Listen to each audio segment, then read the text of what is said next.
Chapter 1. March 23, 2020, Qinghai, City. A young man dressed in a suit was walking home with a mask around his mouth and nose. In his face you could see both tiredness and a youthful vigor. His appearance was above average, not handsome but somewhat pleasing to the eye. What was extraordinary about him was his eyes. His eyes were black just like everyone in the Republic, but if you stare at them, you would notice a strong and determined will, a will full with the drive to move forward. His name was Wang Wei. Wang Wei walked to his 3-bedroom apartment and put his mask properly on a hanger by the door. Just by entering the room, you could see that this was a somewhat luxurious apartment. This young man had achieved some success in his career at such a young age. Afterward, he took off his clothes, put on his slippers and got into the shower to wash off the tiredness of the day. "What a tired week," he proclaimed. "The director was driving us crazy." After a long shower, he began to prepare his diner for the day. Today's menu involved miso soup with a couple of side dishes. Afterward, he turned on both the TV and his laptop. Just by looking at the first page of his screen, you could see that Wang Wei was an avid fan of online novels. On the TV, you could hear a beautiful reporter dressed in a standard woman's suit talking with great exclamation, thus creating a sense of drama and tension to the audience. "Hello everyone, I'm reporter Chen Hua bringing you international news. International space agencies across the world have discovered a cosmic phenomena that is spreading across multiple galaxies. As you can see in the sky behind me, there you can see something that resembles space cracks. We have invited Academician Chen from the Chinese Academic Institute of Science and Technology to make a statement." Afterward, an old man with white hair and beard appeared. Just by looking at him, you could notice a scholarly temperament about him. Wang Wei, who was cooking, stopped and looked at the TV. The first thing he noticed was the slight resemblance between Academician Chen and the reporter. Well, given the fact that they have the same surname, it would not be too far-fetched if they were family. Academician Chen took a mic and responded, "After analyzing the data, we theorized that an enormous amount of energy waves was making its way throughout the universe, thus affecting the gravity field of each galaxy to the point that the fabric of space itself was shaking." The academician went on to explain a bunch of scientific theory to back up his theory. You could see at a glimpse that he was very excited. His body exuded a vigor that was far beyond an old man in his 70s. Wang Wei watched the program with full concentration. He did not know why, but he had a hunch that something bad was going to happen. Do not think that this is just his feeling. Ever since he was young, he always had an extraordinary intuition. That intuition had saved his life many times and even greatly helped him in his career. Wang Wei was an orphan whose parents abandoned him since he was born. As such, he always lived in an orphanage ever since he could remember. Growing up without parents, he was forced to grow up early and matured way before his peers. At the orphanage, he became what you called a study tyrant and had the best grades of all the kids. The first time his intuition manifested was when he was 8 years old and being adopted. The director of the orphanage brought a couple dressed in a bunch of luxurious and high-brand clothes. They drove a car worth at least 2 million yuan. All the children were lined up one by one, dressed in the best outfit and tried to look as cute as possible. The couple checked each of them in order to pick the best. Finally, they chose Wang Wei as expected since he was the best among those children. However, the moment he was chosen, Wang Wei felt a terrible dread overflowing in his mind. The only thing in his mind at that moment was that if he went with that couple, his life would be more miserable than a street dog. He did not know how and why this feeling came, but he believed in it anyway. This was the first time that Wang Wei disobeyed the order of the director. Anyway, he refused to be adopted by the couple. In the end, 2 other boys and a girl were taken away by them. In fact, Wang Wei's intuition turned out to be right. In less than a month, a storm swept the national news that involving kidnapping children and selling them as sex slave. While watching the news, Wang Wei recognized the couples that wanted to adopt him as one of the main suspects of this massive operation. Unfortunately, the director of the orphanage was fired after the incident. However, Wang Wei became aware of his intuition and relied on it. 2 years later, Wang Wei used his intuition to choose a new adopted parents. This couple were not well off like the previous one, but had the financial capability to raise a child. It turns out that Wang Wei's intuition was right off the bat again. In less than 5 years, his adopted father's company rose like a comet with assets worth billions of yuan. Sadly though, with his parents giving birth to a biological son and the increase of fortune of the family, many problems were intensified. However, this is not an influential part of this story, at least not yet. Another instance in which Wang Wei's intuition saved his life was when he was in high school. As one top study tyrant of his school and one with a prominent background, Wang Wei had attracted the eye of his school goddess. After she confessed her feelings and he accepted, one of her suitors could not accept his goddess being defiled by a nerd. So he decided to take matters into his own hand. He hired a bunch of thugs to beat Wang Wei when he was on his way to cram school. After school that day, Wang Wei was headed to cram school when a dreaded feeling overwhelmed his mind again. This was the same way he felt the day of his first adoption. Without hesitation he called a taxi home.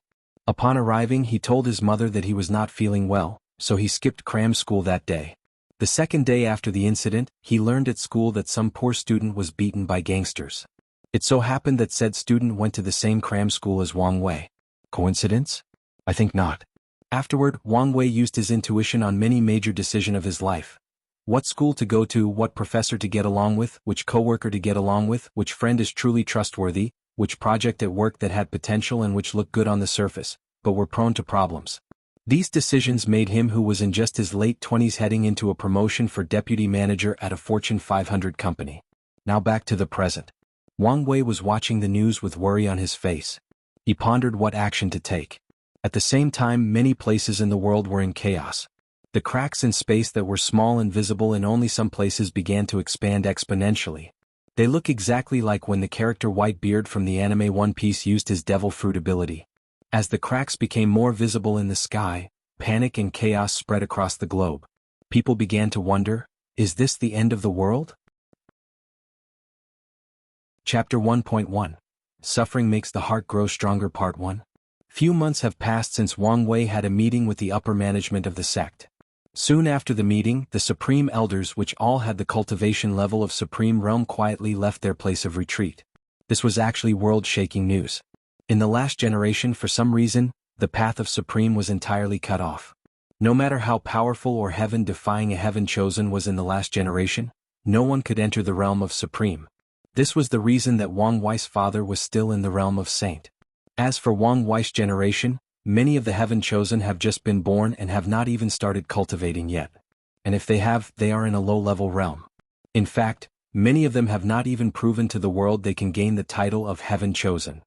The reason people already called them that is because once they were born, many heaven phenomena appeared just like Wang Wei.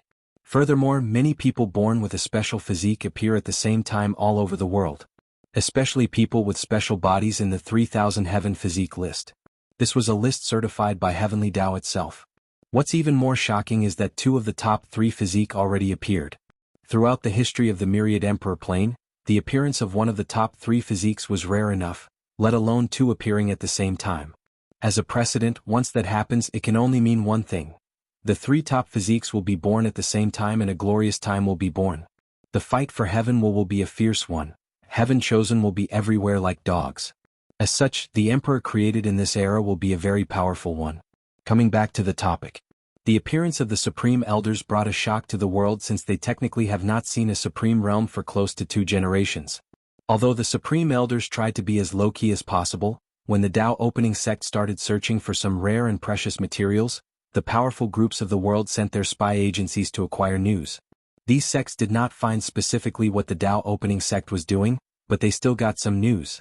Furthermore, when the Supreme Realm powerhouse of the Fox Demon clan moved the whole clan to a domain that belonged to the Tao opening sect, the whole world knew that something big was happening. After a few months of work, the polishing Tao Heart Pagoda was successfully refined. The only reason it took such a short time was due to the fact that many Supreme Realm powerhouses worked together as a team. And it turned into a quasi-emperor artifact. Wang Wei learned from the library that weapons in this world were divided into 7 ranks. Profound, Earth, Heaven, Saint, Supreme, Quasi-Emperor, and Emperor. In fact, there is another rank called Immortal Weapons. According to the information in the library, immortal weapons are more powerful than Quasi-Emperor, but far inferior to Emperor weapons. After seeing this, Wang Wei went and asked his father about immortal weapons, but his father quickly shushed him and told him never to talk about these unless he reached a certain level. From what Wang Wei observed the past few years, anything related to immortal seemed to be a taboo or some sort of open secret that you have to reach a certain level of cultivation and status to know. In the end, Wang Wei had to sigh that the waters in this world were indeed deep. The reason that the polishing Tao Heart Pagoda reached the level of Quasi-Emperor instead of the Supreme Tier has to do with Wang Wei. At an early age, Wang Wei discovered that illusion had little to no effect on him because of his mysterious soul. So, To make sure that the pagoda had an effect on him, when it was being refined, he released a small part of his soul in it. Thus, after passing the heavenly tribulation, the pagoda reached the level of quasi-emperor, which surprised many people. Today was the day that the pagoda opened. Wang Wei stood in front of it with an excited face. There was a little fat boy standing half a step behind him. This boy's name was Li Jun. He was Wang Wei's only true brother in the Tao opening sect. Li Jun's life in the Tao opening sect was somewhat of a tragedy. The polishing Tao Heart Pagoda was his only chance to change his future. So, he stood there with a look of determination on his little chubby face. Soon the pagoda started working. Wang Wei, Li Jun and many core disciples entered and started their journey. As for the inner and outer disciples, they have to wait for their turn. In the first layer of the pagoda, Wang Wei found himself in a vast and endless desert. His body looks and feels ordinary. Despite the fact that Wang Wei is 8 years old, his original body was as strong as an Olympian athlete in his previous life due to all heaven and earth treasure he consumed daily. Even the milk Wang Wei drinks every day is from a powerful beast with high cultivation. All of these is to lay a solid foundation for his future cultivation. Only emperor-level forces can afford the resources to train true heaven-chosen like Wang Wei. However, in this pagoda, Wang Wei's body is quite ordinary and even a little malnourished. But he did not care. He knew this was part of the test. He packed the little food and water he was given. After inspecting his body, Wang Wei began to walk in a direction. He walked for 12 hours straight. Soon he became thirsty and hungry. He took a bite of his bread, drank a little water and continued his journey. 3 days passed and Wang Wei continued walking without direction. His clothes were tattered, his shoes were already burned by the heat of the desert sands and his feet were full of blisters. His body was full of both burn marks from the overbearing heat of the sun and frostbite from the cold wind of the desert night when the temperature dropped below freezing point. For some reason, the amount of food he had never increases or decreases. Just the right amount to keep him alive, nothing more and nothing less. At this point in time, Wang Wei became quite delirious. There was a voice in his head constantly telling him to give up. It was telling him that he was the future sacred son of the Tao opening sect, that he was born noble. He did not have to go through such pain and suffering. Many times he wanted to listen to that voice, many times he wanted to quit or even kill himself to end this misery. But every time he would think of his mother, father and grandfather. He would think of the expectation that the sect had of him. He would think about his goals of one day bearing heaven will and proclaiming himself emperor. He gritted his teeth and continued. Soon 7 days passed. Wang Wei's body was slowly falling apart. He was so skinny that his clothes became loose on him. Underneath his shirt, you could not even distinguish between his skin and his ribs. His arms were so thin that you could use it as a ruler. The skin underneath his foot has been burned off. You could only see his muscle oozing out blood with every step, leaving a trail of blood, hardship and misfortune.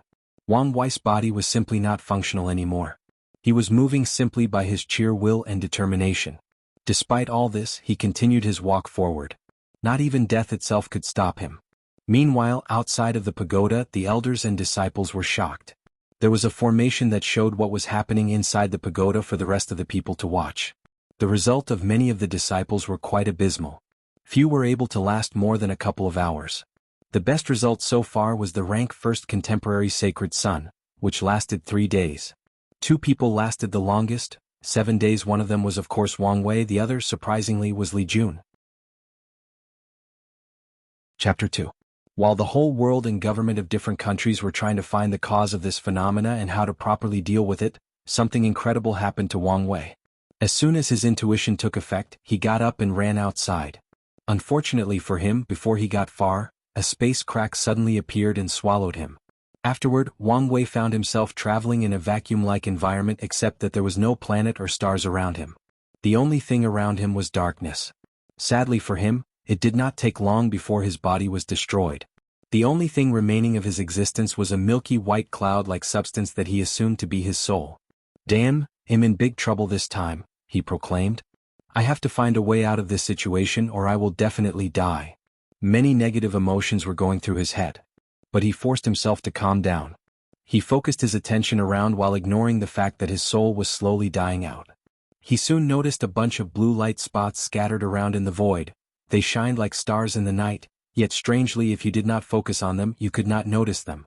No time to think now. This may be my only chance. He moved his already fading soul to the nearest spot. As soon as he touched the light spot, it was immediately absorbed by him. He discovered that these blue light spots could stabilize his dying soul. Afterward, he moved his soul and absorbed as many of the blue spots as possible. Wang Wei did not notice that as he absorbed more and more blue spots, his soul started to turn purple. All he cared about was how to save his life. During his travel, he lost his perception of time. He felt that eons had passed. At the same time, he felt that only a few seconds had passed. Wang Wei didn't know how long he took, but he suddenly found a very bright light in front of him and he rushed into it. Myriad Emperor World, Central Continent, Dao Opening Sect. A man dressed in a white ancient gown laced with golden thread stood in front of a room. There were many other people standing behind him, indicating that this man had a great status. Although he looked calm on the surface, you could see the worry in his eyes. At the same time, if you look close at him, you could feel a supreme sword intent that could sunder the heaven itself. His name was Wang Tian, the sect master of the Dao Opening Sect. The people behind were the great elders and deacons of the sect. Each of these people had a tremendously high status in the world and a single word from them could affect the lives of billions of people. However, they all stood in front of a house, not daring to make a sound. The reason for that is that today the sect madam will give birth. They all had a look of expectation in their faces and a look of worry. During this stressful time, many people were watching and waiting for the birth of this son. A great deal of expectations were placed onto this unborn child. Many powerful divine senses were secretly observing this delivery to ensure that no mistake will take place. However, despite all the commotion, despite that all the powerful cultivators of the sects who were spying on this room, no one noticed a shadow standing in the delivery room looking weirdly at the just-born Wang Wei and his mother. The shadow blended with the world and yet was still separate from it. It stood there waiting for something. As for what he was waiting for, only he himself knew. The people outside did not have to wait long when something unexpected happened. The moment the baby was born, a great pressure of the soul swept throughout the whole world. The feeling was like a supreme emperor looking at them. They felt like ants looking at the might of heaven. The feeling only lasted for a few breaths, but had a lasting effect on the whole world. Many powerful cultivators felt that supreme breath and looked in the direction of the Dao Opening Sect. Soon afterward, a vision soon enveloped the entire central continent. The vision involves many auspicious beasts such as dragons, phoenixes, and qilin hovering around. They seemed to be celebrating the arrival of this baby. Then there were many sages and supreme beings paying their respect. They displayed the utmost respect to the being superior to them. Then myriad races appeared and kowtowed to the baby. All these visions were accompanied by heavenly music that soothed the soul and countless purple clouds. This vision shocked the many forces in the myriad emperor world. They only had one thought in their mind: a true heaven chosen has appeared in the Dao Opening Sect. The majority of people were not happy about this. The Dao Opening Sect was very powerful, but they had not produced a new great emperor for millions of years. In this generation they did not even have a proper heaven chosen that could compete for the heaven will, but now things have changed. The two most worried groups after seeing this are the Emperor Enlightenment Academy and the Heaven Mystery Pavilion. The former was the direct competitor of the Dao Opening Sect, while the latter was having some trouble at this moment. Somewhere in the Heaven Mystery Pavilion, the moment the visions appeared, an old man opened his eyes in shock and confusion. He looked in a certain direction and used his finger to calculate the secrets of heaven. He wanted to know why there was an anomaly in his prediction. According to his calculation, the Dao Opening Sect should not be a major competitor for the heaven will this generation. As he was calculating, a mysterious aura appeared around him. Then a river appeared behind. This was the famous River of Fate. As the old man known as Old Chu started calculating, he suddenly opened his eyes in horror and spit out a mouthful of blood. His body began to dry up and he turned so skinny that you could not tell the difference between his skin and his bones. The sky in the Heaven Mystery Pavilion turned turbulent, which alarmed all the disciples and elders of the sect. When the pavilion master found the old man, he was shocked and said, "Supreme Elder Chu, what happened? What's wrong with you? The secrets of heaven are in chaos and have been hidden. In this supreme era of resurgence, the impossible will become possible." After saying this, Old Chu passed out. The pavilion master and elders of the Heaven Mystery Pavilion were greatly surprised. The Supreme Elder Chu was currently one of the best cultivators good at divination that was active, but he suffered from such serious backlash. Soon afterward, news of the incident that happened in the Heaven Mystery Pavilion was spread throughout the world. Everyone knew that an undercurrent was going on. This generation's fight for the heaven will be full of ups and downs. It will not be as simple as past ones. Meanwhile, in the Tao opening sect, Wang Wei opened his eyes and soon realized that he was a baby. Meanwhile, the moment that the shadow was waiting for arrived, and a look of anticipation could be seen in his face, of course, that is if anyone could actually see him. Chapter 2.1 Suffering Makes the Heart Grow Stronger Part 2. Outside the pagoda in the clouds. The sect master, great elders and elders stood there, floating in the air, talking with each other. Great Elder Li Jiang, I did not expect your family to have such a potential genius, said one elder. Although he was complimenting the great elder, you could tell from his tone that he was being sarcastic. Another elder said, it seems that your Li family almost missed a heaven chosen. The conversation between the elders in fact involved the internal contradiction and competition of the Tao opening sect. The great elder Li Jiang was in fact in charge of the Hall of Resources. This hall, as the name implies, involved distributing resources to all the disciples and elders of the sect. Whether it was the distribution of pills, talisman, weapons, or selecting a cultivating cave full of spiritual energy, they all fall in the jurisdiction of the Hall of Resources.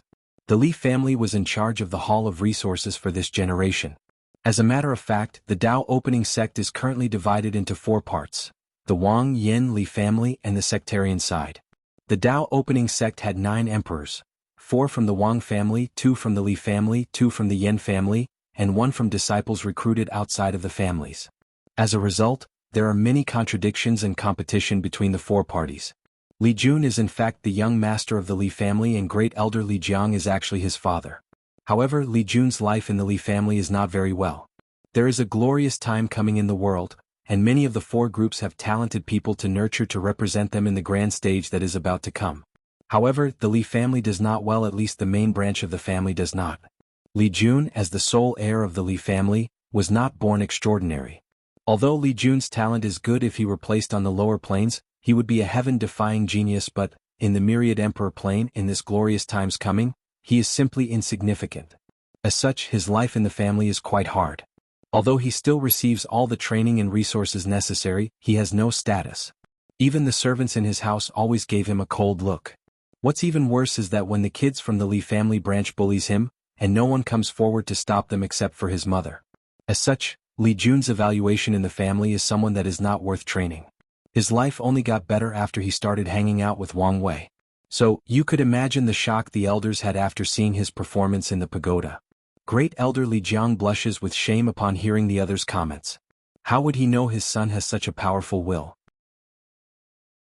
Although he always feels bad for his son, as the patriarch of the family, he is trained from birth to put the well-being of the entire family before the need of the individual, even when it comes to his own blood.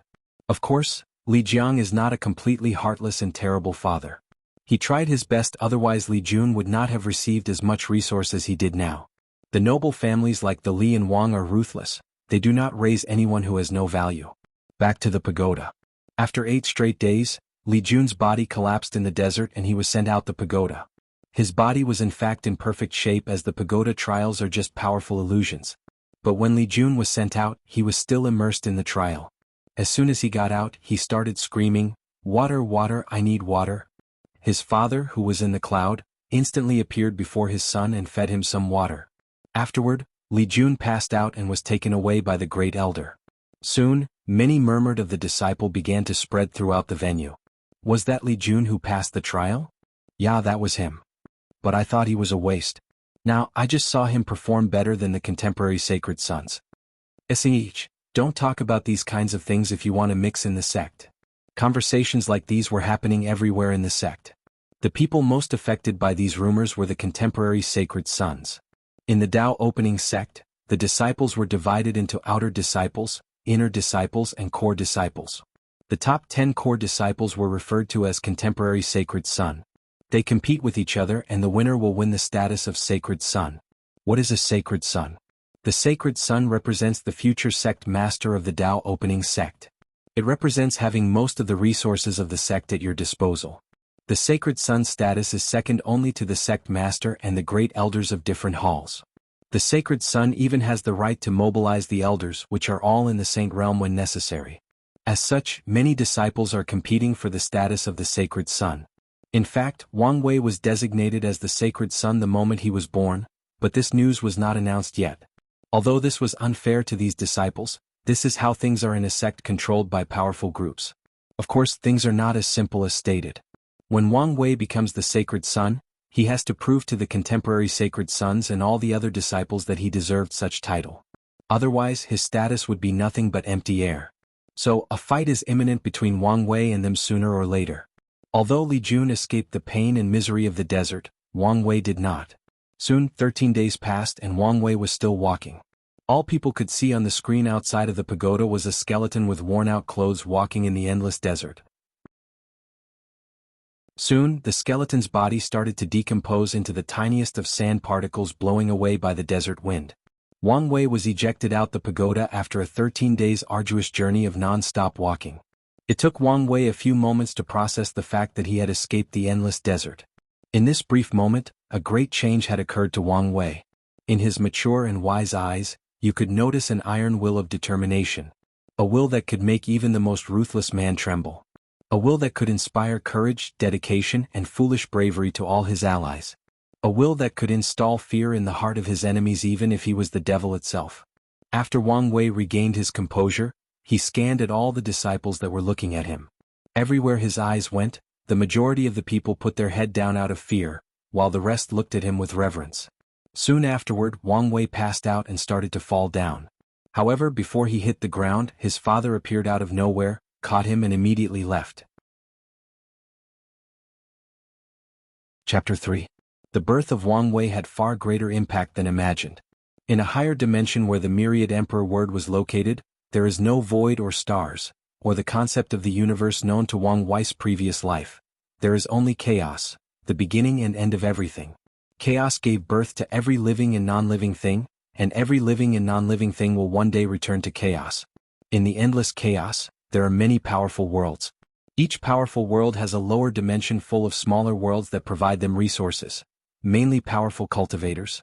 The chaos world associated with Myriad Emperor world is known as the Eternal Ascension world. Even among the countless chaos world, the Eternal Ascension world is one if not the most powerful world. In this powerful world, there are countless powerful cultivators whose breath alone is enough to completely destroy the Myriad Emperor world. However, Heavenly Tao prevents higher dimension creatures from going to the lower level. At best, they could send a projection if they are strong enough. And among these cultivators, there are 9 who stood at the apex and ruled the entire world. Their words are absolute law, and anyone who disobeys or tries to reach their level will be destroyed without any hesitation. As such, fighting and competition between them is usually fierce. Well, to be exact, the competition between 7 of the 9 are as such. The last 2 are different. Their power has reached a higher level than the other 2 and most mundane things are of no interest to them. However, they still try to keep the balance of power of this world. Usually the Eternal Ascension world is quite peaceful, but today 7 powerful auras swept around the entire world at the same time. Even worse, soon the other 2 more powerful auras also woke up. Everyone wanted to know what awakening these 9 powerful bosses, especially the last 2. Of course, if they know that it was because a just-born baby, everyone would be shocked and would never believe such an absurd thing. The moment Wang Wei was born, these powerful people begin to communicate with one another. "Have you felt it?" said an ethereal voice. "Yes, someone's soul has reached the paragon level and may break through to our realm at any moment," responded a beautiful and melodious voice. "We must find the person and kill it in the bud before he rises," said another rough voice full of killing intent. After this short conversation, 9 powerful divine consciousness swept the entire Eternal Ascension world searching for something. After not finding anything, they did not give up, but used more magical means. They looked through every space or dimension in this world, even those that were created by other cultivators. Afterward, they look through time and space, the past and present. They look at different timelines and future parallel universes. After not finding anything, they look at the destiny and luck of every living being to see which one has the closest fate of being a paragon. However, their search seemed to be in vain. After not finding anything after using so much of their power, the 9 powerful beings were furious and used more aggressive means. They looked at the karma of all living things, and even went as far as to look through samsara to make sure that this person was not using the power of reincarnation to cover his track. The lower-level cultivators felt dreadful. They felt an invisible eye that could see through everything about them. Their bodies, soul, spirit, mind, past life and even their future death. The feeling of having your life in someone else's hand was quite terrible and horrifying. Unfortunately, despite all the commotions, nothing was found. Actually, there is a reason that Wang Wei was not found. These people did not believe that the lower dimension could give birth to such a powerful soul, so they subconsciously neglected this part. Soon the incident escalated beyond control. A huge eye suddenly appears on top of the Eternal Ascension world. The first impression that comes to mind when seeing this eye is that it is mighty and indifferent. You could not see a single trace of emotion in this eye. "Eye of Heavenly Tao," exclaimed one of the 9 rulers. The moment this eye appeared, these rulers knew that things were more serious than just competition for right and resources. They could not get involved in things concerning Heavenly Tao, of course. This did not apply to the most 2 powerful rulers. The moment the Eye of Heavenly Tao appears, these 2 rulers know that something of great importance must have happened. So they began to calculate heaven's secrets to deduce the cause and effect of this event. The reason that Heavenly Tao appears is because he detected a foreign soul invading the world. In fact, such an act often happens in a big world like the Eternal Ascension world, but usually these foreign souls are weak and would be soon assimilated and become permanent residents of this world. As for the powerful ones, they will be blocked outside the world or completely obliterated after entering reincarnation. Now the Eye of Heavenly Tao notices a soul that managed to bypass its defense, and said soul has the potential to completely alter the fate and fundamental order of this world. As the supreme ruler in this world, Heavenly Tao has no emotion and no desire. It is only a powerful consciousness whose sole purpose is to maintain the rules and order that makes the world function. As such, this foreign soul or Wang Wei must be eradicated. The appearance of the Eye of Heavenly Tao brought a great catastrophe to Wang Wei without him even realizing it. Of course, even if he realizes the seriousness of the problem, there is absolutely nothing he could do about it now. After all, he is just a baby now. Even if he has a powerful soul, he could not use it. In fact, it would take him a very long time for him to truly realize how powerful his soul actually is. The Eye of Heavenly Tao is more powerful and thorough than these 9 rulers. After checking the Eternal Ascension world, he begins to check the lower dimension. The lower dimension is boundless and complicated. There are countless worlds, and these worlds are also divided from low to high into small thousand world, medium thousand world, great thousand world, and heavenward world. These classifications are based on the amount spiritual energy contains on these worlds, the amount of resources, the size and the highest level of cultivation that people can reach. The lower the world, the more there are in quantity. For example, there are more than 10 million smaller thousand worlds, less than a million medium thousand worlds, 100,000 or more greater thousand worlds. As for heavenward world, there are no more than a few hundreds of them. The Eye of Heavenly Tao took a while to scan all the small, medium and great thousand worlds. Soon, it will be the turn of the heavenward worlds, which is the category that Myriad Emperor world belongs to. A great danger is quickly approaching our protagonist. How will he survive this great catastrophe? Will his journey end before even beginning? And what is the purpose of this shadow that seemed to have anticipated all of these? Is he a friend or an enemy? Chapter 3.3 Suffering Makes the Heart Grow Stronger Part 3 In a mountain floating in air, there was a very large residence made entirely out of wood. The houses were separated by equal distances. If you look at it from high above, you would notice that they make some kind of natural geometric pattern. The vast spiritual energy engulfed the entire mountain in the form of mist, bringing a touch of ethereal and immortal-like atmosphere. All the people in this mountain were dressed in a material-like silk robe that is perfectly tailored to their body shape and size. This place is the main house of the Wang family, where Wang Wei and his family live. Inside the main hall, Sect Master Wang Tian and his wife were standing together, looking at their young son who was still in a coma. Wang Wei's mother said worryingly, "Why do we have to look at our son suffering like this? He's only 8 years old." The sect master sighed and responded, "This is the path that he chose. Since he embarked on this road, all we could do is to support him all the way through." Wang Wei's mother hugged her husband and started crying silently. It took 3 days before Wang Wei woke up. He was a little scared afterward. Although he was the one who designed the tests, the specific of the trials were left for the elders to decide. Wang Wei spent half a month adjusting his emotions and daily life. During this time, he reinforced his drive and ambition to walk the path of the emperor.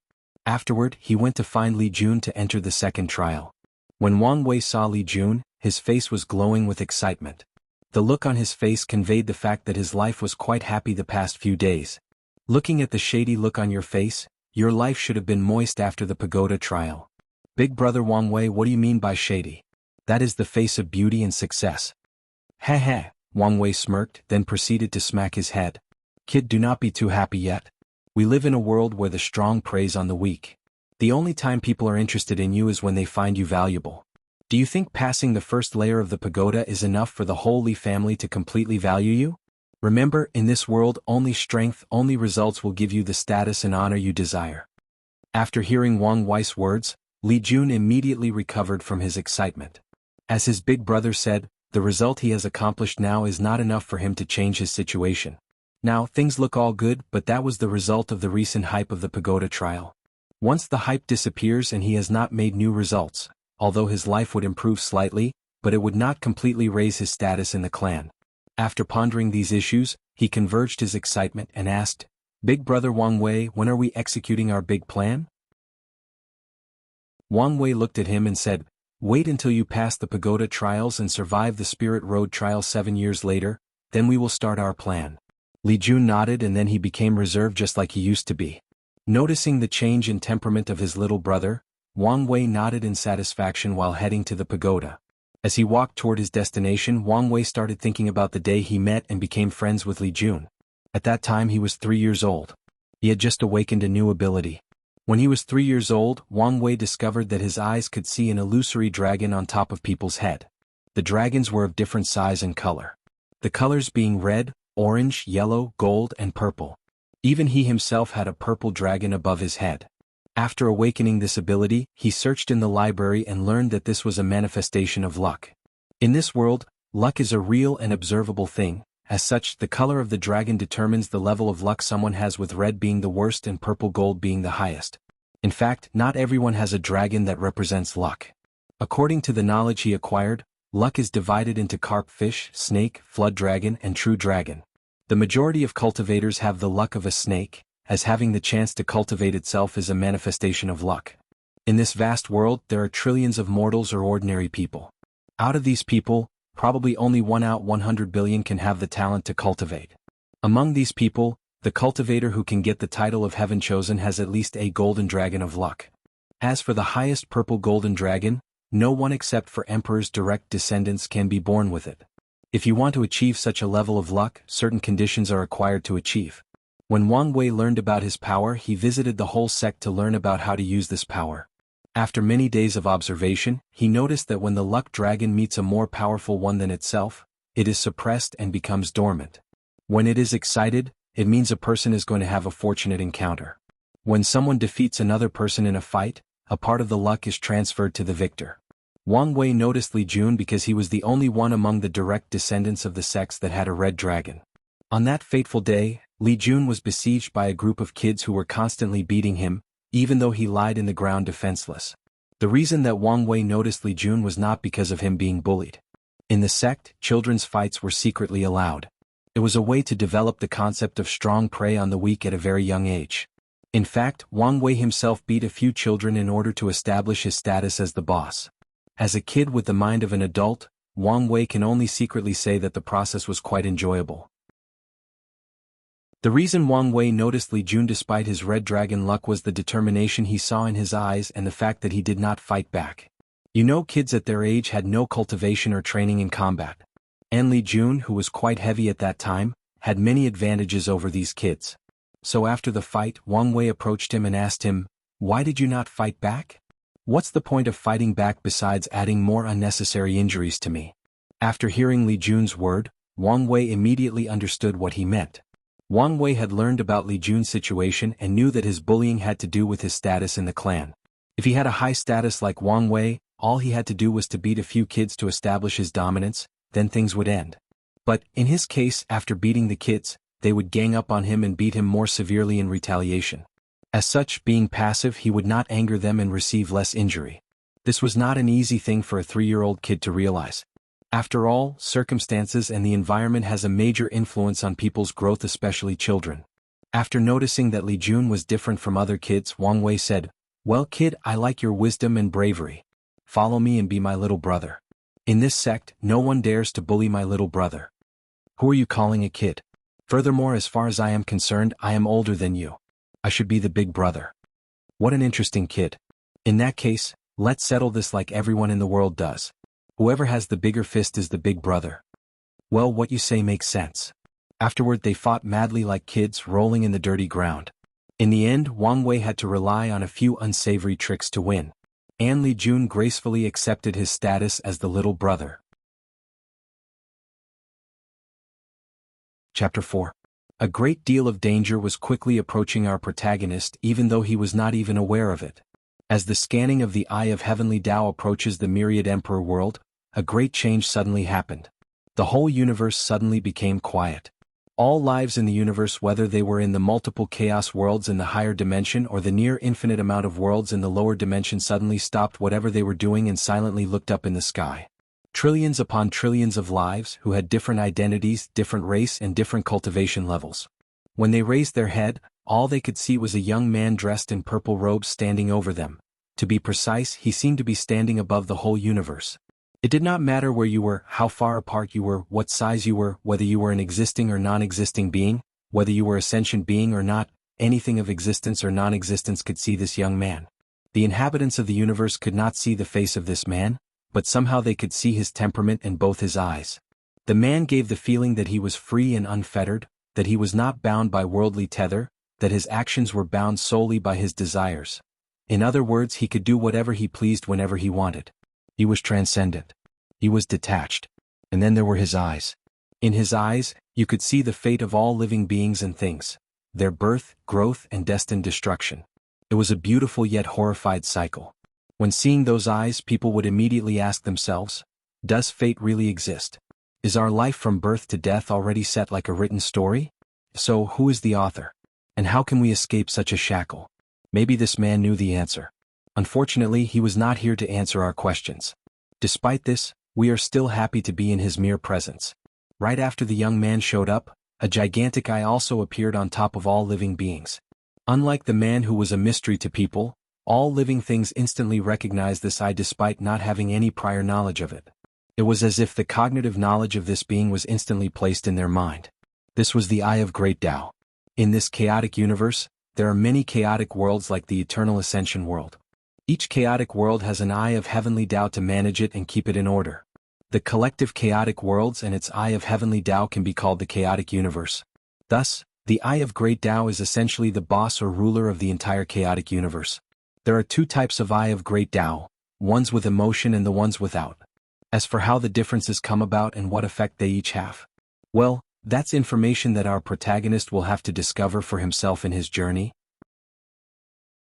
However, it seemed that the one that just appeared is without any emotions. Despite this, the moment the Eye of Great Tao looked at the man that seemed to be standing above him, it felt something that seemed to be buried deep in his memories: fear. It was not that the Eye of Heavenly Tao suddenly learned to have emotion. No, it was more like an instinct when a lower life form came face to face with a higher one. It was the same when ants met humans who could kill it with just one finger. Or when humans meet almighty gods that control their fate. Throughout its near infinite lifetime, the Eye of Great Tao could count less than 5 times in which it has felt this emotion. The detached young man only slightly looked at the gigantic eye and then ignored it. He opened his mouth and exclaimed, "Stop." This single word echoed throughout the chaotic universe. Afterward, a supreme will instantly traveled throughout the universe and executed this man order. Immediately afterward, time and space froze and everything began to stand still. The cycle of life and death stopped evolving. All living things in this moment become eternal, being able to live forever frozen in that single moment. The shackles of fate were removed, or to be precise, changed ownership to this supreme will. The fate of all living things were no longer their own as it always was and always will be. All cause and effect, all karmic ties were cut, thus freeing all living beings from the consequences of their actions. All their sins and altruism were washed away, turning them into blank sheets. Yin and Yang were no longer separated. All living things were free from the concept of good and evil, day and night, fire and water. They were no longer divided. Just this one sentence showed the terrifying power of this being. Among all beings, only 2 people or things were aware of things going around the universe. One being the Eye of Great Tao and the other, the shadow standing in Wang Wei's birth room. And to their horror, they were powerless and could only just watch it happen. Afterward, the free and unfettered young man rewrote the fundamental laws or Great Tao of the chaotic universe. Why did he do all that? Because of a baby that was just born in the myriad Emperor world. The detached young man did all this to prevent the Eye of Heavenly Tao from noticing Wang Wei. He erased the memory of all living things, the memories of the powerful rulers of the eternal ascension world, and even the Eye of Heavenly Tao. Heck, even its boss, the Eye of Great Tao, was not spared. He rewind time to the moment he baby was born and give him a citizenship, identity that was recognized by the world. The only being who was spared was the shadow, but even he could not truly fathom exactly what the Supreme Being had done because of the massive difference of their cultivation level. However, he could probably guess the gist of it and the identity of the Supreme Being. The shadow smiled and muttered to himself, "So, that's what happened. Now, so many things can be explained." The shadow looked at the eyes of the Supreme Being and said, "I am going to be the last winner." After doing all this, after accomplishing his task, the detached young man glanced meaningfully at the just-born baby, then at the shadow, smiled and uttered, "The journey has begun, huh?" "But it also already ended," responded a sweet and ethereal voice with the same detachment of the young man. You easily could tell that it was a woman's voice. "How about making it a little more interesting this time around?" She giggled. "Do not be playful when it comes to matters of such importance," reprimanded the young man. The woman laughed without caring. Then she sneakily threw a very thin and undetectable white line in the chaotic universe. Of course the young man noticed her action, but he ignored it. Just as she said, "Some things are simply inevitable. The process may be different, but the ending will be the same." You could tell from their conversation that these two people were very close to each other from their manner of speaking. And also, of similar status. The two young and immortal-like people were living in a strange place. In this strange place that appeared all white, all existing concepts exist simultaneously or at the same time. You could see space, time, matter, energy, life, death, reality, dreams, fantasy, yin and yang, absolute beginning, absolute end, etc. All the concepts known and unknown to human cognition exist simultaneously in this strange place.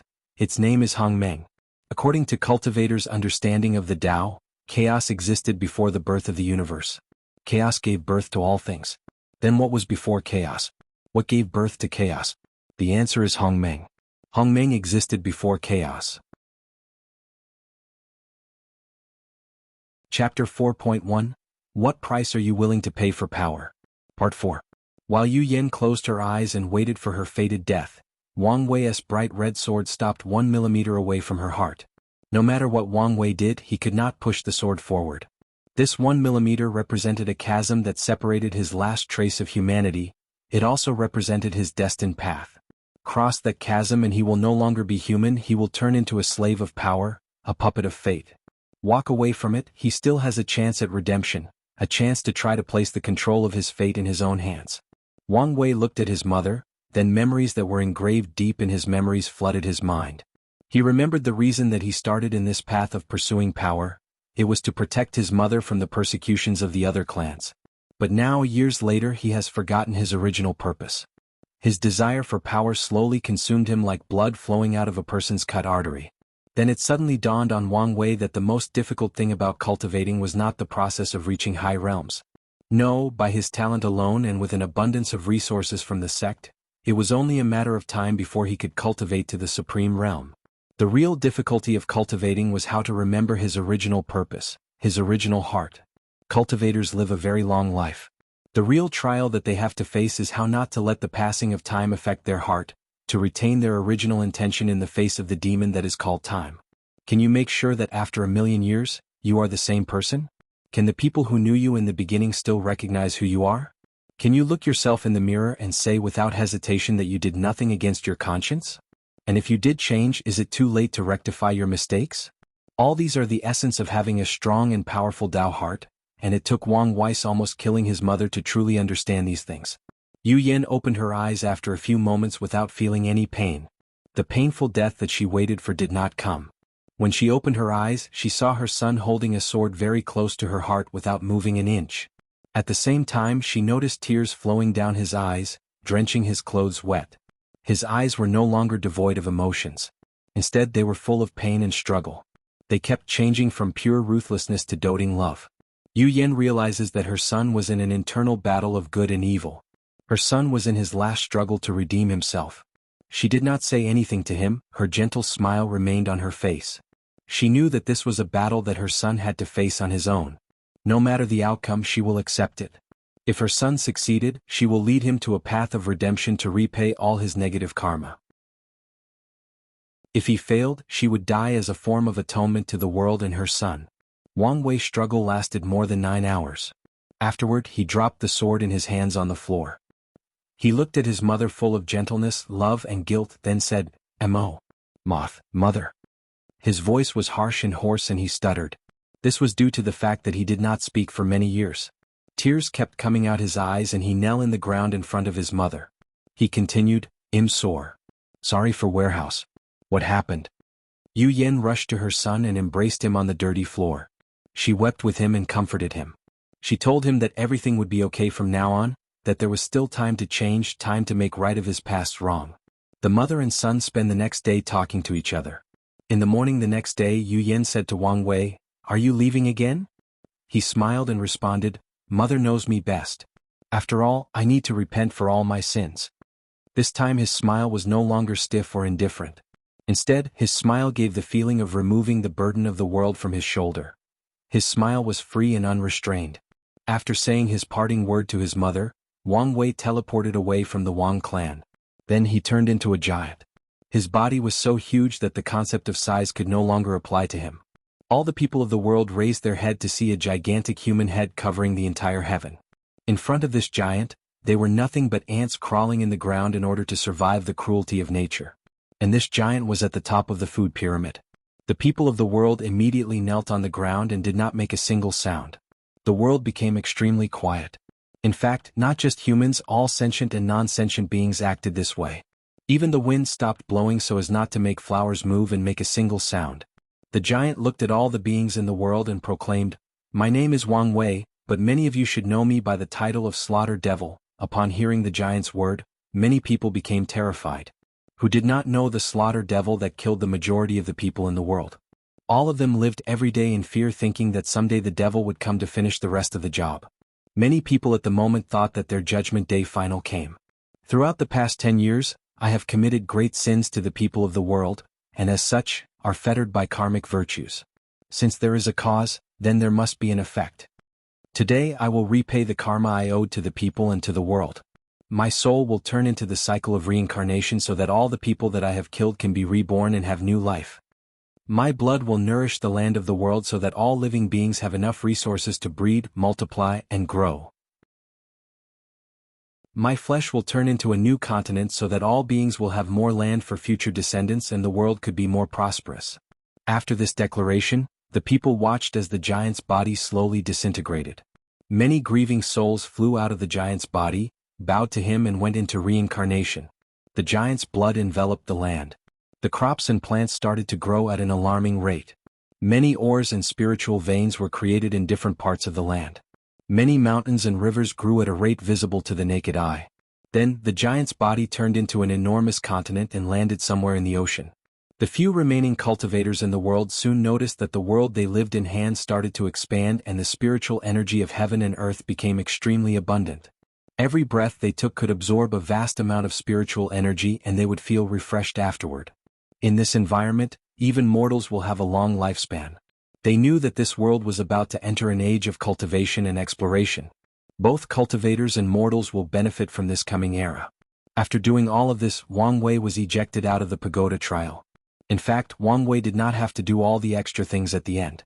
After waking up at the last moment and preventing himself from killing his mother, he already passed the trial. So why did he do all the things he did? It was to install on him the idea of always paying karma. In this world of cultivation, karma is a real and accessible thing. Many cultivators have cultivated the Tao of karma, and some have even proclaimed themselves emperor using the Tao of karma. If one day he encountered one of such cultivators, he would be somewhat prepared. If he could also understand the Tao of karma, it would be even better. Chapter 5. The moment Wang Wei was born and the vision stopped, his father named Wang Tian rushed inside to see his son. There he saw his wife holding a cute baby with clear, pure, and intelligent eyes. He walked over and held his wife with his newborn son. Although his wife had just given birth, there was no such thing as weakness. After all, she was a cultivator as strong as her husband. She happily hugged her baby with her husband while playing with him. "Husband, how about naming our son?" Wang Tian hesitated a while, then said, "I don't think that's a good idea. Maybe we should call my father for him to name our son." But father-in-law has been cultivating in the Supreme Elder Cottage for many years and has not come out. Is it necessary to disturb him now? Wang Tian pondered his wife's words and realized she was right. His father had been cultivating in retreat for hundreds of years, and only on some occasions he would communicate with his son. Just as Wang Tian decided to give his son a proper name, a powerful and domineering laugh echoed throughout the Tao opening sect. Soon an elderly man walked in the birthing room. The man looked somewhat similar to Wang Tian, except way older and more overbearing. While the sect master gave the feeling of a sharp sword, his father gave the feeling a domineering tyrant. The first feeling when meeting him was like saying, "Bow to me, you will prosper, hinder me, you will perish." Sect Master Wang was surprised to see his father coming out of his seclusion. His father was a supreme elder and they rarely deal with things concerning the sect unless it was of great importance. He hurried over to greet him with his wife and new son. Sect Master Wang Tian's father happily greeted his son and his family, then held his grandson in his arms and started playing with him. Despite all the happy family interaction of the room, none of these people noticed the shadow that was still standing in the room. The shadow looked at the family and the just-born baby. He smiled, then disappeared as if he never existed in the first place. When he came, no one was aware of his existence as such, he left the same way. Not even the blowing wind or the dust in the ground could leave a trace of his presence or existence. The Supreme Elder who was playing with his newborn grandson suddenly proclaimed out loud, "From now, you shall be known as Wang Wei, meaning Great King." In fact, this name was average, but it also contains the great expectation that not only the Wang family, but the whole Tao opening sect had for this baby. "Father, what brings you out of seclusion?" "Well, me and the old fellows in the back of the mountain were woken up by the visions created by my lovely grandson." Wang Tian immediately thought of some time and hurriedly asked, "Is there any decision?" "Yes, we have voted to make little Wang Wei the sacred son of the sect, and used all our resources to cultivate him so that he could fight for heaven will this generation."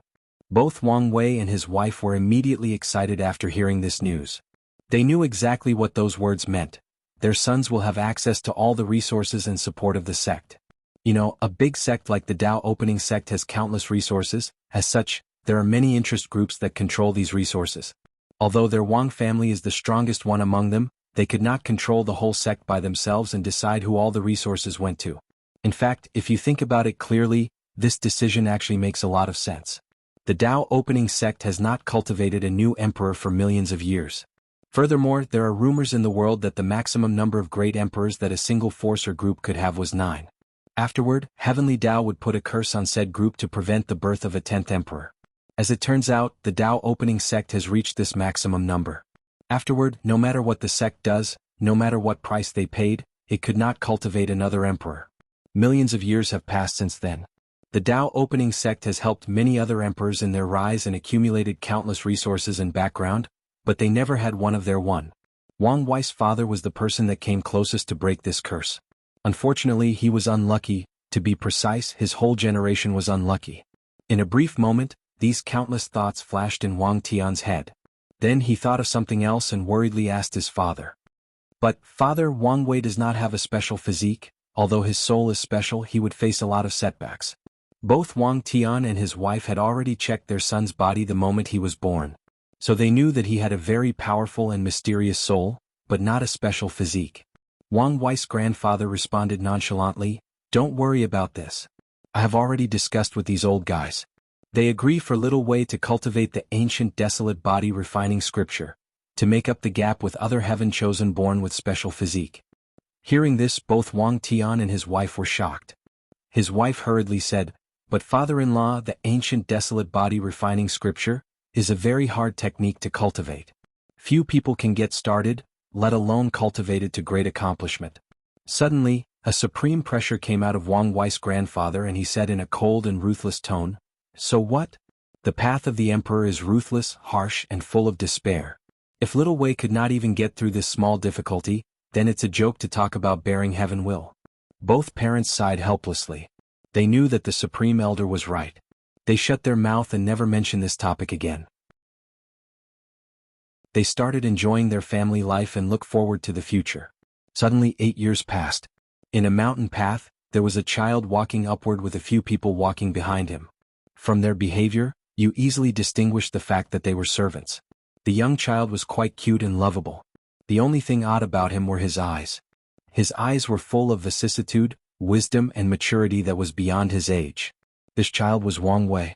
All Wang Wei remembered after being swallowed by that white light was he was constantly spinning, then he was a baby with 3 giants looking at him. As he walked the mountain, Wang Wei started reminiscing about the past 8 years. After being born, he took just a couple of days to learn the language. Then from the conversation he heard from his father, mother and maid, he learned about this world. Then after a few months he started walking and talking properly. He thought by doing so he would be a genius and be praised, but he thought too much. Although he was far ahead of his peers in the sect, all he got were a few non-worthy remarks and that was it. Later he learned that there were little sages born in this world. The moment that they were born they could walk and talk.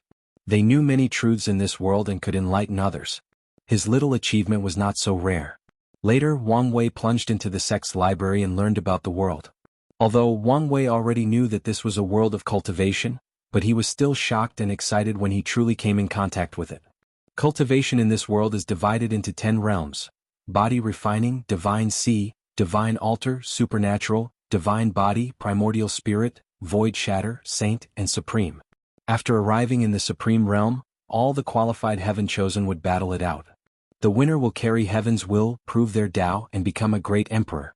As such, in every generation there could only be one great emperor. The winner becomes supreme while the loser gets nothing. And what is a great emperor? Great emperor means that you are above all myriad beings.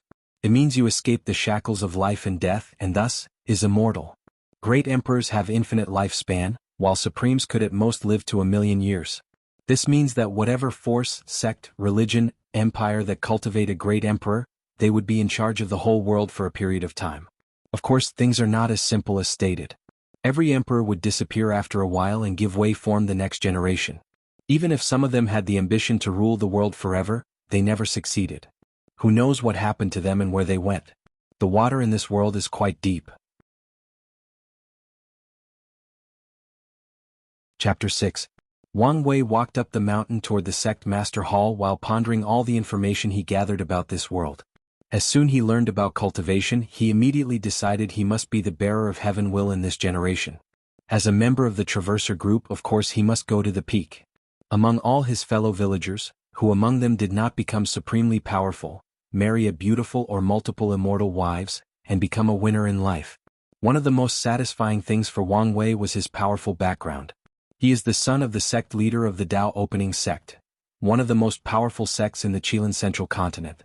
You know, among the 5 continents, the Chilean Central Continent is the most powerful, the most competitive, and one with the most spiritual chi and the most emperor lineage. Emperor lineage refers to sects or groups that cultivate a great emperor. Wang Wei later learned that even his mother's family was also an emperor lineage. So, when it comes to background, few people could compare to him. Despite all of this, Wang Wei did not become arrogant and complacent.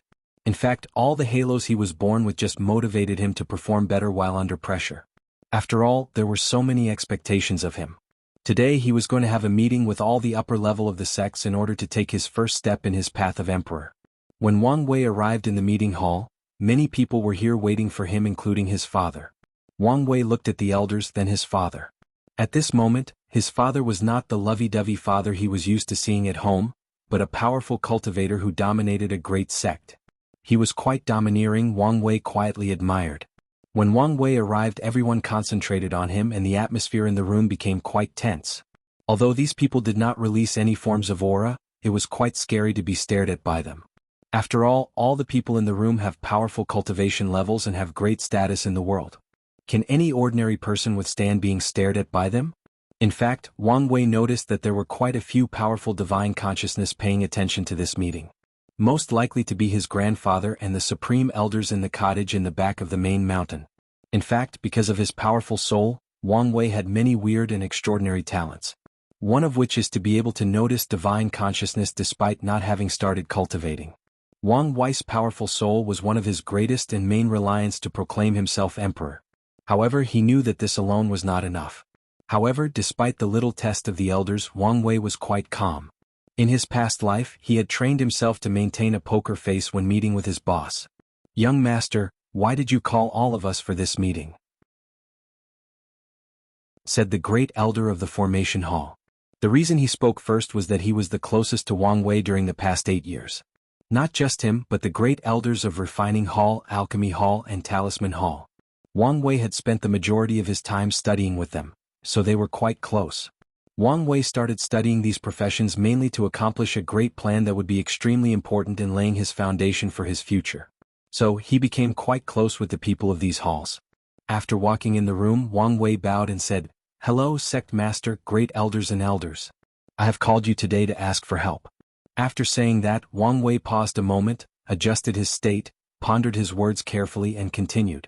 After spending many years reading stories about the legendary deeds of countless great emperors, I started to ask myself what is the main trait necessary for one to become a great emperor?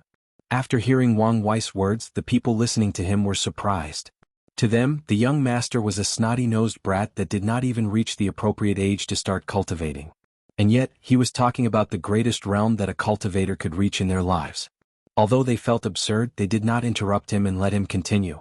Then Wang Wei's only voice echoed in the hall. "Does it require great talent to be an emperor?" "No, there have been many emperors with mediocre talent that defeated many heaven-chosens and succeeded the throne. If not talent, then maybe resources?" "No, there have been quite a few emperors that were loose cultivators.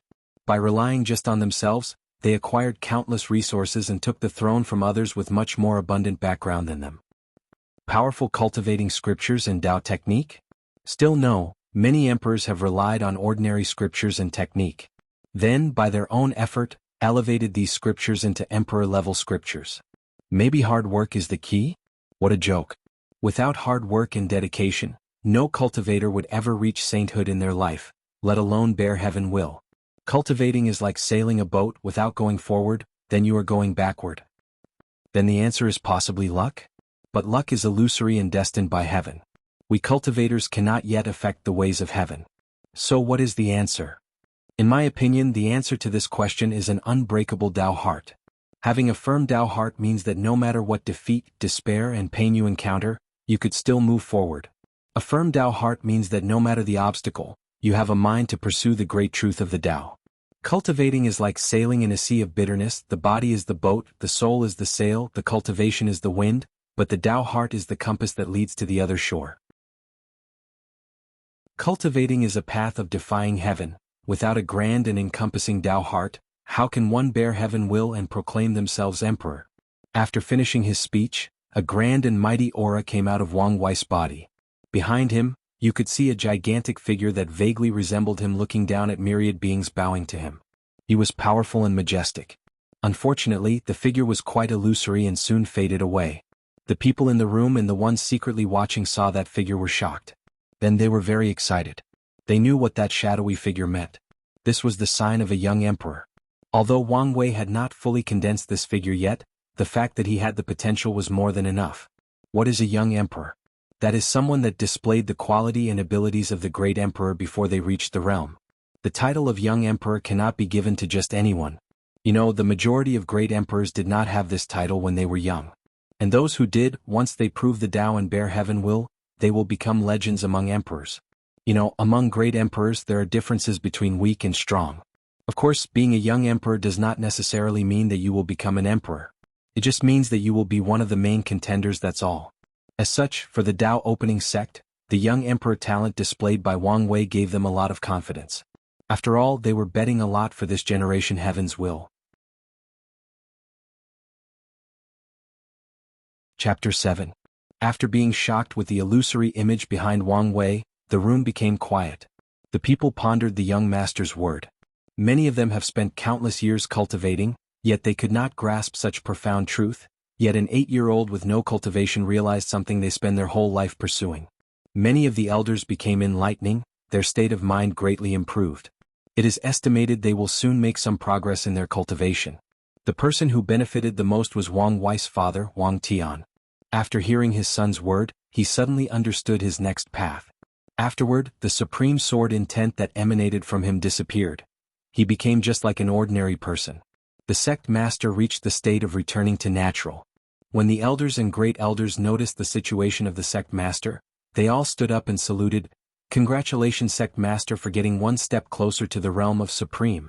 That's right, Wang Wei's father has a saint realm cultivation and now he is one step away from the supreme realm.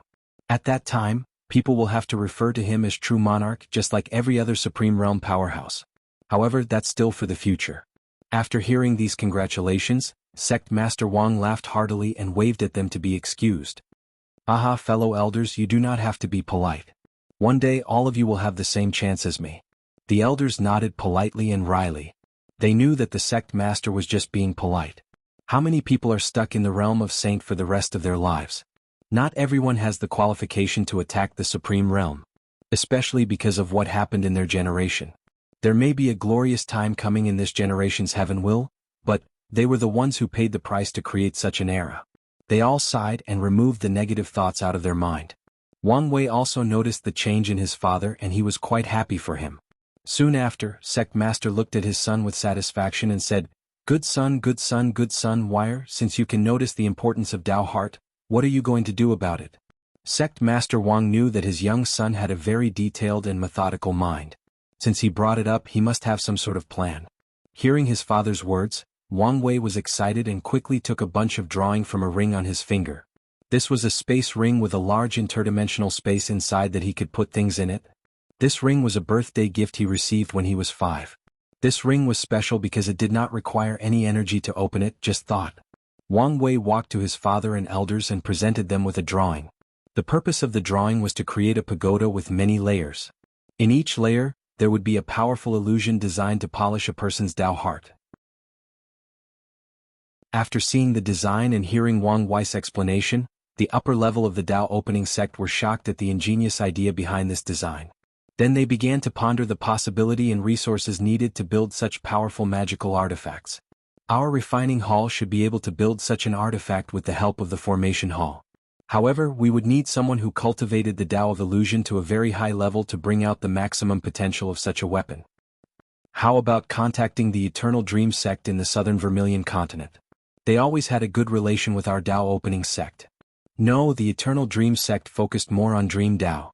Illusions are just a minor path for them. Furthermore, it is best to keep such a thing private for a while, lest our enemies use despicable means to hinder us.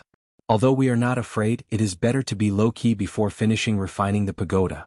Suddenly, Wang Wei intervened and said, it is better to invite the matriarch of the Fox Demon clan. She is a true monarch that reached the peak on the Tao of illusion. Although she is powerful, the Fox Demon clan only have her to rely on and they are not doing too well in the Demon clan. As long as we promised her to protect her clan, she will gladly help us. Hearing Wang Wei's suggestion, the elders felt that this proposition had a great probability of being realized. They were not surprised with Wang Wei's word.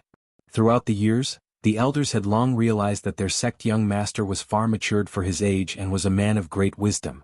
Suddenly, someone moved and attracted the attention of everyone else. It was the great elder of the punishing hall. As the name suggested, she was in charge of punishing the disciples of Tao opening sect that broke the rule.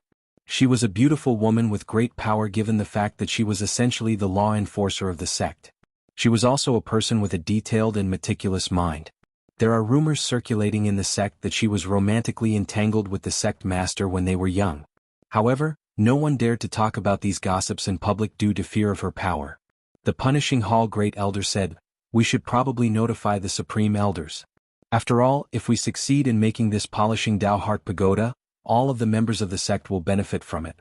After hearing great elder Yen Mai's word, they immediately realized something. Yes, after making this magical treasure, it would become a treasure that further increases the foundation of the Tao opening sect. All the disciples, whether outer, inner and core disciples, could use the pagoda to establish their own firm Tao heart. From now on, the Tao opening sect will be able to cultivate heaven chosen with very powerful Tao heart. Even if they could not compete for the heaven will, as long they could assist the young master on his journey. Heck, even the people in this room will greatly benefit if the pagoda reaches a certain level as a magical artifact. Afterward, all the people directly looked at sect master Wang Tian, who immediately afterward spread his divine sense a few miles away and started communicating with his father. Soon he excitedly said, the supreme elders are leaving the cottage. They will personally oversee the refining of the pagoda. Hearing this, all the great elders and elders were excited. Their Tao opening sect is about to make great moves that will shock the entire world. Chapter 8. Few months have passed since Wang Wei had a meeting with the upper management of the sect. Soon after the meeting, the Supreme Elders, which all had the cultivation level of Supreme Realm, quietly left their place of retreat. This was actually world-shaking news. In the last generation, for some reason, the path of Supreme was entirely cut off. No matter how powerful or heaven-defying a heaven chosen was in the last generation, no one could enter the realm of Supreme. This was the reason that Wang Wei's father was still in the realm of Saint. As for Wang Wei's generation, many of the heaven chosen have just been born and have not even started cultivating yet. And if they have, they are in a low-level realm. In fact, many of them have not even proven to the world they can gain the title of heaven chosen. The reason people already call them that is because once they were born, many heaven phenomena appeared just like Wang Wei. Furthermore, many people born with a special physique appear at the same time all over the world. Especially people with special bodies in the 3000 heaven physique list. This was a list certified by Heavenly Tao itself. What's even more shocking is that 2 of the top 3 physique already appeared. Throughout the history of the Myriad Emperor plane, the appearance of one of the top 3 physiques was rare enough, let alone 2 appearing at the same time. As a precedent, once that happens, it can only mean one thing. The 3 top physiques will be born at the same time and a glorious time will be born. The fight for heaven will be a fierce one. Heaven chosen will be everywhere like dogs. As such, the emperor created in this era will be a very powerful one. Coming back to the topic. The appearance of the Supreme Elders brought a shock to the world since they technically have not seen a Supreme Realm for close to 2 generations. Although the Supreme Elders tried to be as low-key as possible, when the Tao opening sect started searching for some rare and precious materials, the powerful groups of the world sent their spy agencies to acquire news. These sects did not find specifically what the Tao opening sect was doing, but they still got some news. Furthermore, when the Supreme Realm powerhouse of the Fox Demon clan moved the whole clan to a domain that belonged to the Tao opening sect, the whole world knew that something big was happening. After a few months of work, the polishing Tao Heart Pagoda was successfully refined. The only reason it took such a short time was due to the fact that many Supreme Realm powerhouses worked together as a team. And it turned into a quasi-emperor artifact. Wang Wei learned from the library that weapons in this world were divided into 7 ranks. Profound, Earth, Heaven, Saint, Supreme, Quasi-Emperor, and Emperor. In fact, there is another rank called Immortal Weapons. According to the information in the library, immortal weapons are more powerful than Quasi-Emperor, but far inferior to Emperor weapons. After seeing this, Wang Wei went and asked his father about immortal weapons, but his father quickly shushed him and told him never to talk about these unless he reached a certain level. From what Wang Wei observed the past few years, anything related to immortal seemed to be a taboo or some sort of open secret that you have to reach a certain level of cultivation and status to know. In the end, Wang Wei had to sigh that the waters in this world were indeed deep. The reason that the polishing Tao Heart Pagoda reached the level of Quasi-Emperor instead of the Supreme tier has to do with Wang Wei. At an early age, Wang Wei discovered that illusion had little to no effect on him because of his mysterious soul. So, to make sure that the pagoda had an effect on him, when it was being refined, he released a small part of his soul in it. Thus, after passing the heavenly tribulation, the pagoda reached the level of Quasi-Emperor, which surprised many people. Today was the day that the pagoda opened. Wang Wei stood in front of it with an excited face. There was a little fat boy standing half a step behind him. This boy's name was Li Jun. He was Wang Wei's only true brother in the Tao opening sect. Li Jun's life in the Tao opening sect was somewhat of a tragedy. The polishing Tao Heart Pagoda was his only chance to change his future. So, he stood there with a look of determination on his little chubby face. Soon the pagoda started working. Wang Wei, Li Jun, and many core disciples entered and started their journey. As for the inner and outer disciples, they have to wait for their turn. In the first layer of the pagoda, Wang Wei found himself in a vast and endless desert. His body looks and feels ordinary. You know, despite the fact that Wang Wei is 8 years old, his original body was as strong as an Olympian athlete in his previous life due to all heaven and earth treasure he consumed daily. Even the milk Wang Wei drinks every day is from a powerful beast with high cultivation. All of these is to lay a solid foundation for his future cultivation. Only emperor-level forces can afford the resources to train true heaven chosen like Wang Wei. However, in this pagoda, Wang Wei's body is quite ordinary and even a little malnourished. But he did not care. He knew this was part of the test. He packed the little food and water he was given. After inspecting his body, Wang Wei began to walk in a direction. He walked for 12 hours straight. Soon he became thirsty and hungry. He took a bite of his bread, drank a little water, and continued his journey. 3 days passed and Wang Wei continued walking without direction. His clothes were tattered, His shoes were already burned by the heat of the desert sands and his feet were full of blisters. His body was full of both burn marks from the overbearing heat of the sun and frostbite from the cold wind of the desert night when the temperature dropped below freezing point. For some reason, the amount of food he had never increases or decreases.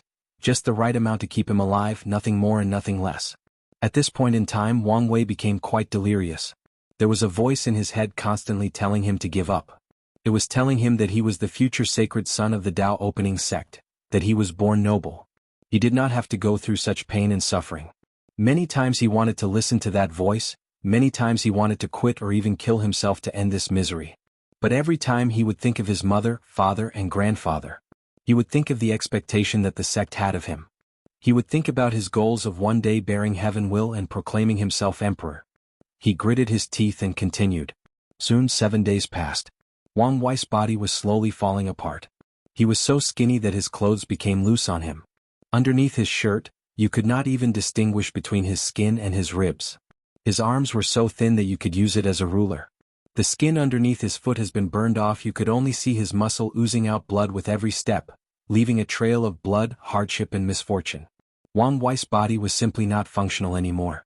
He was moving simply by his sheer will and determination. Despite all this, he continued his walk forward. Not even death itself could stop him. Meanwhile, outside of the pagoda, the elders and disciples were shocked. There was a formation that showed what was happening inside the pagoda for the rest of the people to watch. The result of many of the disciples were quite abysmal. Few were able to last more than a couple of hours. The best result so far was the rank first contemporary sacred son, which lasted 3 days. 2 people lasted the longest, 7 days. One of them was of course Wang Wei, the other, surprisingly, was Li Jun.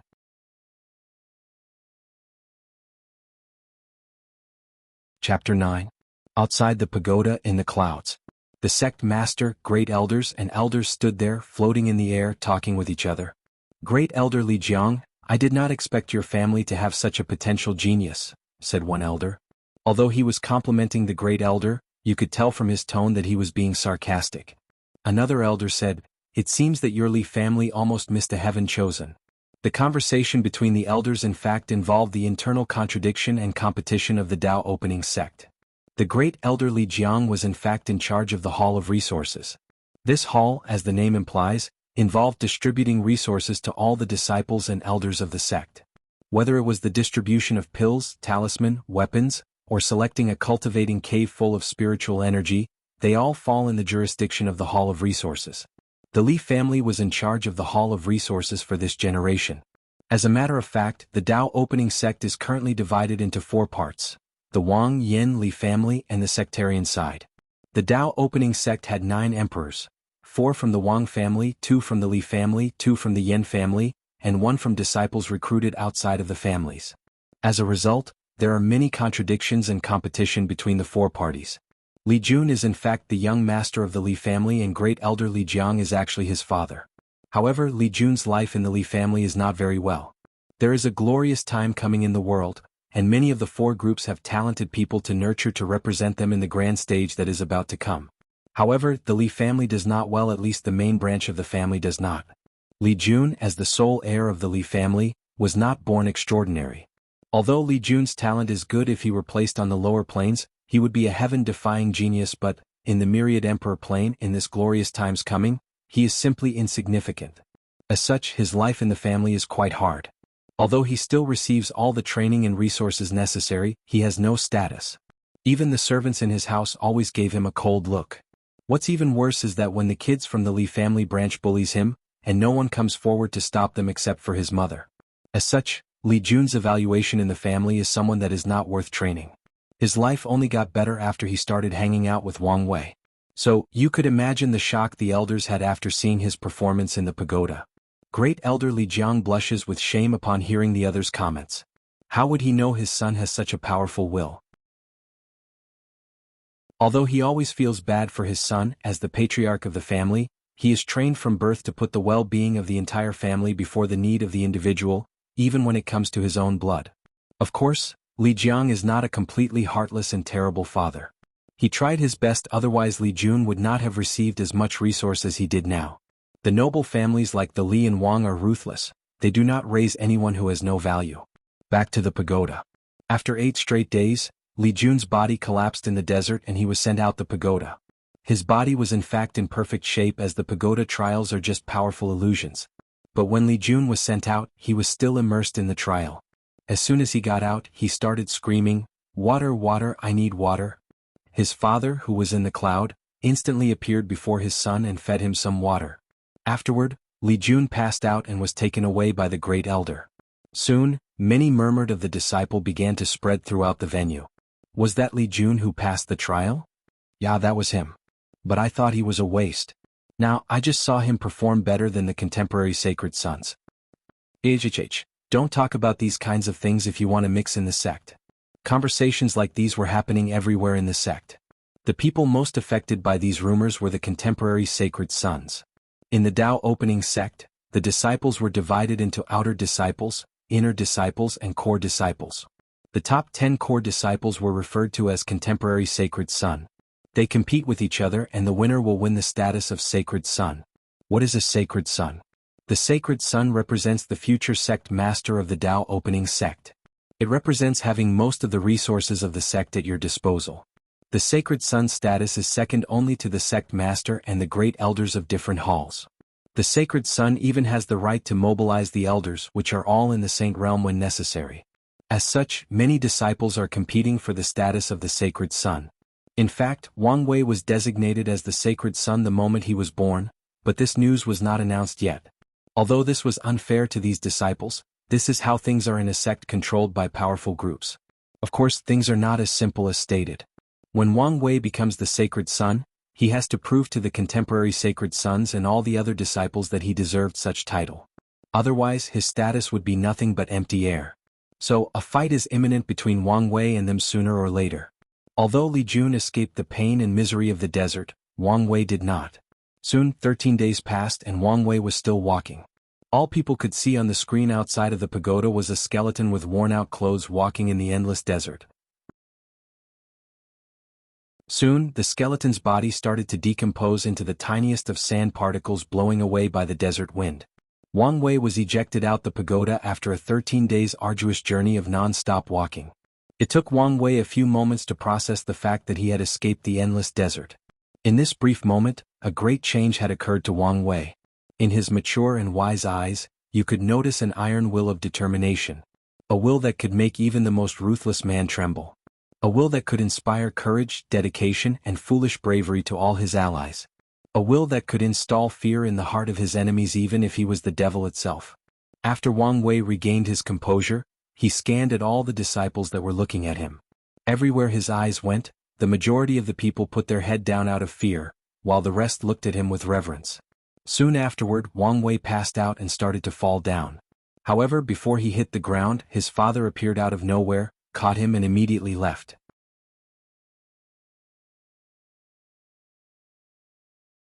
Chapter 10. In a mountain floating in air, there was a very large residence made entirely out of wood. The houses were separated by equal distances. If you look at it from high above, you would notice that they make some kind of natural geometric pattern. The vast spiritual energy engulfed the entire mountain in the form of mist, bringing a touch of ethereal and immortal-like atmosphere. All the people in this mountain were dressed in a material-like silk robe that is perfectly tailored to their body shape and size. This place is the main house of the Wang family, where Wang Wei and his family live. Inside the main hall, Sect Master Wang Tian and his wife were standing together, looking at their young son who was still in a coma. Wang Wei's mother said worryingly, "Why do we have to look at our son suffering like this? He's only 8 years old." The sect master sighed and responded, "This is the path that he chose. Since he embarked on this road, all we could do is to support him all the way through." Wang Wei's mother hugged her husband and started crying silently. It took 3 days before Wang Wei woke up. He was a little scared afterward. Although he was the one who designed the tests, the specific of the trials were left for the elders to decide. Wang Wei spent half a month adjusting his emotions and daily life. During this time he reinforced his drive and ambition to walk the path of the emperor. Afterward, he went to find Li Jun to enter the second trial. When Wang Wei saw Li Jun, his face was glowing with excitement. The look on his face conveyed the fact that his life was quite happy the past few days. Looking at the shady look on your face, Your life should have been moist after the pagoda trial. Big brother Wang Wei, what do you mean by shady? That is the face of beauty and success. Heh heh, Wang Wei smirked, then proceeded to smack his head. Kid, do not be too happy yet. We live in a world where the strong preys on the weak. The only time people are interested in you is when they find you valuable. Do you think passing the first layer of the pagoda is enough for the whole Li family to completely value you? Remember, in this world, only strength, only results will give you the status and honor you desire. After hearing Wang Wei's words, Li Jun immediately recovered from his excitement. As his big brother said, the result he has accomplished now is not enough for him to change his situation. Now, things look all good, but that was the result of the recent hype of the pagoda trial. Once the hype disappears and he has not made new results, although his life would improve slightly, but it would not completely raise his status in the clan. After pondering these issues, he converged his excitement and asked, Big brother Wang Wei, when are we executing our big plan? Wang Wei looked at him and said, wait until you pass the pagoda trials and survive the Spirit Road trial 7 years later, then we will start our plan. Li Jun nodded and then he became reserved just like he used to be. Noticing the change in temperament of his little brother, Wang Wei nodded in satisfaction while heading to the pagoda. As he walked toward his destination, Wang Wei started thinking about the day he met and became friends with Li Jun. At that time he was 3 years old. He had just awakened a new ability. When he was 3 years old, Wang Wei discovered that his eyes could see an illusory dragon on top of people's head. The dragons were of different size and color. The colors being red, orange, yellow, gold, and purple. Even he himself had a purple dragon above his head. After awakening this ability, he searched in the library and learned that this was a manifestation of luck. In this world, luck is a real and observable thing. As such, the color of the dragon determines the level of luck someone has, with red being the worst and purple gold being the highest. In fact, not everyone has a dragon that represents luck. According to the knowledge he acquired, luck is divided into carp fish, snake, flood dragon, and true dragon. The majority of cultivators have the luck of a snake, as having the chance to cultivate itself is a manifestation of luck. In this vast world, there are trillions of mortals or ordinary people. Out of these people, probably only 1 out 100 billion can have the talent to cultivate. Among these people, the cultivator who can get the title of Heaven Chosen has at least a golden dragon of luck.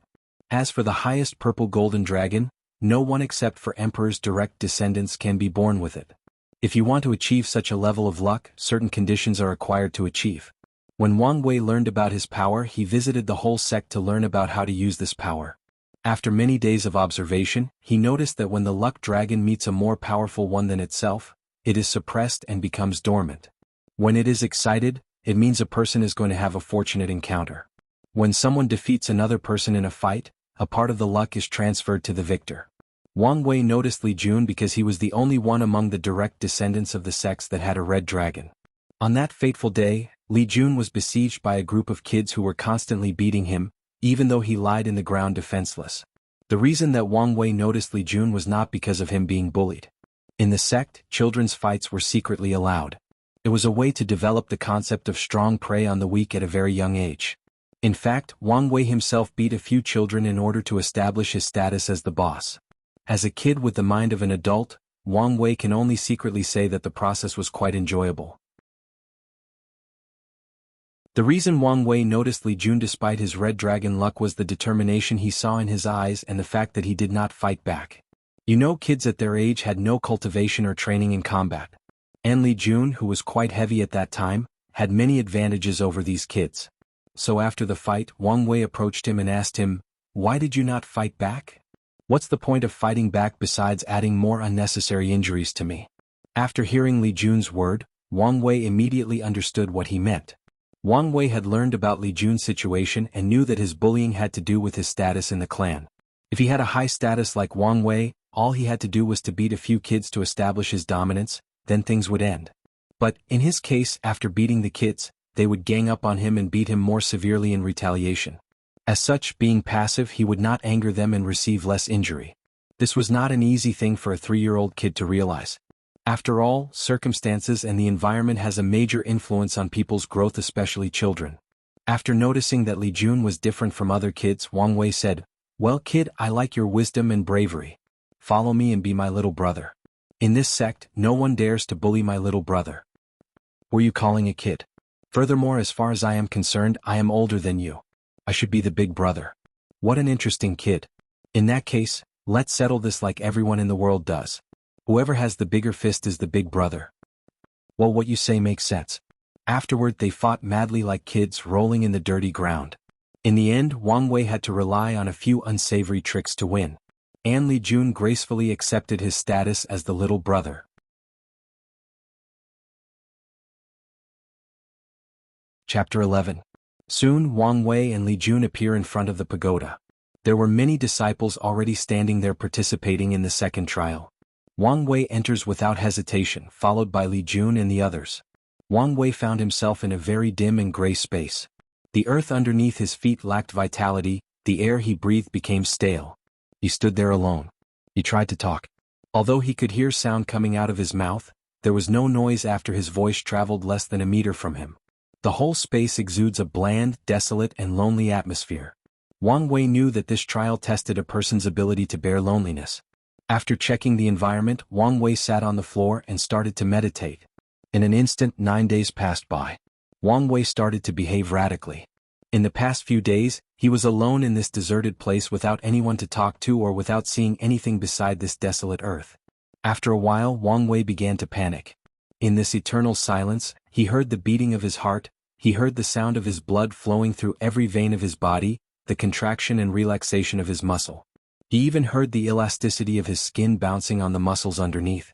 After hearing all these phenomena that almost made him go crazy, Wang Wei decided to sing out loud to pass the time. Soon 5 years passed.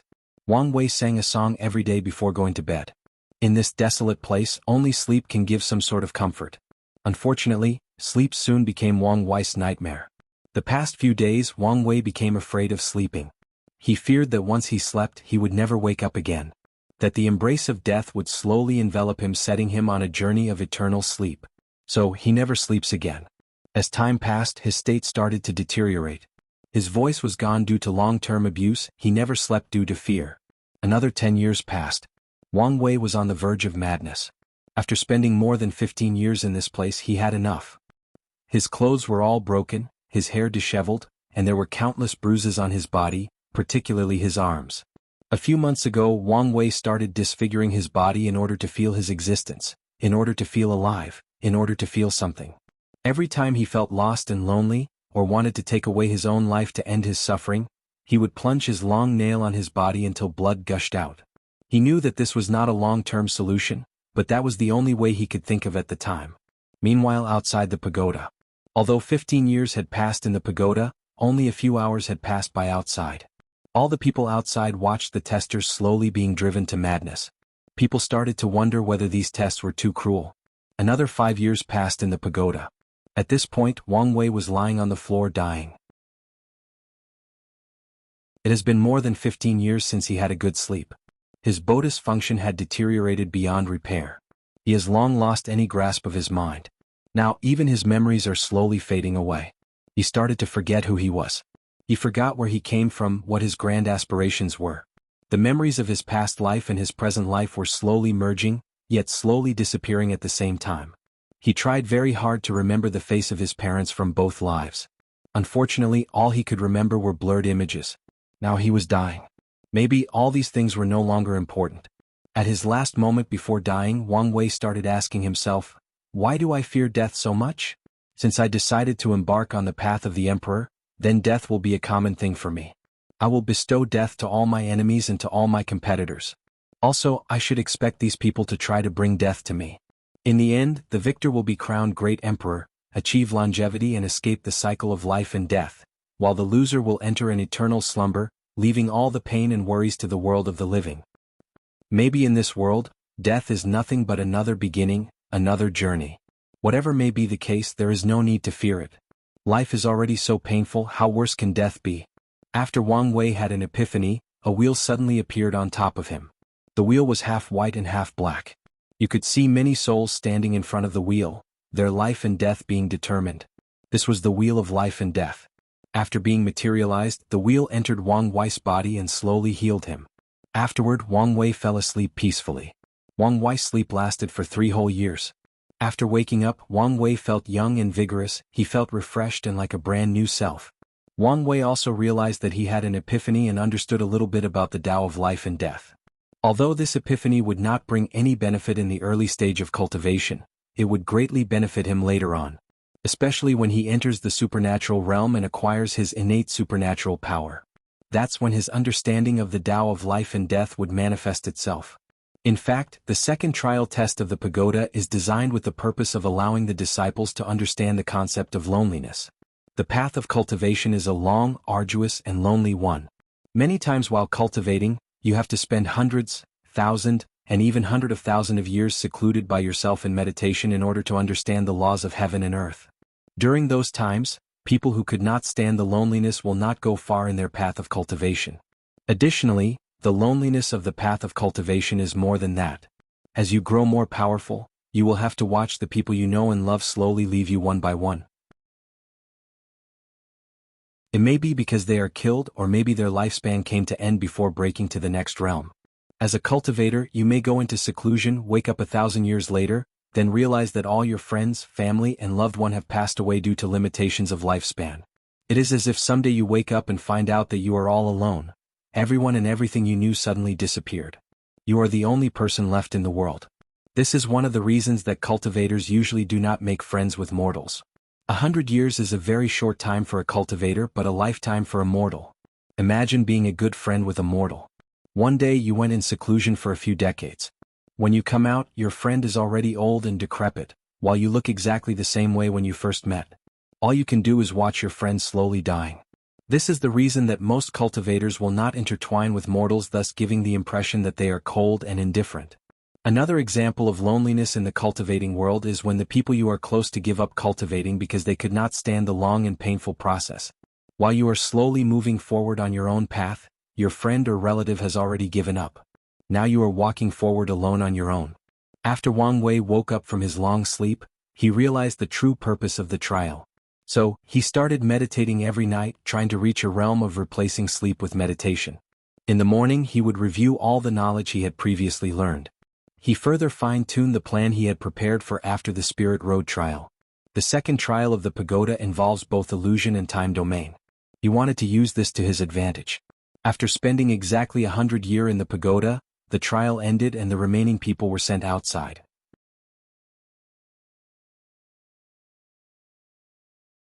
Chapter 12.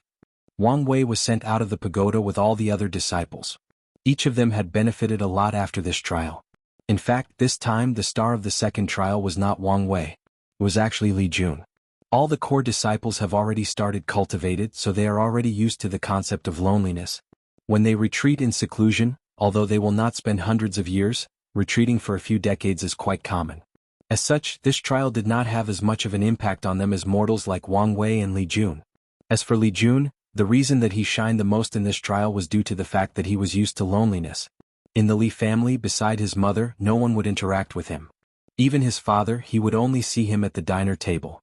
But then, few words were exchanged between them. Li Jun was used to the cold, indifferent, and aloof eyes of the people around him. Loneliness was already a part of his daily life. So, in this trial, after a few years adapting to the environment, he soon adjusted his emotion and tried to make the most of the time he had. Li Jun knew that the plan that his brother had made for both of them was the only chance to fundamentally change his destiny. However, this plan requires a tremendous amount of resources. With the status of his big brother, the elders of the sect were willing to spend it on Wang Wei, but they were not willing to do it for him. It was his brother who insisted that he needed a powerful general to support him in the fight for heaven will. As such, the elders agreed to invest resources on him. However, many people were dissatisfied. They could not complain about his big brother, but they could place their dissatisfaction on him. As such, Li Jun knew that the pagoda trial was his only way to prove to the sect that he was worth the resources that they would invest on him. So, the better his performance on the trials are, the better and more secure his future will be. After adjusting their mind and spirit for a few days, Wang Wei, Li Jun, and the other disciples returned to the pagoda for the third trial. The third trial can be considered one of the harshest trials of the pagoda. The purpose of this trial is simple and quite straightforward. That is pain. In this trial, the testers will experience all kind of torture both to the body and the soul, and they simply have to endure it. Wang Wei was at loss on how to design this test at first, but then he simply modeled it after the Chinese 18 hell from his past life.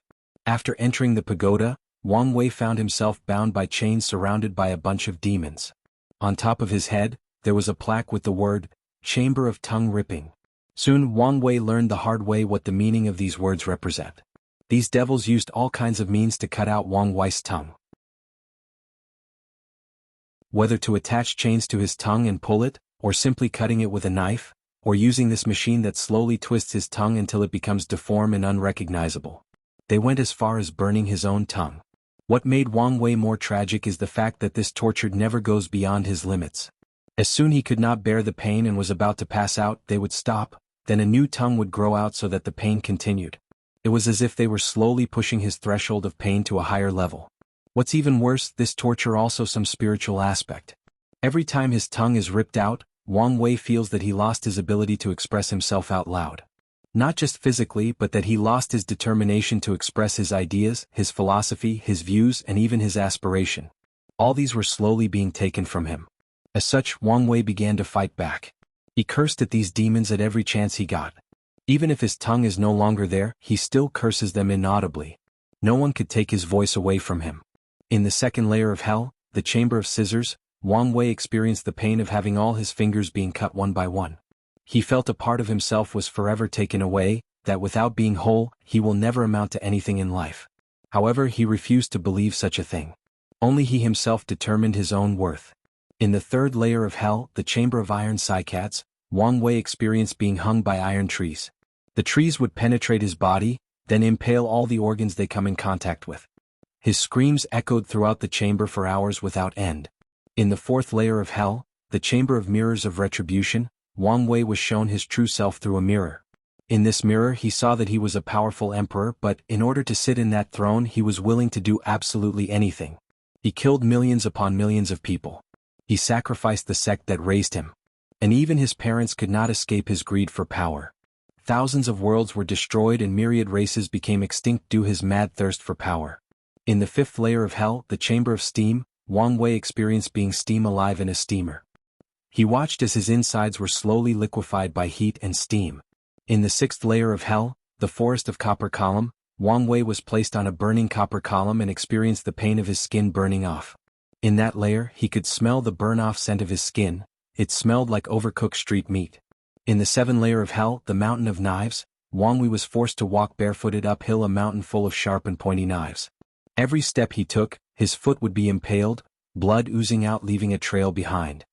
He gritted his teeth and marched forward until he reached the top of the mountain. Then he had to return the same way he came. He repeated the process 9 times before leaving. In the eighth layer of hell, the Hill of Ice, Wang Wei was left naked in a freezing hill. His body started shivering, his speech was slurred, his breathing became shallow. His skin became bright red, his consciousness was slowly fading, his body function dropped below the level of normal function. He laid on the floor in the fetal position trying to find some warmth and comfort. Even his ideas or memories of warmth and comfort were slowly fading away. As such, he tried to think about only happy thoughts, only happy memories with his loved one to pass through this trial. In the ninth layer of hell, the Cauldron of Boiling Oil, Wang Wei experienced how it feels to be cooked alive with fried oil in a large cauldron. He even saw the demon in charge of this level secretly put some seasoning in the cauldron. What's even worse was that this process did not happen only once but repeatedly. Throughout all these levels of torture, the only audible sound was the agonizing scream of Wang Wei that echoed through the chambers, conveying the unimaginable pain and suffering he had to endure. Unfortunately for him, he had only passed half of the torture in the 18th level of hell.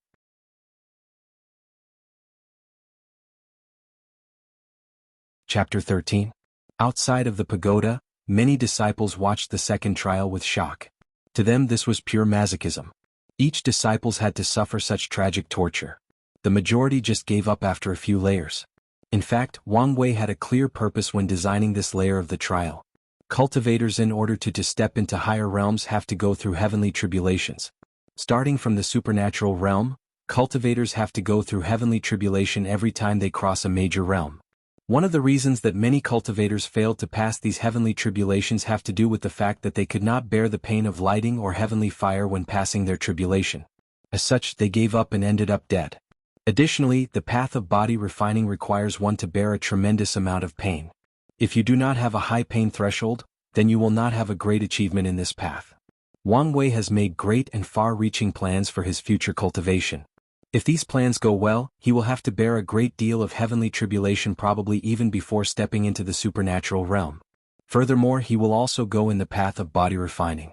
As such, Wang Wei designed the third pagoda trial in order to physically and mentally prepare him for the future. Back in the pagoda, Wang Wei just entered the 10th layer of hell, the Chamber of Ox.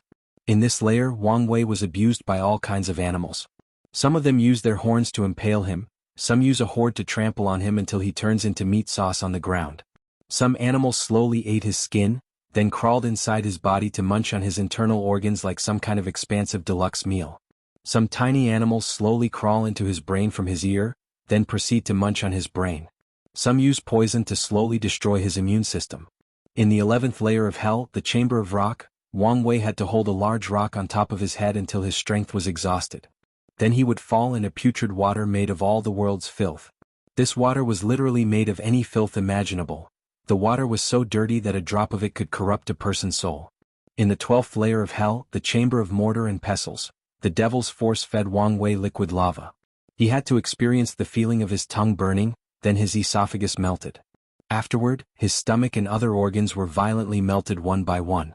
In the 13th layer of hell, the pool of blood, Wang Wei was stabbed in different parts of the body.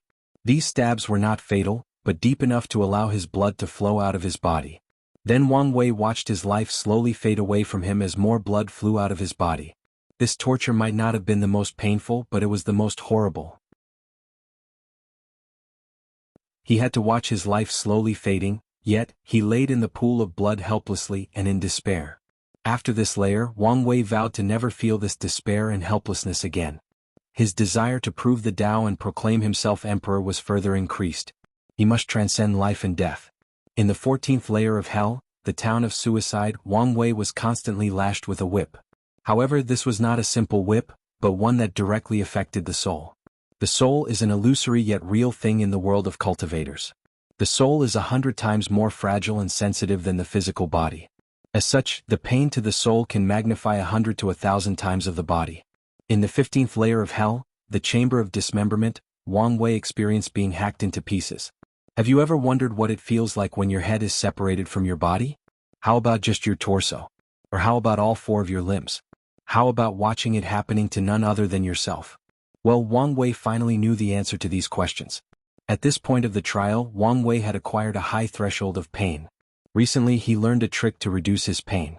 He managed to learn to control his body to the point of cutting his pain receptors in his body, thus reaching a state of not feeling any physical pain. However, this trick only applied to physical pain, not spiritual or soul-related pain. However, Wang Wei was not discouraged because of such minor inconvenience. As such, he took action to fix the problem. Instead of just experiencing pain, he started to ponder on the concept of pain. He hoped that he could be enlightened in the Tao of pain so that he could awaken an innate talent related to pain in the supernatural realm. One day he would make his enemies experience 100-fold or more the pain he had experienced in this trial. In the 16th layer of hell, Mountain of Flames, Wang Wei was sent inside a hollow mountain. Then, the mountain would be slowly filled with lava. The terrible thing about this layer was the fact that the lava did not directly burn and kill him. No, it slowly cooked him. Then, the lava solidified and encased Wang Wei inside, thus killing him due to asphyxiation. Wang Wei had to experience the pain of not having air to breath. His lungs screamed trying to inhale the tiniest amount of oxygen to sustain itself. Without enough oxygen, his heart stopped beating, then a chain reaction occurred inside his body that led to the failure of all his other organs. Normally, after such an ordeal, a person will immediately die after a few minutes. But no. In this trial, Wang Wei stayed in this state for hours if not days. In that state he could not even scream even if he wanted to. In the 17th layer of hell, the yard of stone mill, Wang Wei was placed on a stone mill, then slowly grinded like a blender until he turned into a bloody, savory and slurry milkshake. All his skin, muscle, organs and bones were grinded into slushy. This process repeated itself many times over. In the 18th and final layer of hell, the Chamber of Saw, Wang Wei was sawed in half in many different ways. Whether horizontally, vertically, or obliquely, in this layer, his final result was to be separated into 2. In this layer, Wang Wei even experienced the pain of cutting his soul into 2 or more parts. However, unlike when he first started, Wang Wei did not scream in agony. In fact, he did not scream at all. He gritted his teeth and bore the pain without making much noise. After the last layer, Wang Wei and the other contestants were sent out of the pagoda. In fact, the contestants had spent more than a month in the trial. Yet, the people outside stood watching in the formation screen without moving a single step. To these cultivators, a month was a very short period of time for them. When Wang Wei and the contestants who finished the whole trial were sent out, they received praise and worship from the other disciples, especially Wang Wei and Li Jun. This time, all the contemporary sacred son passed the trial, but the reason that many people paid attention to Wang Wei and Li Jun was due to their young age. Many people of similar age from the different families in the sect were allowed to take the trial, but only Wang Wei and Li Jun managed to finish and pass it. So they received the most praise. Somewhere in the void, many of the secretary upper-level management were standing there and talking to each other. The great elder of the recruiting hall said, "Sect Master, I think we need to use this pagoda trial as a test to recruit disciples from now on." That's a great idea. Not just recruiting disciples, but also as an assessment from when they are promoted from outer disciples to inner and core disciples. We should apply a strict standard for each promotion. I don't know about this. This pagoda trial is a magical weapon that further increases the foundation of our sect. Is it really a good thing to make it available for free just like this?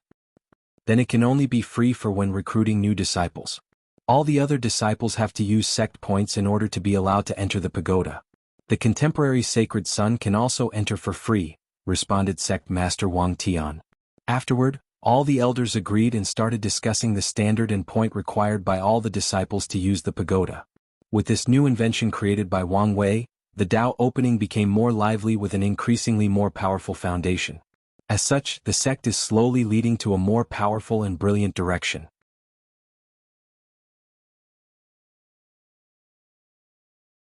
Chapter 14. Wang Wei and the other contestants spend half a month to adjust themselves before they return for the fourth trial of the pagoda. In this trial, Wang Wei forgot who he was and where he came from.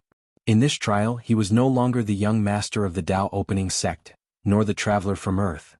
No, now he was the emperor of the Great Xia Empire who ruled an extremely vast amount of land. His empire was prosperous. All common people had enough food to eat, proper clothes to shelter them from the winter cold, and enough reserve wealth to spend freely. The ministers were all loyal to the emperor, the generals who hold vast amounts of military power were loyal and had no desire to rebel. All the other foreign countries in the world worship Great Xia and dare not encroach on its border. They would send large amounts of taxes in the form of offering every year. What a beautiful and powerful country. And Wang Wei was in charge of such a prosperous country. In fact, all of these were his delusions. At this moment, the Great Xia Empire was actually on the verge of collapse. The majority of the land and wealth of the country were in the hand of the aristocrat family. Most of the officials were corrupted and fighting with each other for power. The court was divided between the head eunuch and the prime minister. These two people hold more than 90% of the capital's power. In the different prefectures, the local governors hold all the political power and control the city guards.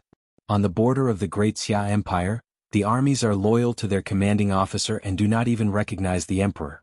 As for the common people, their lives were more miserable than wandering street dogs. They had gone through many famines due to the recent drought. The government treated their lives as if they were more cheap than dirt in the slum. The aristocrats exploited them for their labor and gave them a small amount of food to support them long enough to continue working. The lives of the common people living near the border were even more miserable. The foreign countries who lust after the fertile land of the Central Plains have repeatedly attacked the Great Xia border. However, the border generals did not fight these invaders, instead they opened the gates and allowed them to kill, rape and plunder their own people.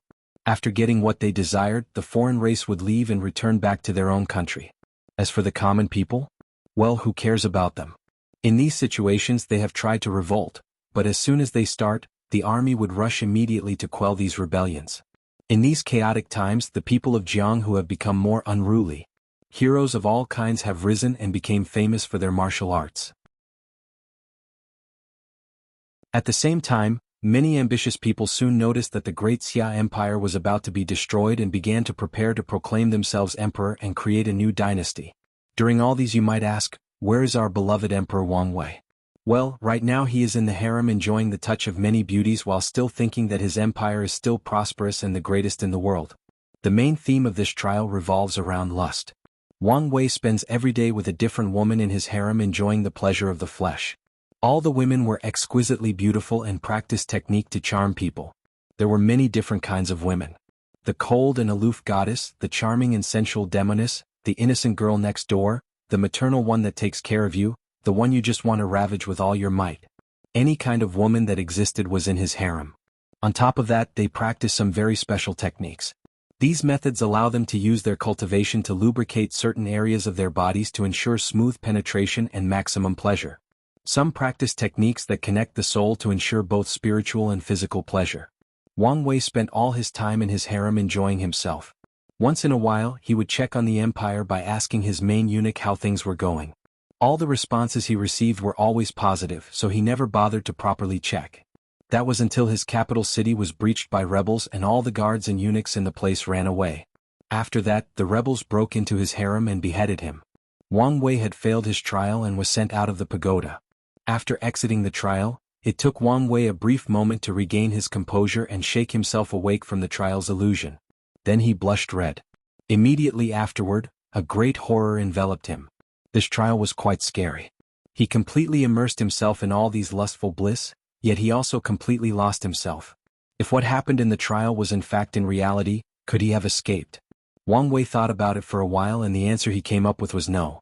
From what he knows, this trial was specially designed by the true monarch of the Fox Demon clan based on their race charm ability. So, the realism in this trial reached an unprecedented level. As such, it is literally possible for one of his future enemies to use the beauty trap on him one day. And if that was the case, his current self would probably fail for such a simple trap and his path of emperor would be cut forever. Wang Wei used to watch these shows in his past life of emperors who discarded their nation because of beauties in the harem. He would scoff at them thinking that they were weak-willed and unqualified. It was now that he faced the same situation that he knew the horror of the beauty trap. In fact, not all this failure is due to Wang Wei's weak will.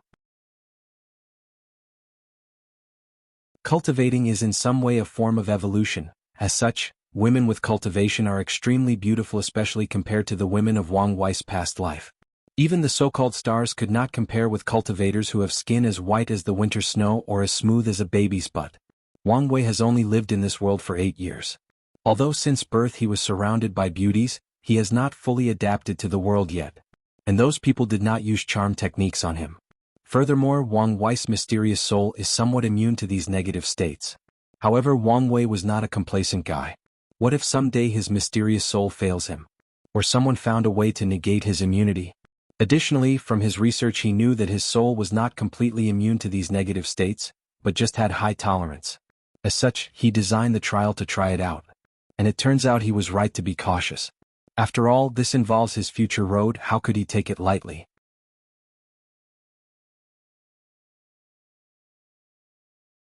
Chapter 15.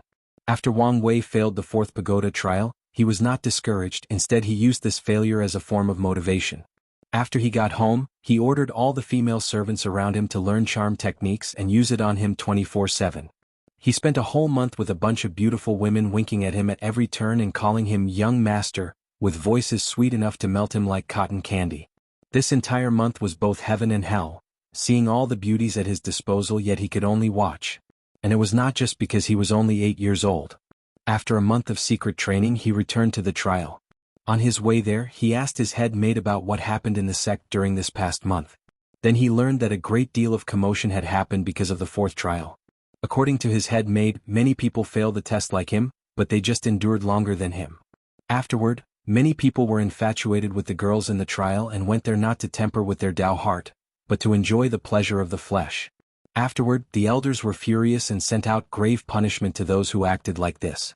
They dictate a rule that a person's record in the trial should increase each time they enter the pagoda, otherwise they would be severely punished. Another news was that the sect decided to heavily award the Fox Demon clan for helping them realize that such a huge defect existed in their training of the sect's disciples. After learning the ups and downs of the sect this past month, Wang Wei sighed and entered the fourth trial of the pagoda for the second time. The setting of the trial remained the same as last time, but this time it was different. Wang Wei did not lose himself in the bliss of the harem.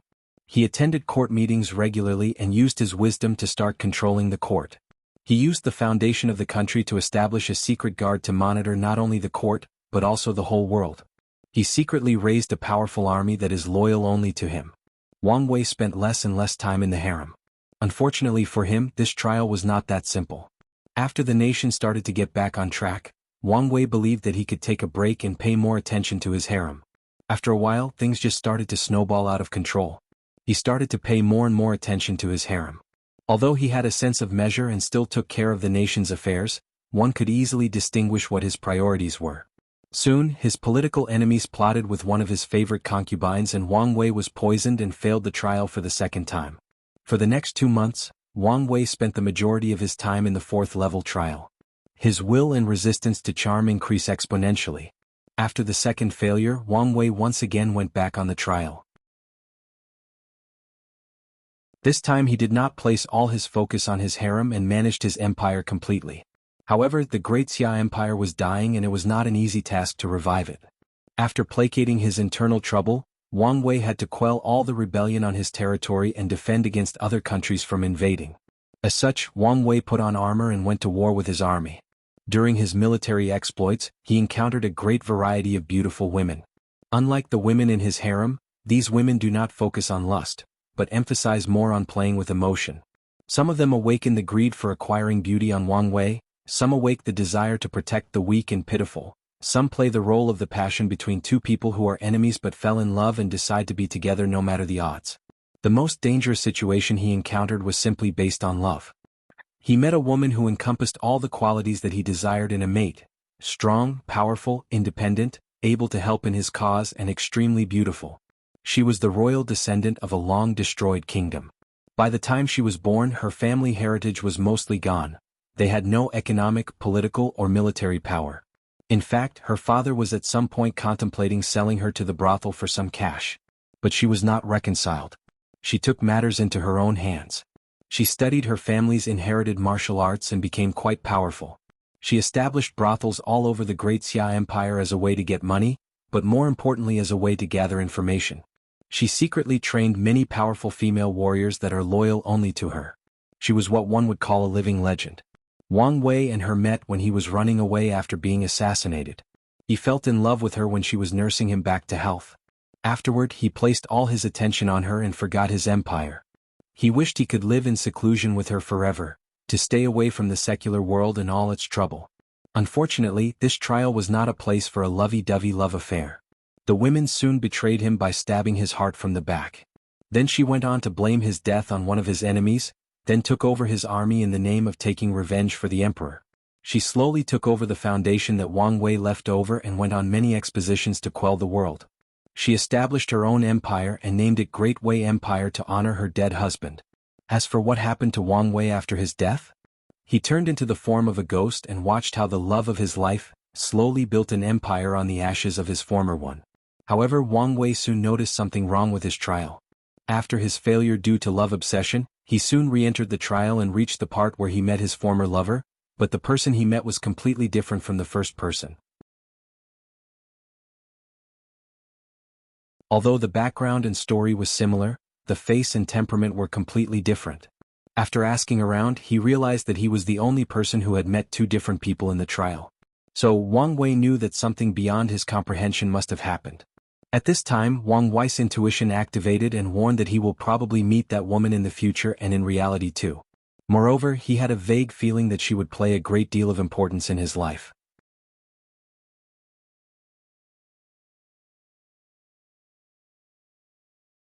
Chapter 16. In fact, there is a reason for Wang Wei to spend a whole 2 months on this trial, and it was not because of his failure due to betrayal of his love of his life. After the first failure, he immediately went back on the trial and this time things went quite smoothly. Upon entering, Wang Wei sent a decree to the harem to forbid anyone from using charm technique, otherwise they would suffer the consequences. And Wang Wei did just that. Anyone of his beautiful harem who tried to use charm technique on him would have their head beheaded directly by him. After stabilizing the internal trouble of the empire, he went on an expedition with his army. When encountering all these women who played with emotion, he would ignore them or offer them to his loyal officer for their merit to the empire. As for the ones who actually help him, he would offer them land, money, or nobility title as a way to repay the karma he had forged with them. When encountering his ideal woman again, he played her the same way she played him. After she tried to kill him, he executed her instead, then took over her foundation in the name of taking revenge for her. When the empire was stabilized, he crowned her the empress and had her buried in the royal tomb. He then dedicated a day for the whole nation to mourn for their empress and her sacrifice for the empire. After this part of the trial, Wang Wei learned a great deal of things. After spending so much time in these political games in the court, Wang Wei learned how to hide his emotion on his face and how to remain calm in the face of any situation. After meeting so many women designed to play with his emotion, Wang Wei learned to distinguish emotions based on micro-expression, especially the eyes and mouth, and went as far as developing a skill to notice the subtle soul fluctuation of a person to determine their emotion. Wang Wei benefited a great deal from this trial, but still did not pass yet. The reason for that was that there was a second part to this trial. One day Wang Wei went to seclusion in order to break through to a higher level of martial art. While he was meditating, suddenly a pink cloud of gas rapidly enveloped the whole room without giving him the time to respond. The pink cloud gas entered his body and immediately began to work. He was suddenly aroused, all his other emotions were suppressed while leaving an unimaginable amount of desire and lust. All he could think about was how to vent all his energy. Soon, a great number of beauties of his harem entered his seclusion room. They were all without a single garment on them, thus revealing the temptation of their beauty, youth, and vigor. As soon as those women entered his room, a message was sent to Wang Wei's mind: if you touch even one of these women, your primordial yang will be sucked up and you will die a very miserable death. When he heard what entailed the second part of this trial, Wang Wei only had time to think, "Damn, I'm finished," before he lost consciousness and his body dried up like a 1,000 years old mummy, thus was evicted out of the pagoda for failing the trial. After being ejected out of the pagoda, Wang Wei took a moment to adjust his mind and think deeply. He was a little shocked this time because this was not part of his design when he created the pagoda. Someone else must have the idea of adding this part in the trial. Wang Wei was not angry due to the fact that someone modified his trial. As a matter of fact, he was quite excited. He was not omnipotent, so it's normal to overlook certain things when making plans. Just like he overlooked the importance of aphrodisiacs. In his past life, aphrodisiacs were not scientifically proven, nor could the efficiency reach such an abnormal level. So, when Wang Wei was making plans for his future, he overlooked them. You know, Wang Wei had already made plans for poison for his future, but he still overlooked aphrodisiacs.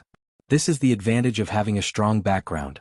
Not only can you have a large amount of resources, but also having people that are wise enough to make up for your own shortcomings. As a result, you will suffer less during your career or goals. Wang Wei expects that the future trial will not be as smooth as expected and many surprises await him. But he was quite excited for this. What's the point of knowing everything? Although Wang Wei is the kind of person who likes to be prepared, he also enjoys the excitement of the unknown.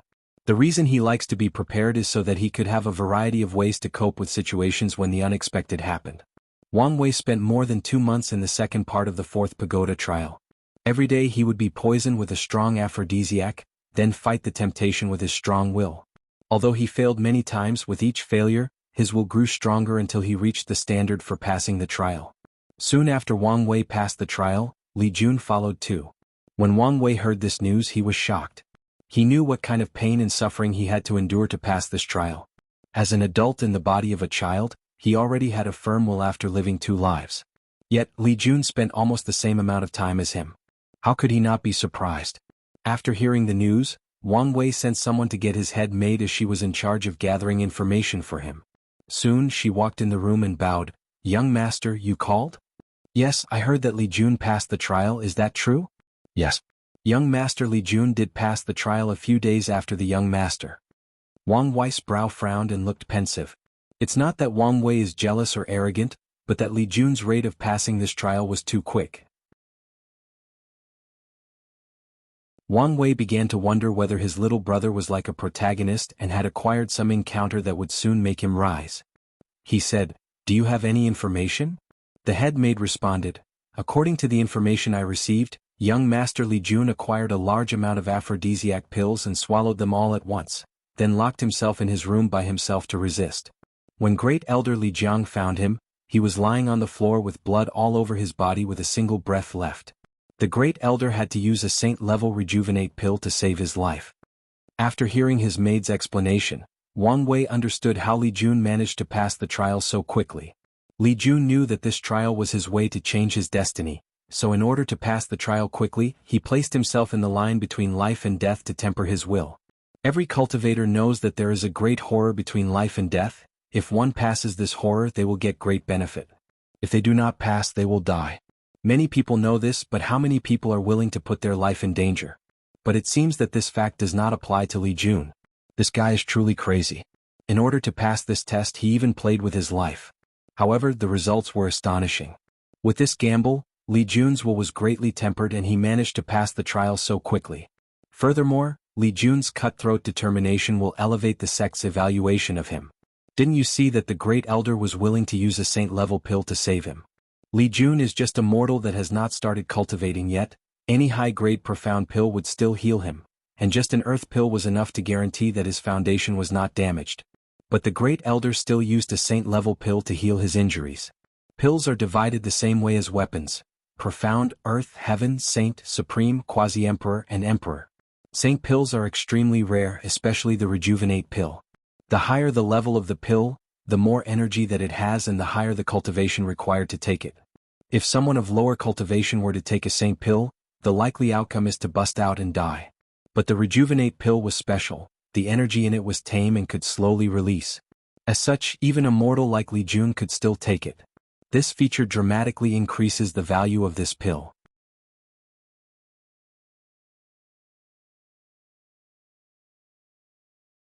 Chapter 17. After hearing his head maid's explanation, Wang Wei smiled and was genuinely very happy for his little brother. Then he asked the maid, "How did the elders respond to Li Jun's news?" The head maid explained excitedly, "The elders and great elders were shocked by young Master Li's determination. Furthermore, great elder Li Jiang has been very excited and bragging about his son to all the other elders." "What about the people who complained about all the resources Li Jun had received?" "Young master, all of them are silent now.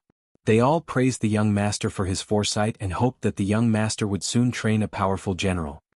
The head maid secretly looked at Wang Wei and the worship in her eyes increased. As the head maid of Wang Wei, she has basically watched him grow up. She witnessed all the glory that the young master had acquired during the past 8 years. She is also one of the few people who knew the young master's status and the contradiction he had with the elders regarding young master Li Jun. But now, Li Jun has proven to all the people of the sect that he is deserving of the resources he had received and the one he would receive in the future. Wang Wei easily noticed the change of his head maid through her soul fluctuation and he was secretly happy. As his head maid, she is bound to spend a lot of time with him and ensuring her true loyalty is one of his tasks. If she proved her loyalty, he would not mind training her as one of his future generals. As for the group of elders who were previously dissatisfied with him, Wang Wei just sneered at them. Wang Wei knew that although the Tao opening sect had already decided to train him for the future Heaven Will's fight, many people were secretly dissatisfied with this decision. After all, the Tao opening sect has 4 major factions. All of them wished that the chosen person came from their faction. One of the main reasons that people are dissatisfied with him is due to the fact that he was young and had not achieved any result to prove himself. All he has going for him is the fact that he is currently the most talented person in the sect. As such, many people believe that as long as they found someone as talented as Wang Wei, then they could fight for the status of sacred son. Wang Wei was aware of the people's thoughts. In order to ensure his status, Wang Wei revealed his genius early on. He spent most of his time in the library, and every time he became enlightened on one of the scriptures, there would be a vision accompanying him. Throughout the past 5 years, there have been so many visions created by Wang Wei that the sect's disciples are now used to it. Furthermore, these visions further increase Wang Wei's halo as a genius, thus consolidating his status in the eyes of the elders. However, things turned around when Wang Wei decided to train Li Jun. Many people who were suppressed by him used this as an excuse to secretly attack him. Fortunately, Li Jun proved his worth during the pagoda trial, thus further suppressing these people again. Wang Wei knew that the actions of these people were just mere temptation to decrease his status in the clan. He also believed that there will be many such temptations in the future. These people are just waiting to find a talent that can compete with Wang Wei, but he was not afraid. As long as his plan for the next 7 years goes smoothly, he will have the capital to fully suppress these people until they are not able to raise their head. Wang Wei spent half a month to properly rest before heading to the 5th trial of the pagoda. In this trial, Wang Wei found himself the patriarch of a mortal clan. His clan was lavishly wealthy to the point that the royal family and other aristocratic families were jealous enough to form an alliance and put aside their thousand-year feuds. They wanted to destroy Wang Wei's clan and carved up its wealth. When Wang Wei heard this news, he was frightened. He tried to use his economic wealth as a way to hire some powerful bodyguards to protect his clan. Unfortunately, the influence of the royal family and other clans was simply overwhelming. No one was willing to work for the Wang clan and offended the other families. As such, Wang Wei was all alone, waiting for the day of the extermination of his family. One day while wandering in the family ancestral hall, Wang Wei found a book that was hidden in the altar that was used to worship the family's ancestors. Wang Wei suspiciously took the book away and read it secretly in his study. Then he was shocked and confused. The book described a way for a person to quickly gain strength through human sacrifices. By drawing a formation then killing a few people, you can absorb the blood and soul of the sacrificed people to not only step in the path of cultivation, but also quickly increase one's strength. Upon seeing this method, Wang Wei hesitated. Under normal circumstances, he would never use such despicable means to acquire strength. But now, his family faced extinction and now he has to re-evaluate his societal and moral standard. Wang Wei spent many days wondering what decision to make. As he spent more time procrastinating, the day of his clan's demise was soon approaching. One day while wandering in the clan's villa, he encountered his mother while she was watering the plant. In this trial, Wang Wei's mother was the same as his real life, but his father passed away early due to illness. He was raised alone by his mother. Wang Wei approached his mother and asked, "Mom, do you need help?" She responded, "I'm just watering the plants, what help do I need?" "The more important question is, do you need help, son? I can see the worry oozing out of your face." Wang Wei hesitated for a while, then shook his head. "No, I'm fine, Mom. Just some problem with the family's business." Wang Wei's mother knew that his son was lying. Although she did not participate in the clan's affair, she was still knowledgeable of the things going around. She also knew that the family was facing a great crisis. She walked over and gently caressed his son's head. "Wire, you do not need to take the burden of the whole family alone. As long as you are happy, that's all that matters. And if you have something to do or a major decision to make, just follow your heart." Hearing what his mother said, Wang Wei's heart shook and looked at his mother. He saw the wrinkle on her face, the few strings of white hair in her head. He suddenly thought of when he was a child. At that time, his mother was full of youthful vigor and spirit. Although the family was only composed of the two of them, they were happy. At that time Wang Wei was young and ignorant. He did not know the burden that his mother carried. He did not know all the effort, pain, and suffering she went through to raise him and provide him with a good family and a good growing environment. Without him knowing it, his mother already grew old. The youthful face was full of wrinkles, the shiny black hair was starting to gray, the eyes that were full of spirit now displayed the vicissitude of life. As for him, he spends most of his time taking care of the family business and spends less and less time with his mother. However, she did not complain. On the contrary, she silently supported him and motivated him to move forward. Wang Wei thought of the advice of his mother. Follow his heart? If it was up to him, he would not give up his humanity just for the sake of power. But now he changed his mind. He would do whatever it takes to ensure the life of his mother, even if he has to spend the rest of eternity in hell.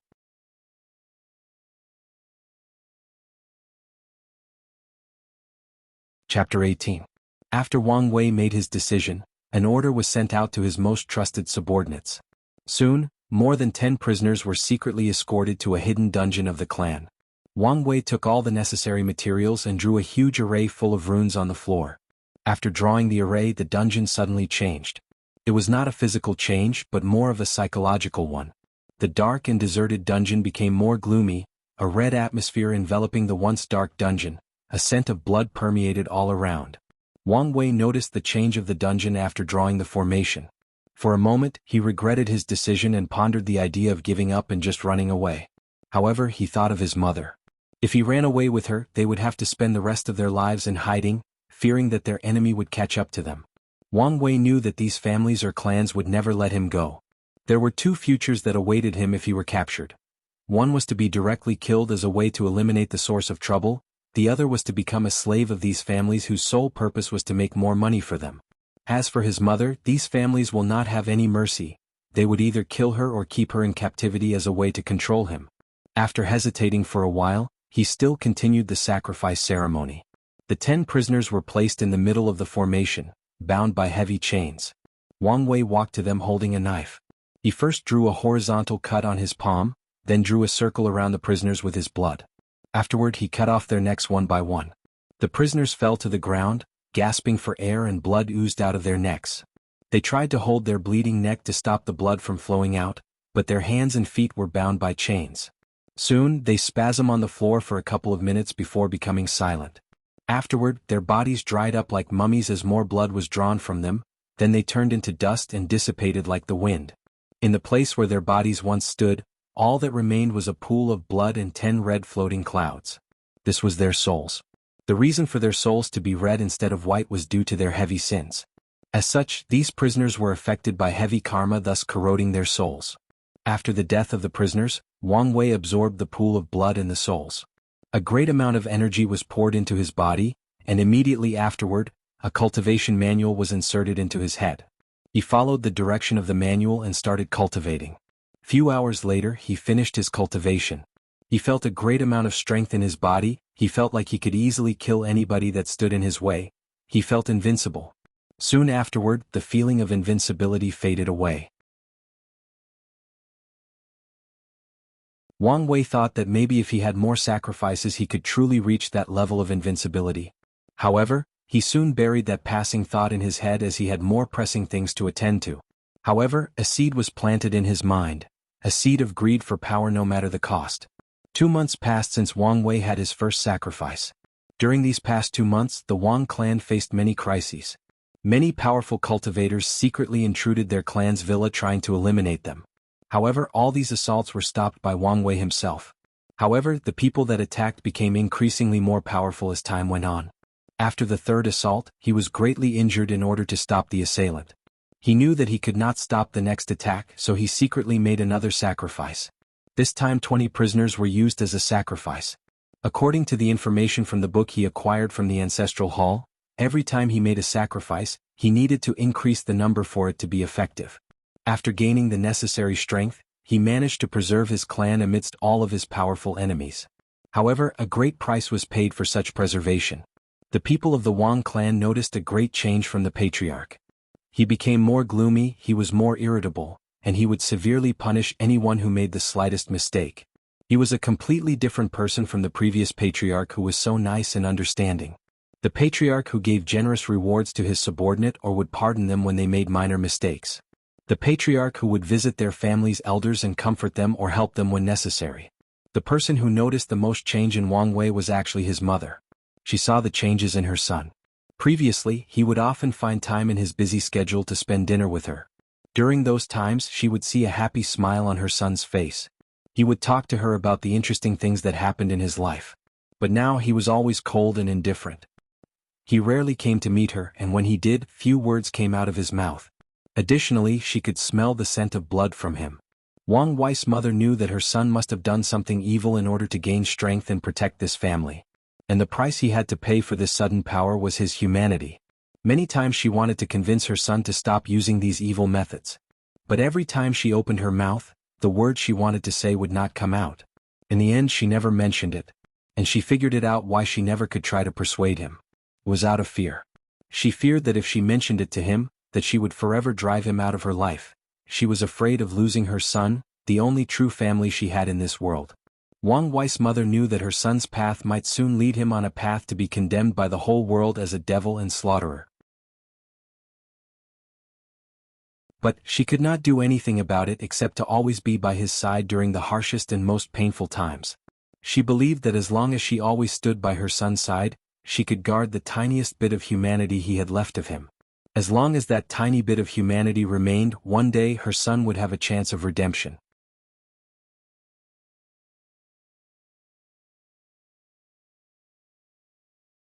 Chapter 19.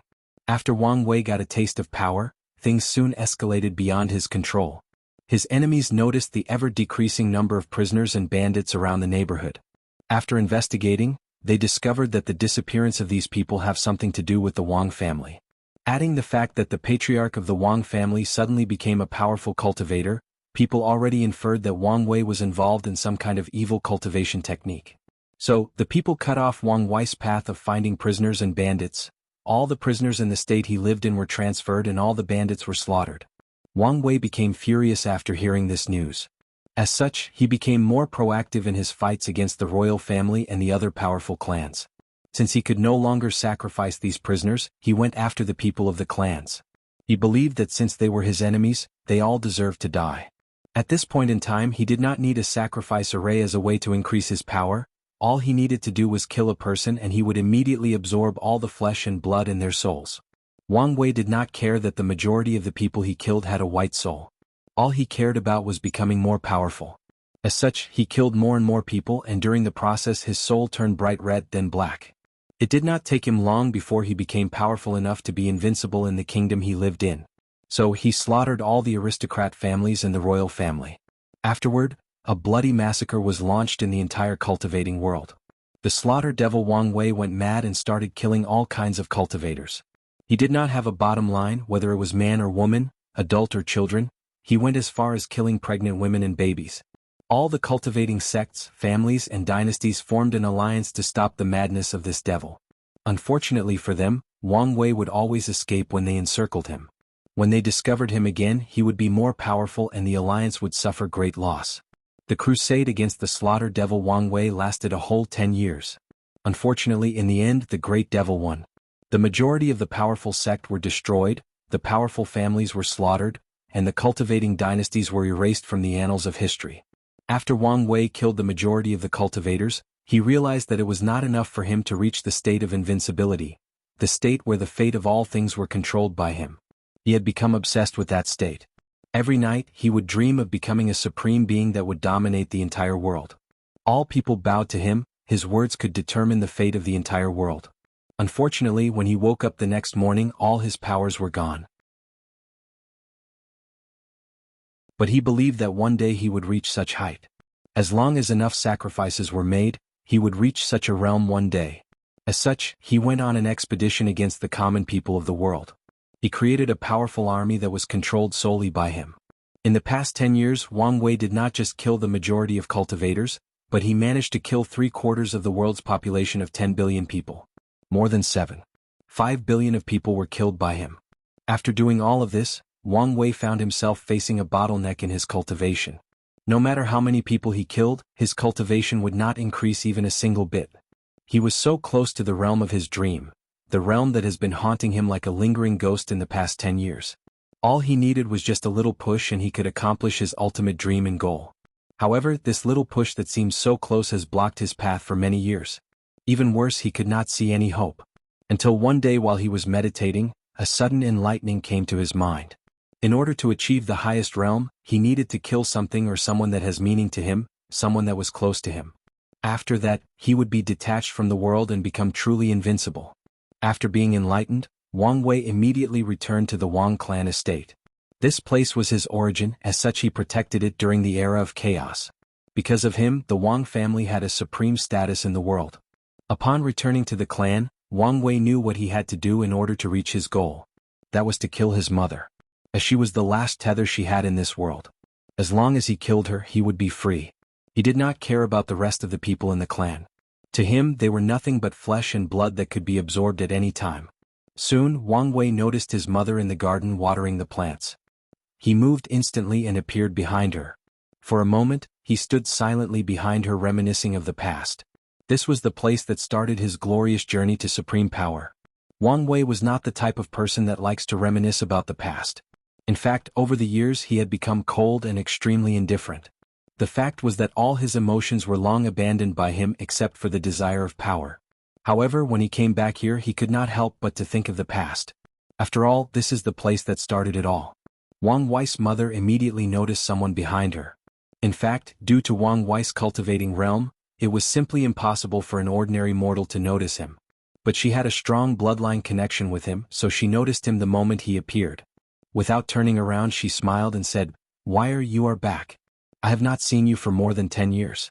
Help your mother water these new flowers that I got from the shop down the street." Wang Wei did not say anything and walked next to the flowers and watered them. The two spent the next 2 hours in silence watering the plants. After watering the plants, Wang Wei's mother, whose name was Yu Yan, looked closely at her son for the first time in 10 years. She could hardly recognize him.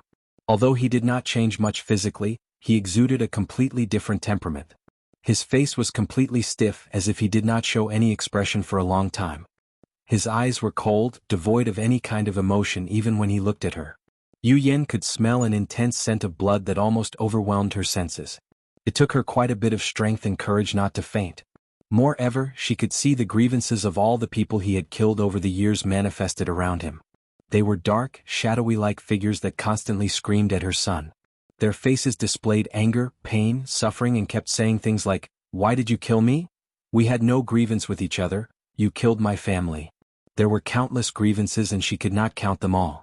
However, her son seemed to ignore their cries of suffering and despair. Yu Yan walked over to Wang Wei, raised her trembling hand and started to caress his hair.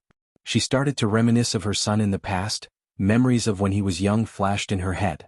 Memories of growing up as a child, memories of his school days, and memories of him turning into a responsible man capable of looking after the family. Her memories stopped to the point 10 years ago in the same garden, when she told him to follow his heart. She knew that this was the starting point of it all. Often she blamed herself for what happened to her son. Many times she imagined if things would have turned out differently if she had given him a different advice. Or maybe if she had convinced him to just run away and live an ordinary life. Or maybe everything was fated. During her caress, Wang Wei stood there like a wooden pole, with no expression on his face. Yu Yan did not mind all these. She was in her own world for a while before regaining consciousness. She looked at Wang Wei in the eyes, smiled brightly and said, "You can do it, son. I knew this would happen someday. In the past 10 years, not seeing you was one of the greatest joys of my life. Because I knew that if you did not return here, that meant that there is still hope for you, it meant that there is still a trace of humanity left inside of you. Unfortunately, fate plays us all like marionettes. I want you to know that I still love you and forgive you. The only regret that I have in this life was the fact that I could not save you in the end." After saying her last word, Yu Yan closed her eyes and waited for her final moment. A smile was still pertinent on her face. This smile was brilliant, pure, and genuine. Wang Wei, with no expression on his face, took a long red sword and without hesitation, plunged it straight toward her heart.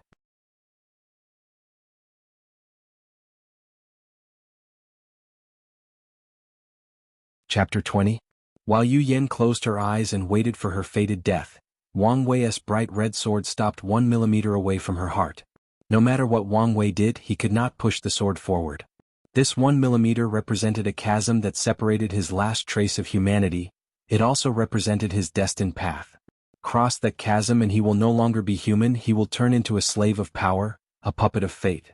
Walk away from it, he still has a chance at redemption, a chance to try to place the control of his fate in his own hands. Wang Wei looked at his mother, then memories that were engraved deep in his memories flooded his mind. He remembered the reason that he started in this path of pursuing power. It was to protect his mother from the persecutions of the other clans. But now, years later, he has forgotten his original purpose. His desire for power slowly consumed him like blood flowing out of a person's cut artery. Then it suddenly dawned on Wang Wei that the most difficult thing about cultivating was not the process of reaching high realms. No, by his talent alone and with an abundance of resources from the sect, it was only a matter of time before he could cultivate to the supreme realm. The real difficulty of cultivating was how to remember his original purpose, his original heart. Cultivators live a very long life. The real trial that they have to face is how not to let the passing of time affect their heart, to retain their original intention in the face of the demon that is called time. Can you make sure that after 1,000,000 years, you are the same person?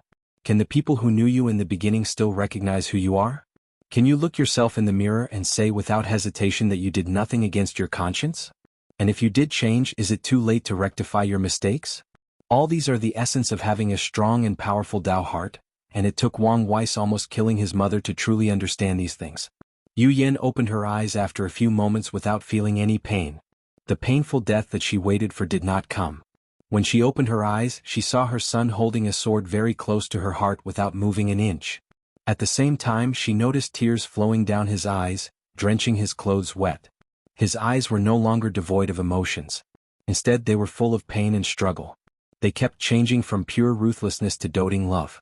Yu Yan realizes that her son was in an internal battle of good and evil. Her son was in his last struggle to redeem himself. She did not say anything to him, her gentle smile remained on her face. She knew that this was a battle that her son had to face on his own. No matter the outcome, she will accept it. If her son succeeded, she will lead him to a path of redemption to repay all his negative karma.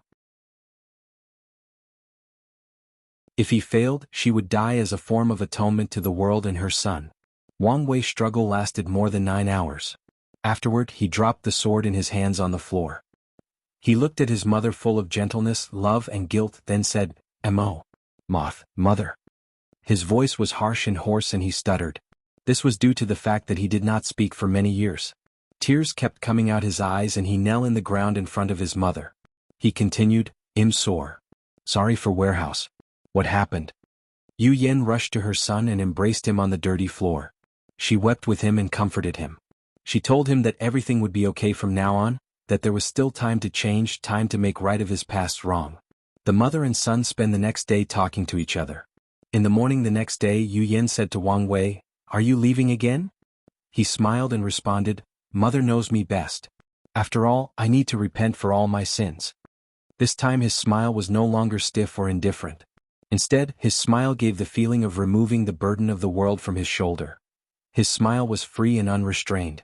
After saying his parting word to his mother, Wang Wei teleported away from the Wang clan. Then he turned into a giant. His body was so huge that the concept of size could no longer apply to him. All the people of the world raised their head to see a gigantic human head covering the entire heaven. In front of this giant, they were nothing but ants crawling in the ground in order to survive the cruelty of nature. And this giant was at the top of the food pyramid. The people of the world immediately knelt on the ground and did not make a single sound. The world became extremely quiet. In fact, not just humans, all sentient and non-sentient beings acted this way. Even the wind stopped blowing so as not to make flowers move and make a single sound. The giant looked at all the beings in the world and proclaimed, My name is Wang Wei, but many of you should know me by the title of Slaughter Devil. Upon hearing the giant's word, many people became terrified. Who did not know the Slaughter Devil that killed the majority of the people in the world? All of them lived every day in fear, thinking that someday the devil would come to finish the rest of the job. Many people at the moment thought that their judgment day final came. Throughout the past 10 years, I have committed great sins to the people of the world, and as such, are fettered by karmic virtues. Since there is a cause, then there must be an effect. Today I will repay the karma I owed to the people and to the world. My soul will turn into the cycle of reincarnation so that all the people that I have killed can be reborn and have new life. My blood will nourish the land of the world so that all living beings have enough resources to breed, multiply, and grow. My flesh will turn into a new continent so that all beings will have more land for future descendants and the world could be more prosperous. After this declaration, the people watched as the giant's body slowly disintegrated. Many grieving souls flew out of the giant's body, bowed to him and went into reincarnation. The giant's blood enveloped the land. The crops and plants started to grow at an alarming rate. Many ores and spiritual veins were created in different parts of the land. Many mountains and rivers grew at a rate visible to the naked eye.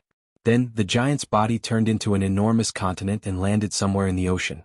The few remaining cultivators in the world soon noticed that the world they lived in hands started to expand and the spiritual energy of heaven and earth became extremely abundant. Every breath they took could absorb a vast amount of spiritual energy and they would feel refreshed afterward. In this environment, even mortals will have a long lifespan. They knew that this world was about to enter an age of cultivation and exploration. Both cultivators and mortals will benefit from this coming era. After doing all of this, Wang Wei was ejected out of the pagoda trial. In fact, Wang Wei did not have to do all the extra things at the end. After waking up at the last moment and preventing himself from killing his mother, he already passed the trial. So why did he do all the things he did? It was to install on him the idea of always paying karma. In this world of cultivation, karma is a real and accessible thing. Many cultivators have cultivated the Tao of karma, and some have even proclaimed themselves emperor using the Tao of karma. If one day he encountered one of such cultivators, he would be somewhat prepared. If he could also understand the Tao of karma, it would be even better.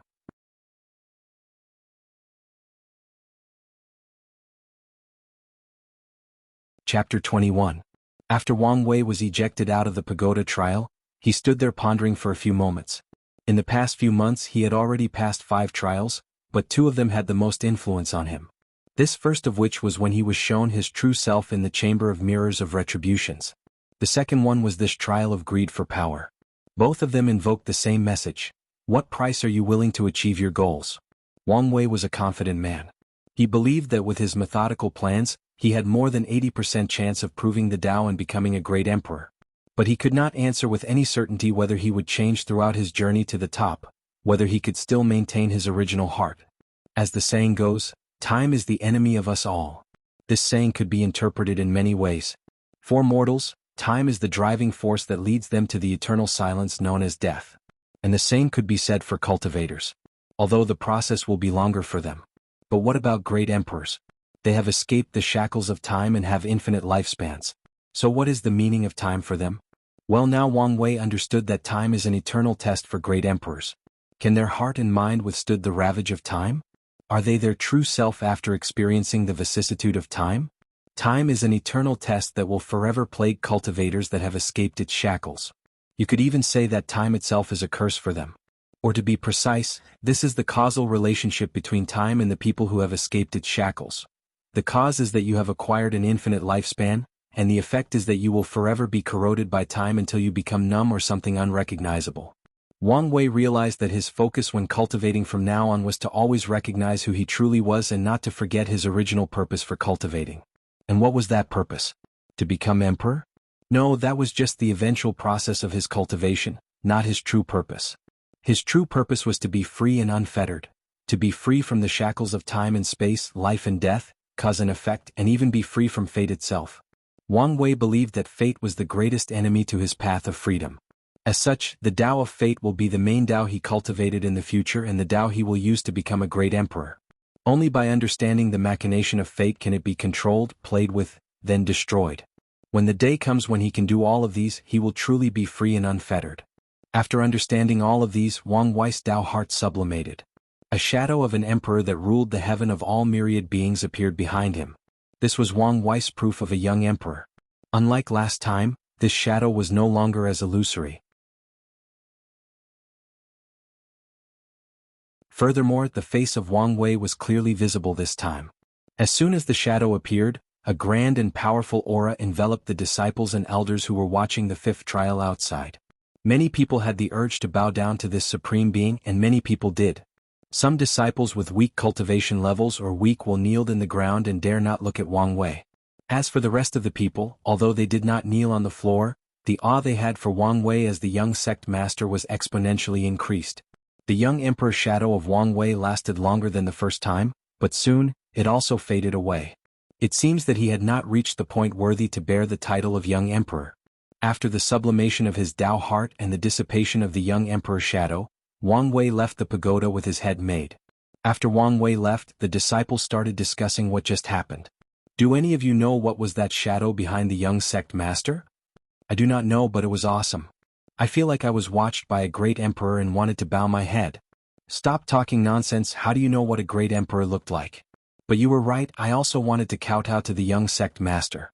It seems that our Tao opening sect will have a great emperor this generation. These disciples were quite excited about the possibility of having a great emperor born in their sect.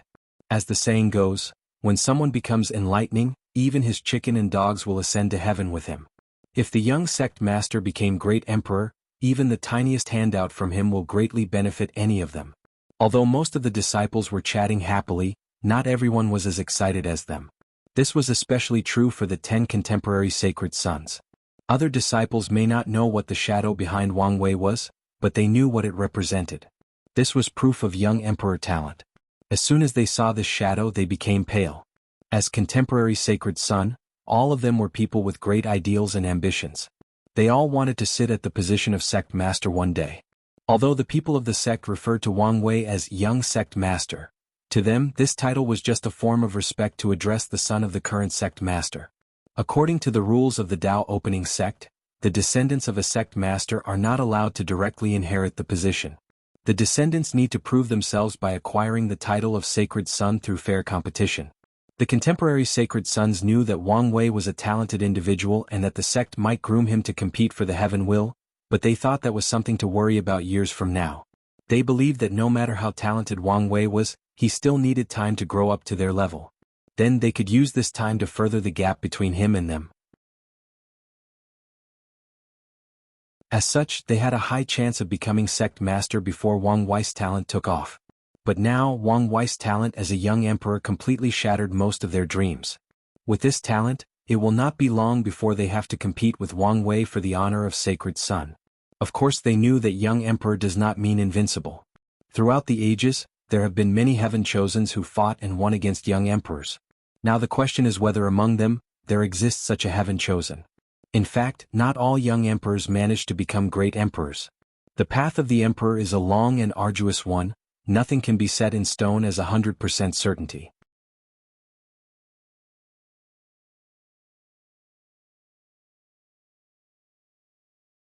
Chapter 22. In a magnificent mountain floating in the cloud lies the sect master hall. The spiritual energy in this mountain is the most abundant of the Tao opening sect. This was the formal residence of the sect master and where most of the meeting of the sect took place. In fact, the whole Tao opening sect is made up of a group of mountains. They start from the ground all the way to the clouds. The closer to the ground, the less spiritual energy a mountain contains. The mountains in the ground is where the outer disciples and the handymen are located.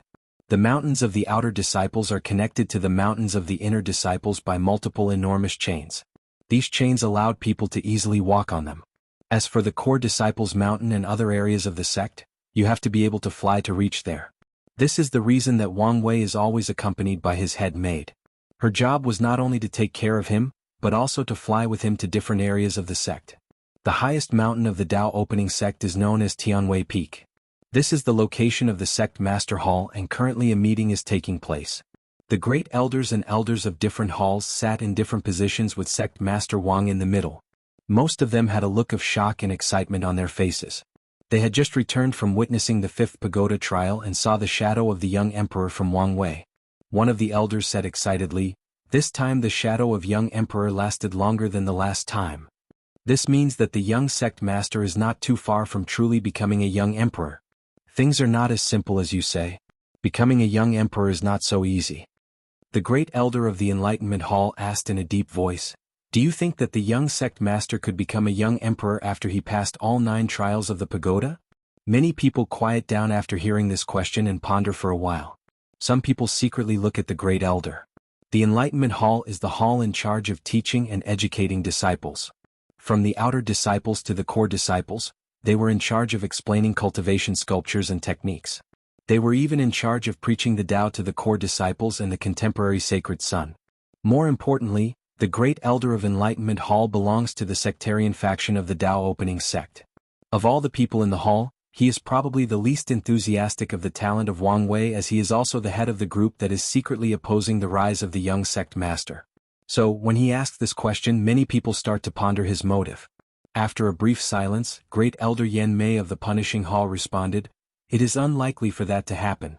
However, once the trials are finished, the young sect master will probably be one step closer. All he will need is just a little push." After hearing her answer, many people nodded their heads and agreed. If you notice closely, you will find that the great elder Long Bo of the Enlightenment Hall had a sigh of relief despite not showing it in his face. However, a few people in the hall knew that great elder Yan Mei had a different meaning. As they are the few people who are aware of the young master plan 7 years later, they knew that this might be this slight push that great elder Yan Mei was referring to. However, they wisely kept their mouths shut and their expression indifferent as to not reveal any information. Great elder Li Jiang suddenly said something to try to change the conversation. "Recently I feel like cultivating in the Saint realm has become much easier. Am I the only one who feels this way?" Another elder responded, "Me too. I thought that my talent has started to bloom." "Me as well. Count me too." Soon the entire hall was full of people agreeing to great elder Li Jiang's words. Afterward, people noticed that something might have happened and they all looked toward the sect master. Wang Tian smiled joyously and responded, "The path of Supreme is starting to loosen up. There is hope for our future." Many people were shocked and excited upon hearing this news. Their generation was too bitter.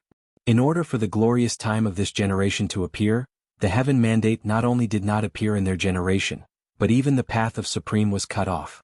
They soon realized that heavenly Tao took all the luck and energy for the heaven will of their generation and placed it on the next generation to create a truly powerful great emperor.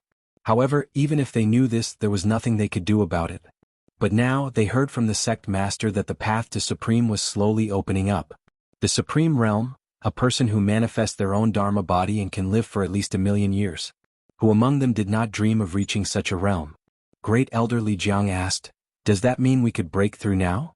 Sect Master Wang shook his head and responded, "The seal has just been lifted. Although it is theoretically possible, the chances are too small." Although this answer was a little disappointing, the elders were not affected. As long as there was hope. The great elder of the formation hall asked, "Sect Master, are you still going through mortal dust to break through the Supreme Realm? According to your foundation, it seemed unnecessary." Sect Master Wang Tian responded, "It is better to go through with it and increase my foundation. That way I can cultivate faster in the Supreme Realm and have stronger battle strength." The other elders nodded and agreed with the sect master's ideal of planting a firm foundation for the future. Soon afterward, Great Elder Yen Mei chimed in the conversation. "Sect Master, it is better to prepare to be the first to make the breakthrough. If you succeed, not only can we increase the reputation of our Dao opening sect, but there is a great chance of being rewarded with merit from heavenly Dao." Upon hearing her words, Wang Tian's eyes lit up like a Christmas tree. He did not really care about things like reputation, but merit would be of great help to him. Merit is like the ultimate panacea for cultivators. If you had enough, there is almost nothing you could not do with it. You could directly raise your cultivation level, you could use it to increase talent, to increase understanding of the Tao, to increase the level of a pill or weapon. If you can think about it, most likely it can be accomplished with merit. This thing is even sought after by great emperors as merit is still very useful for them. Unfortunately, Heavenly Tao is very stingy when it comes to awarding merit. Most cultivators will only receive a pitiful amount of merit when they enter the Saint Realm. If you want to acquire more, you have to accomplish a great cause that is beneficial to the whole world. The reason that Great Elder Yen may believe that the first person to break through to the Supreme Realm might receive merit is due to the fact that person will become a symbol of hope to all the cultivators of the world. He or she will announce to the world that the path of cultivation is not cut off. Furthermore, Heavenly Tao will reward merit to such a person as a way to pay off the karma of cutting off the path of Supreme in the last generation. In this world, even Heavenly Tao cannot fully escape the shackles of karma.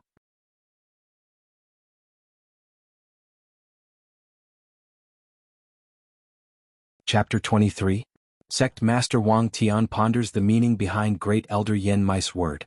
He realizes that she is probably right about receiving merit for being the first person to break through to Supreme.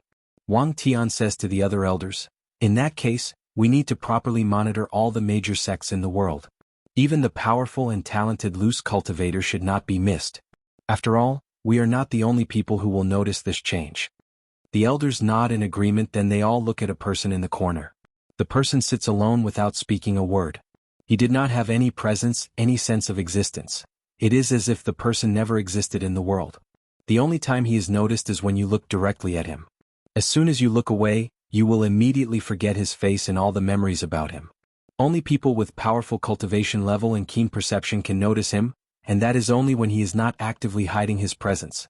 Otherwise, only a few handful of people in this room would notice him. This person is known as Shadow. He is the person responsible for acquiring information, analysis, and assassination for the Tao opening sect. He is only loyal and responds to the sect master. In fact, every generation of the Tao opening sect master will cultivate their own spy agency and their own shadow at an early age. When they take over the position of sect master, the previous ruler will hand over the majority of the spy agency and the shadow will change to the person trained by the current sect master. In that way, the foundation of the Tao opening sect will increase with each passing generation. Because of such rule, many of the contemporary sacred sons have their own information agency, and this is also the reason that Wang Wei has his own agency trained by the Wang family and is currently his head maid.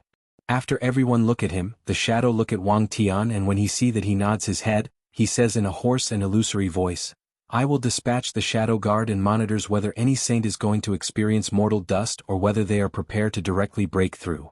After giving a positive answer, the shadow closes his eyes and refuses to say any other word. The elders did not find his action offensive as they are used to his behavior after spending many years dealing with him. Afterward, the meeting continues until late at night and then everyone disperses and returns to their own hall. After the meeting, Wang Tian leaves Tianwei Peak and returns to the Wang family's exclusive mountain. Since his lovely son was born, He no longer lives in the sect master hall as the spiritual energy in there was too strong for his mortal son to live for too long. It's true that the concentration of spiritual energy is very beneficial to increasing talent and nourishing the body to set a good foundation, but too much spiritual energy is also very detrimental to weak cultivators, let alone mortal infants. After returning to his mansion, Wang Tian discovers that his father was standing there and waiting for him. He immediately rushes over and bows to his father and says, "Father, son is unfilial to make you wait for so long." Wang Tian's father, Wang Chang, waves his hand and leisurely responds, "Get up. How old are you? You do not have to keep these formalities, especially in private." Wang Tian smiles wryly. His father is a person who despises formality and scoffs at tradition. In other words, he is extremely unruly. "Where is Wire and Yu Yin?" he asks. "My lovely grandson was tired from the trial and Yu Yin just fed him some pill to relieve spiritual and physical fatigue. He is probably deep in sleep by now." "That's fine if he is asleep. So father, what brings you out of the cottage?" Wang Chang looks at his son up and down, then proceeds, "You should have noticed the change in heaven and earth. Are you prepared to break through to the supreme realm?" "Yes, father, once the seal is further loosened, I will go experience mortal dust to further strengthen my foundation, then break through." "That's good that you are willing to strengthen your foundation." Wang Chang then looks at his son with a look of pity, then continues, "I know you have a lot of unwillingness in your heart because you did not have the chance to compete for the heaven mandate. Unfortunately, heaven is truly unreasonably unfair." Wang Tian sighs and mockingly answers, "It's just like Wire always say, fate is the greatest mockery for us cultivators. I did not tell you all of this just to listen to you lamenting your own misfortune. I come to remind you that you still have a chance to achieve your dream of competing for the heaven mandate. As long as Wire can prove the Tao, he could still provide you with another chance." After hearing his father's words, Wang Tian immediately understood his father's meaning and said excitedly, "How come I forget this truth? As long as Wire becomes emperor, he can still wash off the karma in my body so that I can compete in the next generation's fight for the heaven mandate." Wang Tian is indeed excited. In the last generation he was one if not the most powerful heaven chosen. He was born with the exquisite sword heart physique ranked 15 in the 3000 heaven physique list. He has practiced sword Tao to an extremely high realm and overwhelmed the majority of his peers. Cultivators all over the world voted him as the person who is most likely to win the heaven mandate. Unfortunately, when he reached the peak in the Saint realm, he learned that there will be no heaven will this generation. What was more tragic was the fact that even the path of Supreme was also cut off and sealed. Their generation wailed in agony and screamed that heaven was unfair.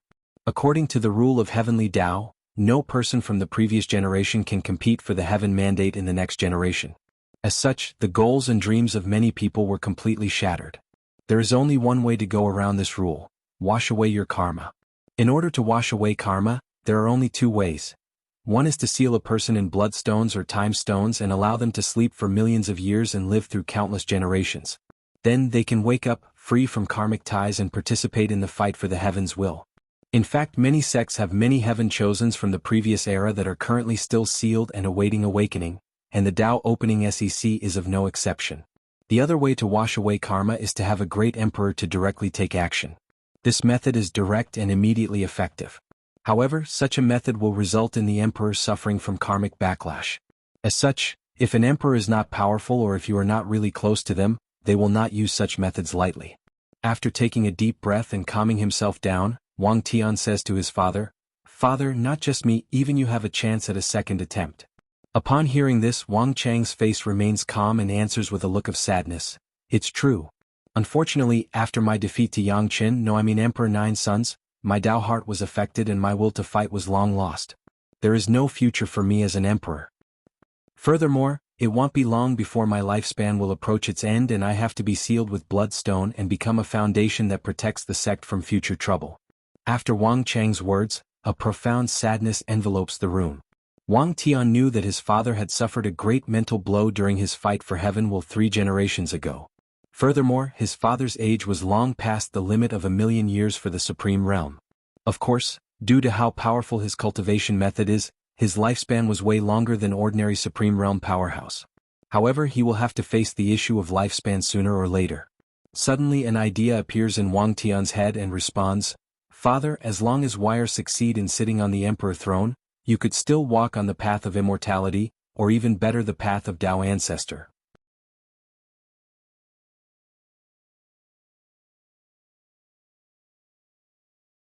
Chapter 24. After hearing his son mention the path of immortality, a look of yearning appears in Wang Chang's face, followed by a great deal of disdain. However, the idea of continuing in the path of Tao Ancestor is quite appealing to him. This path, although not as powerful or influential as the path of Emperor, has much better potential than the path of immortality. Wang Chang said to his son, "Okay. No need to think about these things for now. Wire still has a long way to go." After saying this, Wang Chang chatted with his son for a while before returning to his cottage. Wang Tian did notice that his father was in a much better mood when he left. He becomes more joyful at the fact that his word had a good effect on his father. Wang Tian knows that a cultivator's state of mind and Tao heart is of great importance to them, especially in the higher realms. Ever since his father has failed his competition for the heaven will, he has been quite reticent and lost a lot of his previous confidence. Things got better when Wang Wei was born, but the effect was also minimal. Now he has rekindled the fire of hope for his father, just like his father just did for him. After pondering for a while, Wang Tian ran home to reunite with his wife and son. Far away from the Tao opening sect, in the heaven-blessed domain, the Emperor Enlightening Academy. The myriad Emperor world is divided into 5 continents. Each continent is further divided into countless domains. The Emperor Enlightening Academy is located southeast of the Tao opening sect. This academy is one of the most powerful forces in the world, second only to the Tao opening sect. In fact, when it comes to foundation, it might even surpass the Tao opening sect. As the name suggests, the Emperor Enlightening Academy is designed for the sole purpose of training great emperors. Throughout its long history, it has trained a total of 8 great emperors, only one short of the Tao opening sect. As a result of this, these 2 great powers have been competing for countless years. However, what sets the Emperor Enlightening Academy apart is the fact that their doors are open to any heaven chosen, even if you already belong to another group or faction. Because of said philosophy, the Emperor Enlightening Academy has helped a great deal of emperors during their rise. So, these emperors would more or less return the favor after their ascension. As such, despite the fact they have only truly trained 8 emperors, they have received the favor of countless emperors throughout their inception. Right now, a meeting between the teachers and headmaster of the academy is taking place. Unlike the Tao opening sect, which is located in the mountains, the Emperor Enlightening Academy is actually a gigantic city that covers the entire Heaven Bliss domain. The headmaster of the Emperor Enlightening Academy is actually an old man with long white hair, trim white beard, and sage-like temperament. He is dressed in all white ancient garments. All the teachers in the hall had a great deal of respect for him. This respect comes from not only his powerful cultivation, but also the fact that he is an educator, a sage that brings knowledge and wisdom to the masses. The headmaster, whose name is Bai Han, starts the meeting. He asks, "Have we found our target this time?" Another teacher responds, "After paying a substantial price to the Heaven Mystery Pavilion, we have determined that the target has been born in a lower plane and has also located said plane. Should we send someone to pick him up?" After pondering for a while, Headmaster Bai Han responds, "No need for that for now. Send a true monarch teacher to secretly protect him. Growing up in the lower realm can temper him and also prevents other sects from noticing him. Additionally, the teacher protecting him can be responsible for his first enlightenment and set a solid foundation for him and cultivate his feeling toward our Emperor Enlightening Academy." "Headmaster, we also need to send him an identity token," reminds another teacher. "Yes, without an identity token, he will not be recognized by Heavenly Tao of the Myriad Emperor world and will not be able to participate in the fight for Heaven will.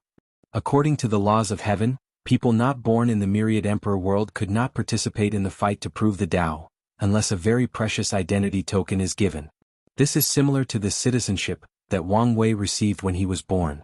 Another teacher excitedly says, "I cannot believe that our Emperor Enlightening Academy is about to acquire a heaven chosen with the absolute chaos physique, the rank number 1 in the 3000 heaven physique list. We will finally nurture our 9th emperor and catch up to the Tao opening sect. Yes, this generation's heaven mandate will belong to us. I agree with this." Soon many teachers started to discuss their exciting future. Seeing that the majority of people in this room start to become arrogant and proud, Headmaster Bai Hai frowns and says in disapproval tone, "Do not be proud and happy too quickly. Don't forget, this is a glorious time where the number 2 physique, heavy axe physique, and the number 3, 7 desire 6 emotion physique has appeared. Furthermore, there is still the anomaly that appears in the Tao opening sect. From the information we have received, the young sect master of the Tao opening sect has the posture of a young emperor. In the Western White Tiger continent, there is a child born with the power of reincarnation. Many of the people with physique in the top 10 of the 3000 heaven physique have been born. This is not the ancient time when being born with the top 3 physique is guaranteed to win the heaven mandate. After hearing the headmaster's word, the teachers in the room immediately calmed down. Cold sweat started falling from their backs. All of them have made the mistake of placing the cart before the horse. Their heaven chosen have not even won the heaven will and they are already celebrating. After realizing their mistakes, they all soon reign in their arrogance. Another teacher reminds everyone, do not forget old Chu's divination. In this supreme era of resurgence, the impossible will become possible. Soon the teachers realize that their mindset has been wrong. This era will be a fierce competition for the emperor throne. Heaven chosen will be as many as dogs. The heaven chosens of this generation are both lucky and unlucky. Lucky because they will witness a grand era in which the brilliance of many geniuses will shine on a myriad of worlds.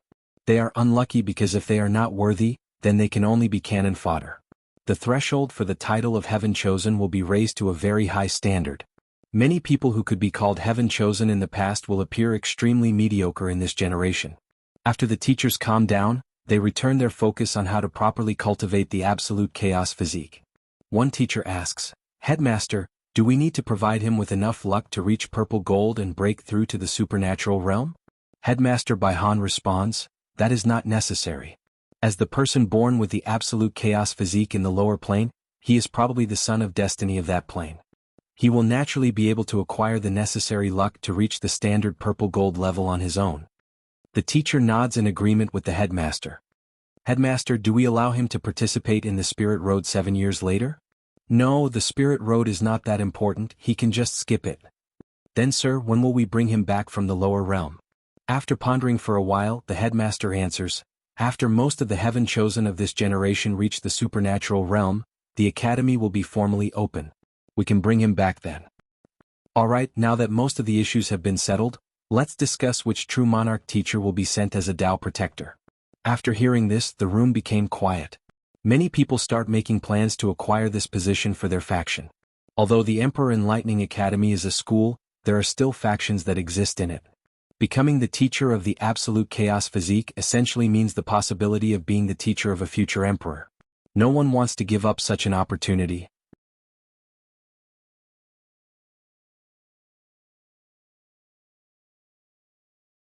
Chapter 25. Few days have passed since Wang Wei passed the 5th trial. He is now preparing to enter the 6th one.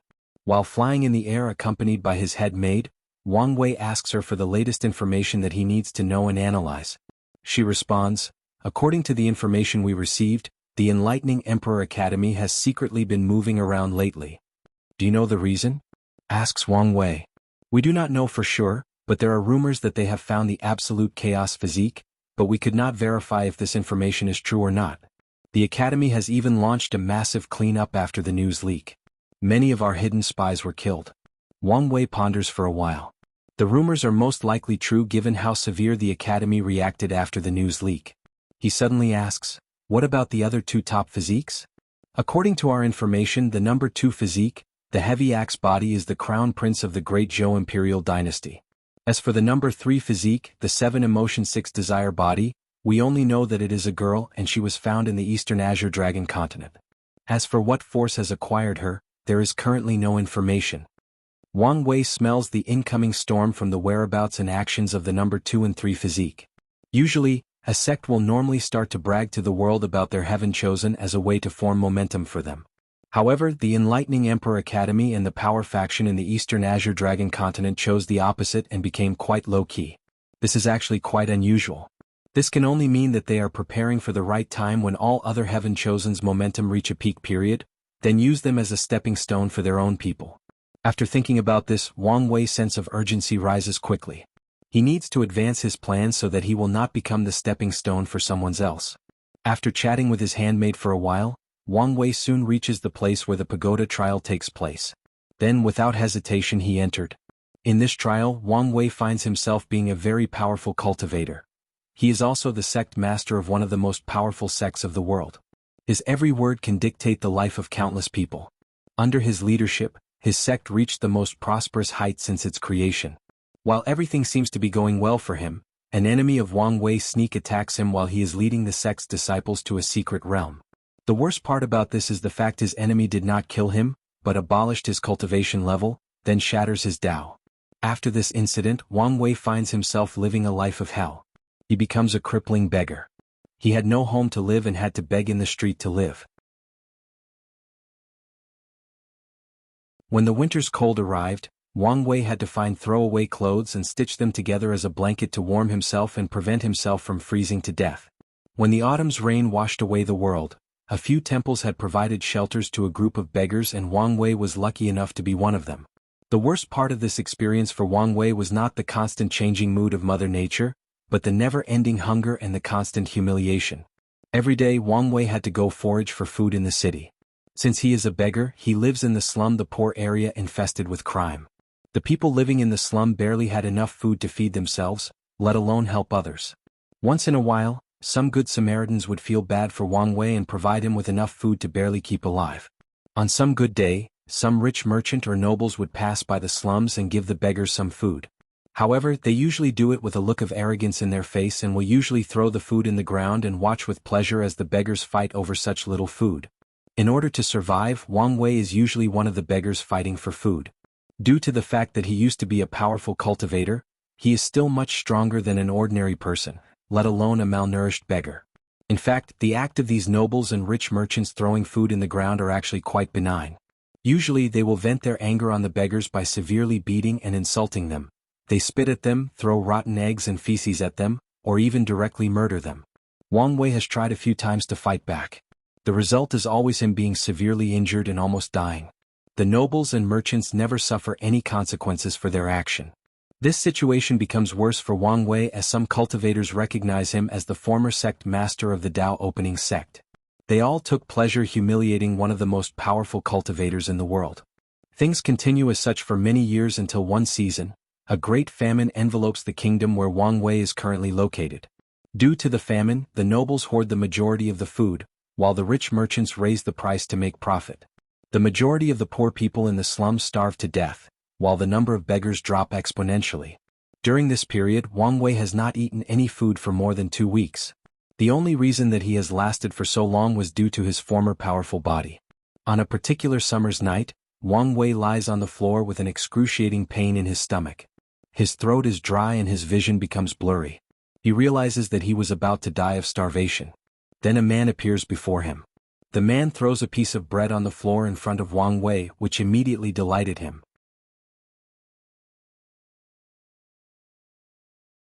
However, his joy did not last long as the man actually urinated on the bread, then looked at him with a mocking smile and watched with an expectant joy for him to reach out and eat the piece of bread. Wang Wei looks at the bread, then swallows his saliva with a look of desire. Then he raises his head and looks at the man with his blurred vision. Afterward, he closed his eyes and rested. His pride will never allow him to reach such low bottom. He would rather starve to death than eat such a disgusting thing to survive. Who was he? One of the most powerful cultivators in the world. The sect master of one of the most powerful sects in the world. How can he do such a thing as eating bread filled with urine? He would rather die than suffer such humiliation. Soon afterward, Wang Wei's wish was granted to him. He starved to death and was immediately exiled out of the pagoda. Wang Wei thought that his act of placing his pride over his life would be the key that allowed him to pass the trial. But in fact, after exiting the trial, he actually fails to pass the 6th trial.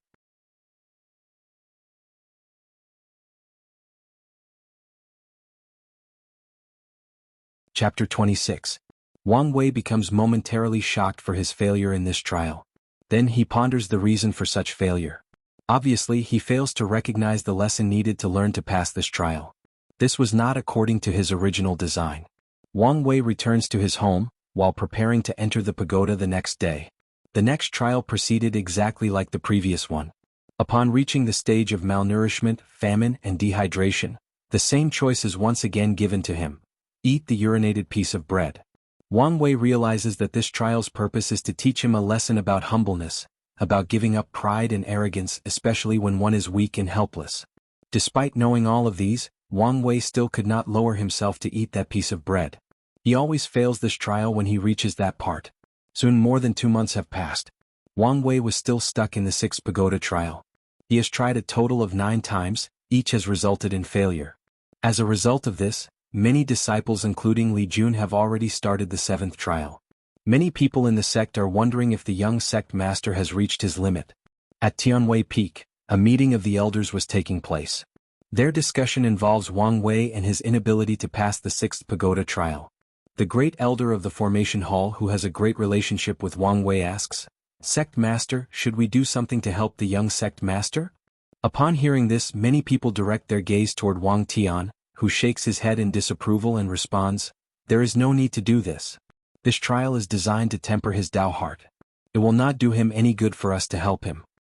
Great Elder Yan Mei asks, "At least we can shut down the vision formation that allows people outside the pagoda to watch the trial. The act of eating urinated bread is a great insult to the prestige of the young master, especially in the future if he manages to prove the Tao." The room immediately becomes quiet after hearing Great Elder Yan Mei's words. Many people are in fact worrying about this. What impact will this trial have on the image of a future great emperor? What is a great emperor? A being that has escaped the shackles of time, life and death. A manifestation of the great Tao itself. How can such a being be humiliated?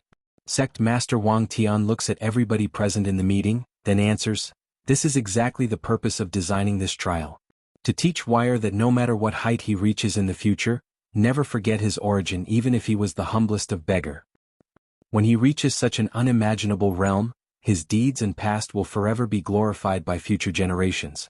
However, before reaching such height, his pride and arrogance only shows his insignificant state of mind, his ignorance, and the fact that he is not yet worthy to be bathed in the light of true glory." While the meeting is taking place in the Wang family exclusive mountain, Wang Wei, who has been in a terrible mood the past 2 months, was invited into a room by his mother Yu Yan. Upon entering the room, Yu Yan watches her disheveled son with distress. She can easily notice the difference from 2 months ago. His eyes are bloodshot, signifying the fact that he has not had enough sleep in the past few months. His clothes are no longer clean and tidy. His eyes, who once were full of wisdom, maturity and confidence, are now full of doubt and confusion. Yu Yan watches his son dotingly and wishes she could just go over and tell him that this trial is not necessary. Even without it, he could still accomplish great things in life. However, she knows better that this is not the time to be soft. She said, "Wire, your father is in a meeting with the elders right now. I'm worried that someone will use this failure to attack you. Come and watch so you could receive the information beforehand and be prepared for an attack." Then she takes out a mirror showing the scene of the meeting in Tianwei Peak. Wang Wei sits next to his mother and watches the elders argue about how to deal with his recent failure in the pagoda trial. Then he listens to his father's awe-inspiring speech about the relationship between humility and glory. Then something dawns on him. Where does this unfounded pride come from? It's true that he is born with great wealth and good fortune. Even in his past life, he was considered a second-generation rich young master. However, his birthrights have no direct indication for his future achievement, especially in this world of cultivation. Even the most humble beggar can one day sit in the throne of emperor, overlooking myriad beings. Emperor One Eye is a perfect example of this. He was born a slave of a family in the western White Tiger continent. However, one day the family he served was brutally massacred. As a poor mortal, he was forced to beg in order to survive. In one of his encounters during that period of his life, some random rich noble stabbed one of his eyes, permanently blinding it. However, fate was in favor of such a lowly beggar. After a lucky encounter, he started on the path of cultivation. With his hard work and talent, he beat all the heaven chosen from powerful factions and lineage and proved the Tao. In fact, throughout his life, this emperor never healed his blind eye even when he became a great emperor. As a matter of fact, he even took the name One Eye after proving the Tao to remind him of his humble origin. So, what is Wang Wei's so-called pride worth compared to the life of Emperor One Eye? If someone asked him to throw away his pride, to be lower than a beggar, to be a slave in exchange for 100% guarantee to become a supreme emperor, would he accept it? Of course he would. The starting point of someone is not something that can determine the limits of their achievement. Humbleness and humility are not disadvantages or vices, No, they are in fact great virtues. Virtues that teach people to never give up no matter the circumstances. After realizing this, Wang Wei's eyes shine like the first sunlight that illuminated the world. The doubt and confusions were immediately swept away. He suddenly turns toward his mother and says, "Mom, I'll be back tonight for dinner." Then he rushes outside where his head maid has been waiting for him. Soon they both headed toward the area of the pagoda trial. Yu Yen watches her son leave with a gentle smile on her face. Soon after Wang Wei's departure, Wang Tian appears beside his wife and says with excitement, "It seems that our little play works much better than expected. Why do you and the elders have to go through all that trouble? Would it not be better to just tell him all of this? Wire is an extremely intelligent kid. If we were to tell this things directly, it would not have such a good effect. Only when he realizes it by himself can he learn something and sublimates his state of mind. The only trouble we had with this plan is the fact that Wire might realize that this is just a play directed toward him.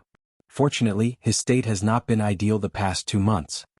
After leaving his home, Wang Wei directly enters the pagoda for his 10th time for the 6th trial of the pagoda. This time around, the story follows the same trajectory. After his fall, Wang Wei still becomes a beggar. However, this time his state of mind was different. He has accepted the humility and humbleness of his life. He tries every means for survival while trying to find a chance to change his life. When the arrogant man handed him the piece of bread filled with urine, he picked it up without hesitation and ate it. He did show any emotion such as struggle, suffering, or humiliation, just the desire to survive and the hope of a better tomorrow. And things did eventually get better for Wang Wei.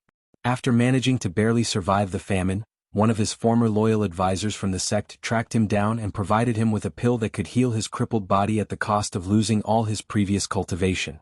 He did not mind all of these. He again starts from scratch and only took a few years to heal his shattered Tao and reach a height beyond his previous peak. Afterward, he singularly slaughters all his enemies and the people who had betrayed him. He easily retook control over the Tao opening sect and led it to an even more prosperous era.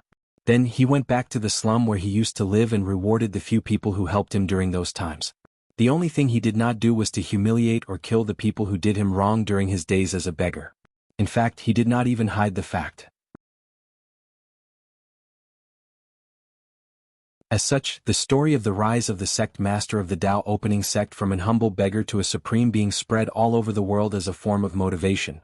A way to encourage people that humble origin does mean you could not succeed in life.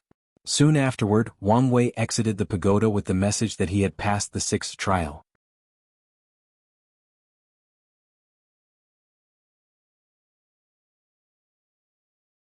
Chapter 27.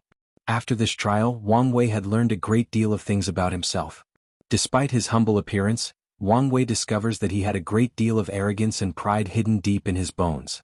Unlike people who display their arrogance on their face in action, Wang Wei's arrogance is displayed in the form of alienating ordinary people or people who he believed did not have the status or strength to be on the same level as him. For example, Wang Wei might be talking to someone with polite words and a comforting smile, but in fact he would never be friends or associate with someone of lower status than himself unless he has a purpose for doing so. The politeness he displayed when conversing with other people is due to his education. His polite and comforting smile is just a way to display his charm and increase his charisma, to develop a positive image to the world. Unfortunately, there is deep pride or hubris hidden behind the polite smile. An arrogance stems from the belief that one day he will become a powerful being that forces all myriad things to bow down to him. If it was not for this pagoda trial, Wang Wei might spend the rest of his life without being aware of such excessive pride, which would in turn cause him a great deal of danger if used by his enemies one day. The impact of Wang Wei spending so much time passing the 6th trial did not immediately go away.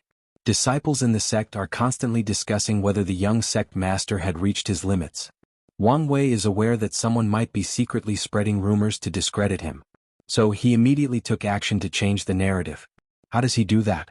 Simple, he immediately enters the 7th trial and tries to be the first to pass it despite his 2 months late start. The 7th trial could be said to be simple, yet at the same time the most difficult. This trial involves religion and brainwashing. In this world, there are many powerful religion and cult who rely on people's belief as a way to cultivate. As a result of these religions' desire for people to devote their entire life and belief to them, they develop techniques that brainwash people and forcibly distort their minds, ideology, memories, and even personality, the most famous of which was Buddhism. In the myriad emperor world, Buddhism once had a glorious era. Many great Buddha emperors were born in different Buddhist sects throughout the world. Their emperor sculpture, the past, present, and future Buddha, was renowned as one of the most powerful scripture in the world. Unfortunately, something happened that changed the very nature of every Buddhist.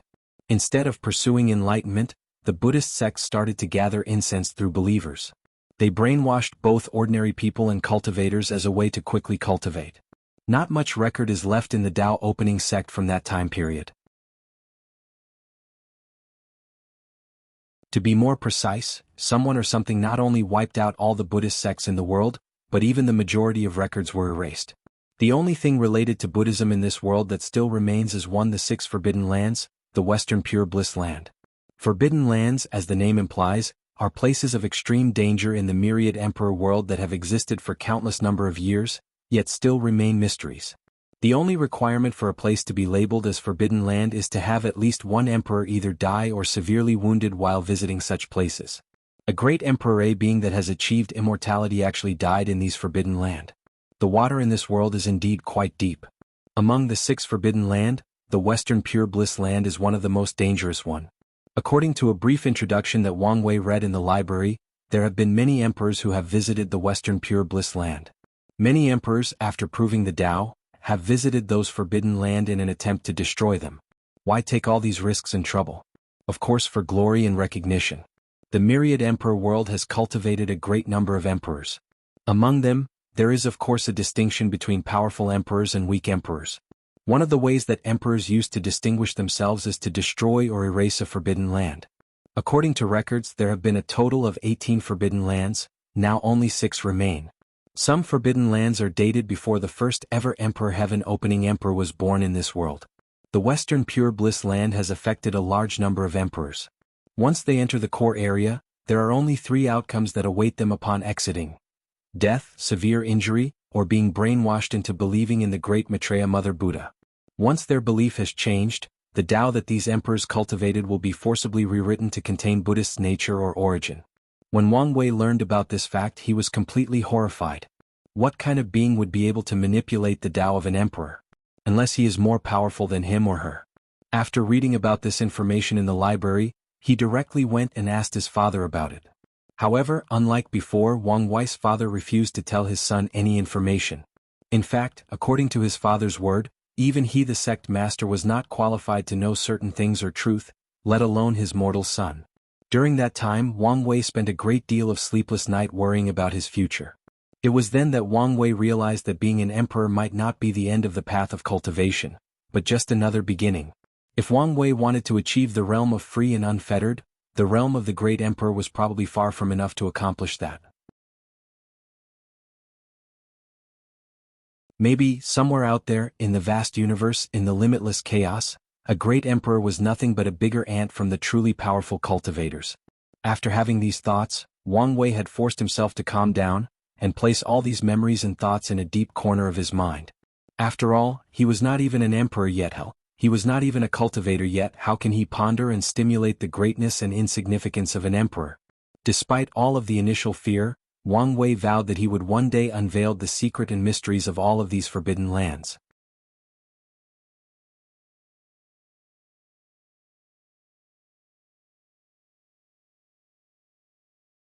Chapter 28. Wang Wei enters the pagoda and finds himself in an empty room with one meditating cushion on it. He sits cross-legged on top of it. As soon as he sits down, a grand and ethereal murmur appears in his mind. The murmur was at first very blurry, but soon Wang Wei started to understand its meaning. The voice preaches about this majestic and otherworldly power. He claims that if Wang Wei believes in it, it would grant him wealth, power, and even eternal life. The words of the ethereal voice seem to contain a deep power of seduction. Each word seems to be able to leave an imprint on the core of people's soul. Wang Wei tries to ignore the voice with no avail, then he tries to think about different things or memories as a form of distraction. But that tactic also fails. No matter what action he takes, the only thing left riveting in his mind is the promise and seduction of that voice. After agonizing and fighting against the ethereal voice for 3 hours, Wang Wei finds himself believing that he is the devout believer of the Almighty One beyond fate. Only by believing in it can he truly achieve his dreams and goals of being an emperor and reaching the peak of life. After becoming a devout believer, someone opens the door of the secret room. He then leads Wang Wei to meet the Pope of the religion, who proclaims to him that a sacrifice is required of him by the Almighty One beyond fate.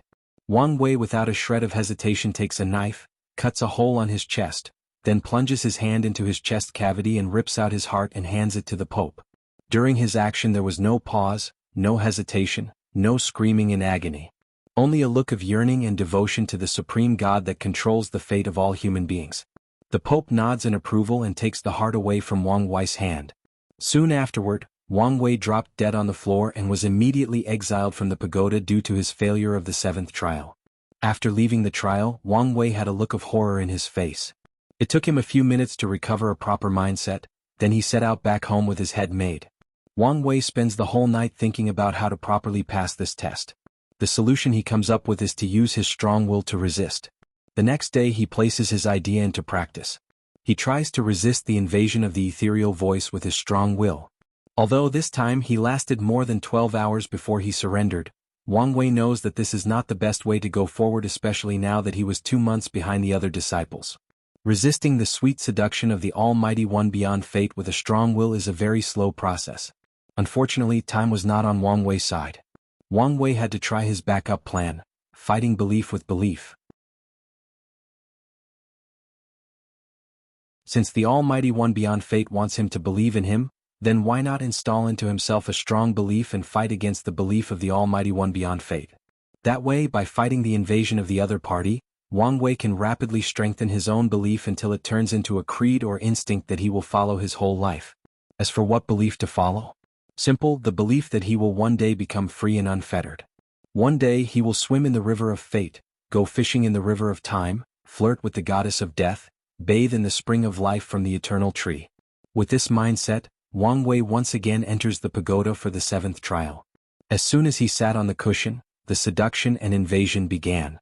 Wang Wei immediately starts to hypnotize himself into believing that one day, he will be a supreme being far greater than this Almighty One beyond fate. No matter how seductive this voice is, no matter what great things he promises, no matter what benefit he offers, Wang Wei remains blind to it.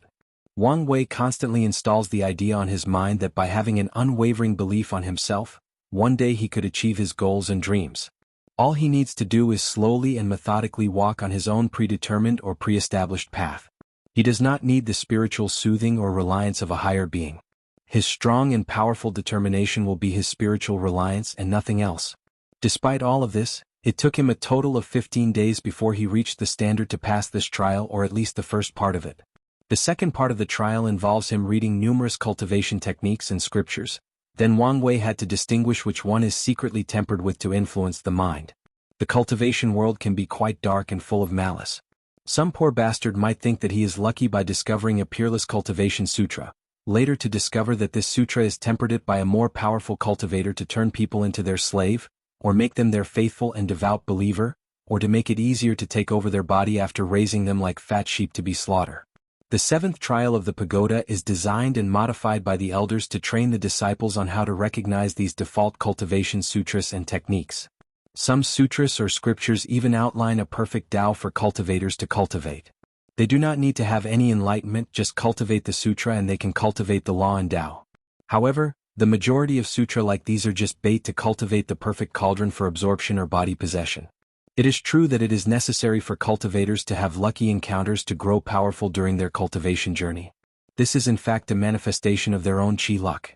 However, if a cultivator is not careful, it will be quite easy to be calculated by other cultivators.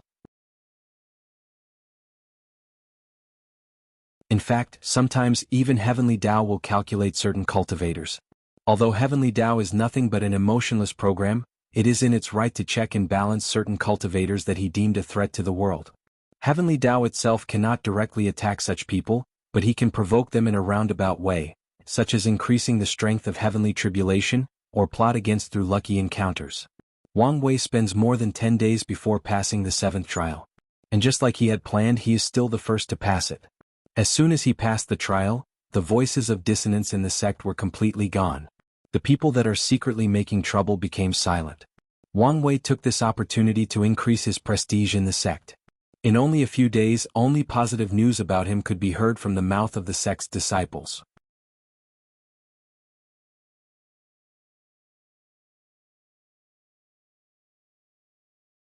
Chapter 29. The storm of the seventh trial did not last long as the disciples partook in the eighth trial. This trial could be considered one of the easiest for Wang Wei, because this trial involves arrogance, conceit, and how to deal with failure. In this trial, Wang Wei finds himself invincible among his peers. No matter what heaven chosen he fights against, he will always end up the victor. As time passes, Wang Wei begins to grow a heart of invincibility. He has the confidence that no matter who he faces, he will win in the end. As his arrogance and conceit grow with time, his effort in cultivation starts to lag behind his peers. Then one day he faces his first defeat, and it is against an opponent that he had previously won against numerous times. This defeat provides him with a severe blow to his self-esteem. If it were the other disciples, maybe they would be devastated, then proceed to enter a state of self-blame, lack of confidence, or even severe depression. But that did not apply to Wang Wei. To him who have lived two lives, he had long learned that one failure does not define who he is as a person or what can he achieve in the future. In fact, most people spend the majority of their life experiencing one failure after another. However, as long as they succeed the one time that matters, then they can be set for life. Once someone succeeds, the people around him will not care about all his countless other failures, but focus on the one success. They magnify and glorify that one and only success. Of course, succeeding once does not mean that your path is over and you can enjoy life without an ounce of care from now on. No, it is the opposite. Once you succeed, you have to reanalyze all past failures and summarize the reason for the one success, then proceed to use the same or better method/formula to continue to succeed. With this mindset, Wang Wei soon realizes that the reason for his failure this time is due to the fact that he becomes conceited after succeeding so often. After being invincible, he did not put as much effort as he did before having such overwhelming strength. He has started to believe that no one would forever be his equal. As such, there is no need to put in so much effort. While the sin of sloth slowly devours him, his competitors did not slack off for even one day. They were not discouraged from the abundance of failures when facing Wang Wei. In fact, it was quite the opposite. They work harder than they did before, they put in 100 times more effort than previously. And eventually, they succeed in defeating a foe that at a certain point of time, they had deemed undefeatable. Wang Wei learns from the effort and spirit of his competitors. Although his heart of invincibility is shattered, he did not mind. He could slowly rebuild it and make it even stronger than before.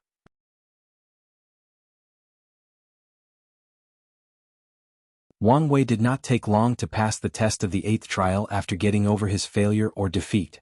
The purpose of this trial is to teach disciples the values of constant hard work and the mindset needed when encountering major failures in life.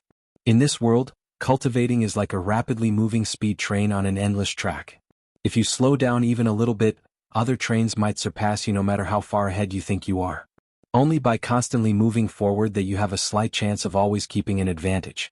What is even worse about this speeding train race is the fact that not everyone has the same starting line. As such, if you are not constantly improving and moving forward, no one knows the outcome of the race. After exiting the eighth pagoda trial, Wang Wei starts to ponder about the meaning of a heart of invincibility. In his opinion, no one can truly reach the state of invincibility. Some cultivators might spend their entire life without losing a single battle. Are they invincible? In Wang Wei's mind, the answer is no. The cultivation world is very hierarchical.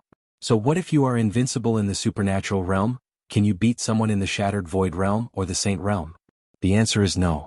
The only reason a person can claim to be invincible is if he spends his entire cultivating career without fighting someone of too much higher cultivation level than him. As such, the so-called heart of invincibility is nothing but the self-aggrandizing of some arrogant idiot who lives in a false reality. Wang Wei did not want such a heart of invincibility.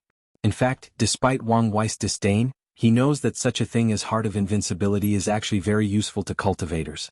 It can increase the confidence of a cultivator in battle, creating a momentum that weakens enemies. Furthermore, anyone who cultivates a heart of invincibility will be acknowledged by heavenly Tao and increase their chi luck.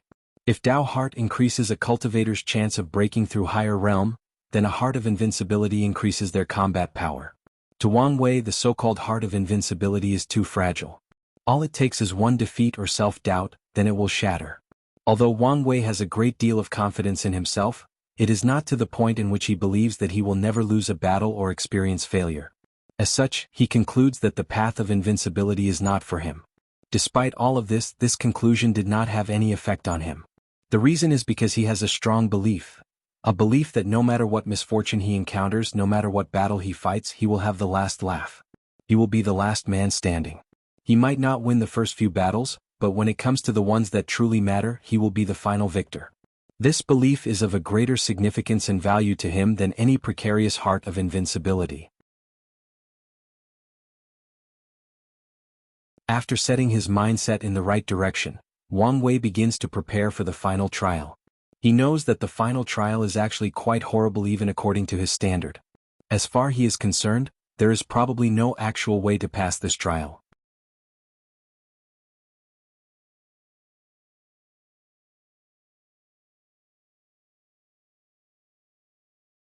Chapter 30, The Final Trial. Wang Wei spends a total of 10 days of rest to prepare for the 9th and final trial of the pagoda. With a strong and positive mindset, he sets out and enters the pagoda for the last trial. In this trial, Wang Wei lives a joyous ordinary life.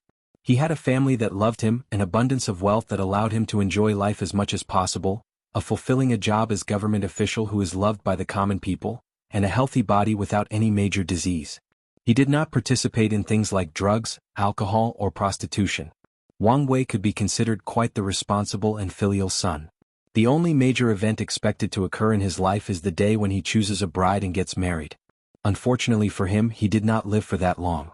On a certain cloudy day, Wang Wei had the day off from the office.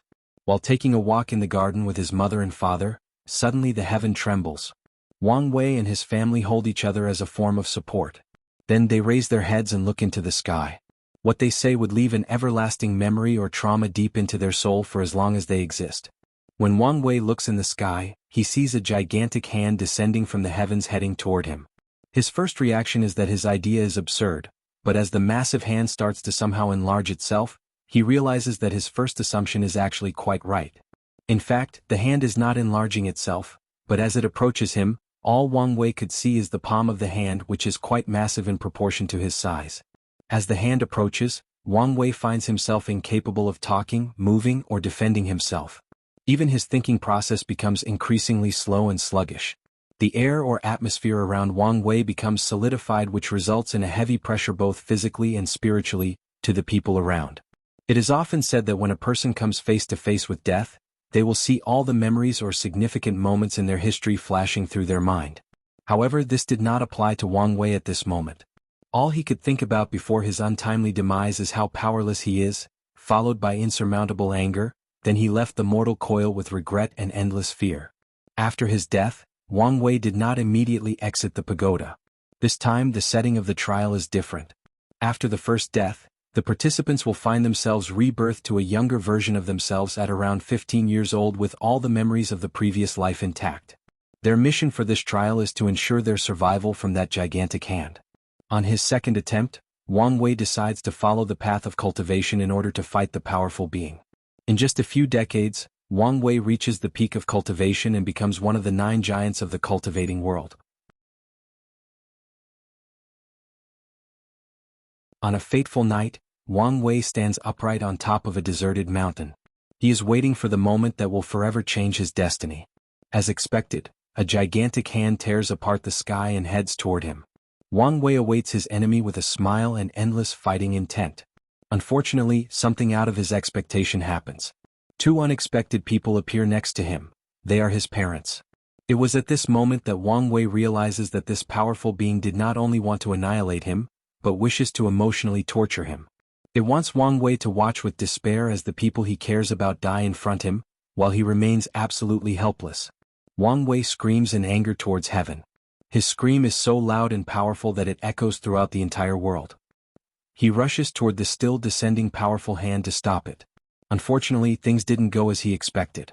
Wang Wei soon discovers that he is not powerful enough to stop the almighty hand, or should say the wrath of heaven, as Wang Wei believes that no person or cultivator could be so powerful. Despite his fleeting thoughts, Wang Wei's situation is not looking good right about now. Despite the fact that he did not immediately disintegrate like his first life, his attempt at stopping the hand did not yield any result. All his attacks were literally useless as they disappeared before even touching the hand. As for Wang Wei himself, he manages to create a barrier around him with all his cultivation level. However, this method is only a stopgap measure. With the passing of time, The barrier around Wang Wei begins to crack. However, Wang Wei still insists on fighting even to his last breath. However, anguish soon envelopes him. Wang Wei watches as his parents, who were still located on the ground, slowly float in the air in front of the big hand, then they slowly disintegrate into sand-sized particles and fly away with the wind. Then Wang Wei screams aloud again, this time not out of anger but absolute despair. This burst in emotions dramatically increased his power. His barrier that was full of crack and on the verge of being destroyed slowly starts to heal and become stronger. With great anger and this powerful barrier, Wang Wei rushes straight toward the big hand and has a direct confrontation with it. Unlike last time, Wang Wei was not directly defeated or blasted off. Instead, he had a direct clash with the big hand. For a brief moment, Wang Wei had a standoff with the wrath of heaven. He manages to stand his ground in the face of such powerful force. Although this confrontation only lasted a brief moment before Wang Wei had to experience the eternal silence known as death, this brief moment meant a great deal to him and had a significant impact. This brief moment of confrontation represents hope for Wang Wei. Hope that one day he will be able to defeat this formidable foe, hope that one day he will not have to watch helplessly as his loved ones are killed. Although this hope or chance is actually quite minuscule, although Wang Wei will have to experience countless pain and suffering, although he will have to experience numerous death and resurrections, he did not mind. Because a slight hope is better than none at all. Unfortunately for Wang Wei, he did not know that this mode of thinking was actually the beginning of his endless despair.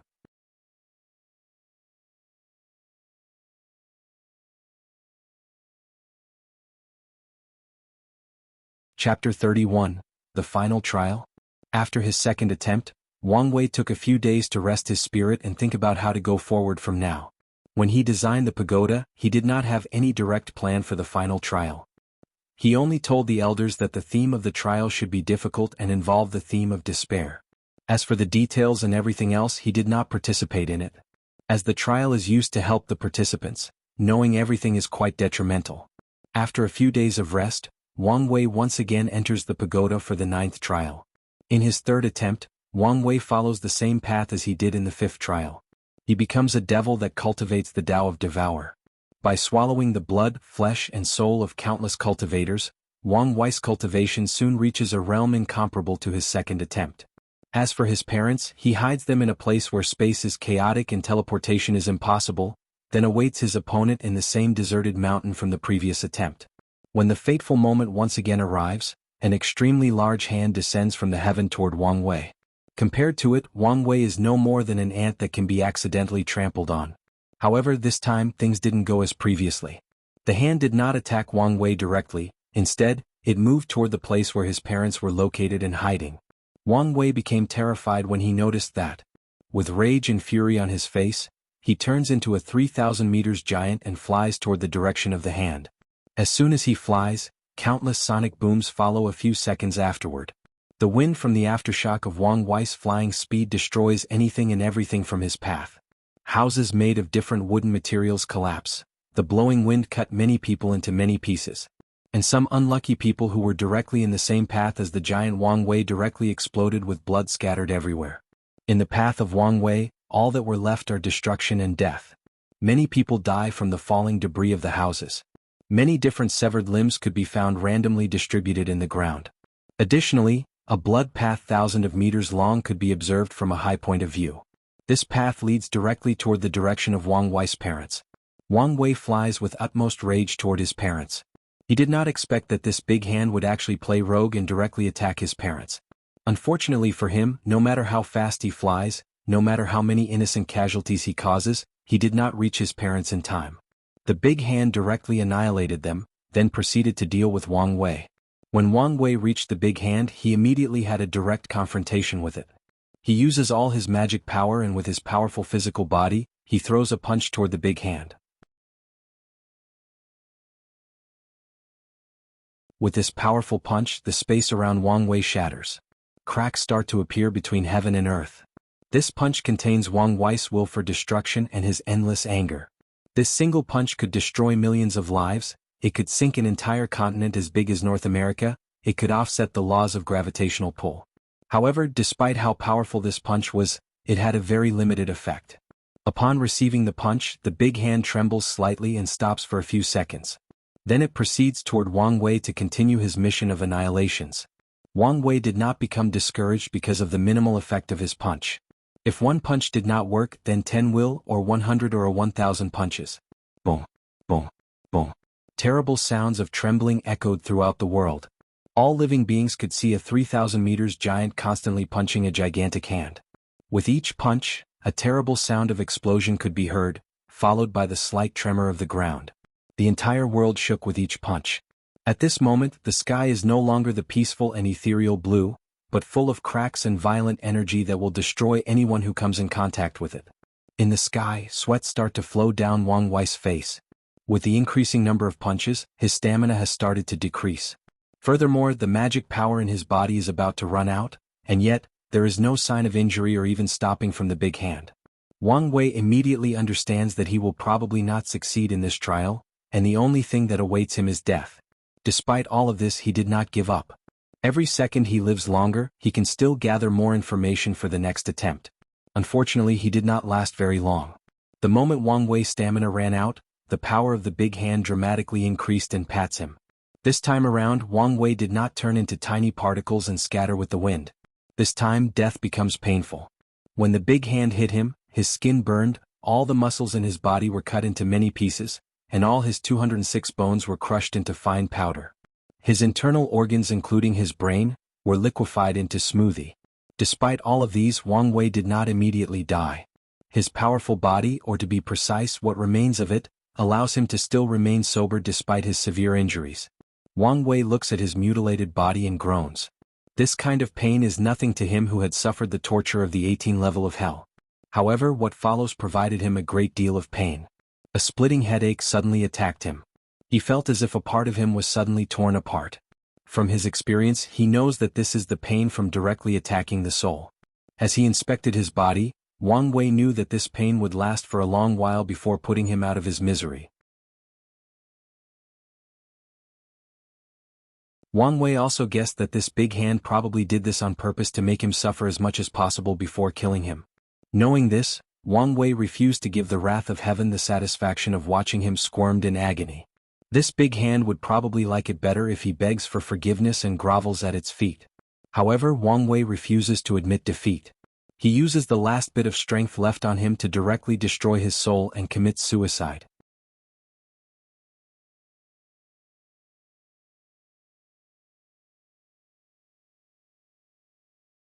Chapter 32, The Final Trial? In his third attempt, Wang Wei still believes that by having a powerful enough cultivation, he would become victorious against the wrath of heaven. As such, he travels throughout the whole world and learns all the cultivation scriptures and techniques that he could. Then he creates a supreme scripture that allows him to reach an unimaginable height in cultivation level. As for his parents, he did not hide them or try to protect them like last time. Instead, he allows them to go on the path of cultivation themselves. He creates a cultivation technique that provides them with heaven-defying defense and healing abilities. As long as they have a single breath left, as long as a single drop of blood is left, they can heal and rejuvenate both their bodies and soul. They were almost immortal and unkillable. This technique was indeed quite terrible and heaven-defying. The only reason that Wang Wei can so easily create it is due to the fact that the pagoda trial is an illusory world where anything is possible. However, despite his best effort, some things are inevitable, they are destined to happen. Wang Wei still fails to stop the gigantic hand or the wrath of heaven. Although in this round he still lasted a little longer than previous ones, the gigantic hand still kills him and his family. His developed unkillable cultivation technique only prolonged the inevitable demise of his parents and further added to their suffering before their death. However, Wang Wei did not regret his choice. The wrath of heaven was determined to involve his parents in their fight, and unfortunately, there is nothing he could do to stop it. However, his will and determination did not waver for even a second. As long as he has a single breath, he will continue to fight it. This determination soon became the despair of our young protagonist. The cycle of the seasons from autumn to summer is manifestation of samsara, as it indicates that all living beings live life in an endless cycle of suffering from one reincarnation to another, without being able to escape. It is also a manifestation of the passing of time, the bringer of wisdom to all life through age, suffering, and repeating mistakes. As such, 2 years passed by, and Wang Wei was still stuck in the 9th pagoda trial. Throughout the past 2 years, Wang Wei had many attempts at the Pagid 9999 to be exact. All of them ended in failures. He had to watch his family and loved one die one by one more than 9,000 times. And he himself had to experience such a number of deaths. Death was not a particularly enjoyable experience. In this trial, there is no such thing as reincarnation. As such, death is the end, the finale. There is no afterlife, no kingdom of God, no punishment from hell, only an eternal silence and absolute darkness. In this silent darkness, the only functioning thing is the mind, left wondering about everything and nothing. There is no concept of time and space. There is no matter to interact with, no living being to converse with. Only your mind, thoughts, and memories are left. All the ideas and thoughts you ever had during your life, no matter how good or evil. You can precisely inspect each of them to the last detail. In this bleak scenario, a person starts to explore and judge themselves. Their concept of morality, are they good or evil based on their own thoughts, not action? The way people view them, the impact that they think they have on others, their socio-political views, etc. Additionally, the people they have interacted with throughout their lives or the people they actually care about can only exist only in memories. The only good thing about this silent darkness is the fact that it provides its residents with perfect memories. They can see or review anything from the moment of their birth. All the people they are longing to see exist forever in their memories and can see them as long as they desire. Of course, such a thing can also be interpreted as an everlasting curse. When a person comes to the realization that the people that they are longing for and loved most in the world are nothing but lingering memories, it is easy for them to break down emotionally and spiritually. In simple terms, death is not a fond place. And experiencing more than 1,000 times over could drive the strongest of man to madness. However, Wang Wei still did it, and voluntarily. He did not flinch for even a moment. For his conviction, for his Tao heart, for his path of emperor, he kept moving forward. And that is exactly what Wang Wei did the past 2 years. He tried many different approaches and attempts, all of which resulted in failure and death. In his 10th attempt, Wang Wei no longer relied simply on his powerful cultivation to fight the wrath of heaven. He learned that the power of groups can be more effective than the single individual. As such, he went on a path of conquest of the whole world. After his conquest, he rallied all the cultivators of the world and created a massive formation that envelopes the entire world. Then all the cultivators will inject their cultivation powers at certain nodes to fight the wrath of heaven. Although he was still unsuccessful, he learned from this attempt for his next several ones. As such, he created a powerful weapon with the help of all the refiners in the world, then a powerful talisman in his next attempt, then a powerful pill. On his 50th attempt, Wang Wei became an emperor with a massive kingdom that conquered the entire world. Then he gathered the luck of all living beings and blessed himself to fight the wrath of heaven. He still failed and died miserable with all the people of his empire. On the 100th attempt, Wang Wei proclaimed himself as a supreme god and spread his benevolence throughout the world. He once again conquered the world and gathered the faith and incense of all living beings.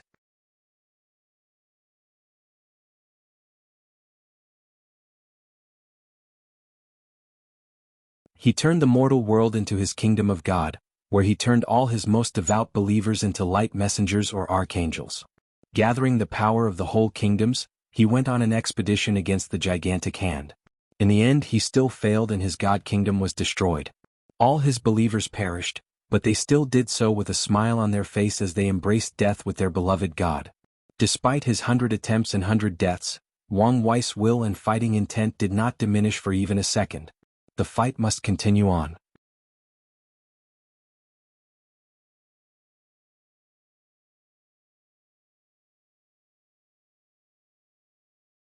Chapter 33, The Final Trial?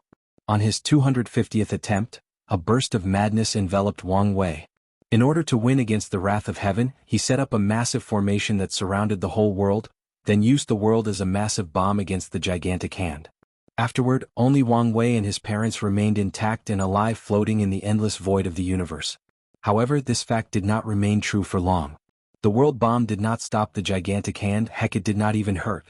Soon afterward, the wrath of heaven killed Wang Wei and his family. In his 587th attempt, Wang Wei once again established a supreme religion that engulfed the entire world. However, the god that the people worshipped was not him, but the supreme gigantic hand. In this attempt, Wang Wei placed himself in the role of servant and lauded the might and glory of the wrath of heaven. In desperation, Wang Wei had no choice but to humble himself in front of the big hand and see if he could spare him or at least spare his family. Unfortunately for him, his louche or shady action did not bring him the desired effect. The wrath of heaven still squashed him and his family into meat paste. Following this failure, Wang Wei became angry out of shame and fought more fiercely than ever against the big hand. On his 1200th attempt, he used the blood, flesh and soul of all the people in the world to cast a powerful curse on the gigantic hand. This attempt did provide him with some success. The powerful curse managed to dramatically weaken the wrath of heaven, which in turn allowed Wang Wei to put on a slightly decent fight. However, the result was still the same: death and destruction. In the 2729th attempt, Wang Wei tried another drastic attempt. When the wrath of heaven came to him, he did not fight head-on.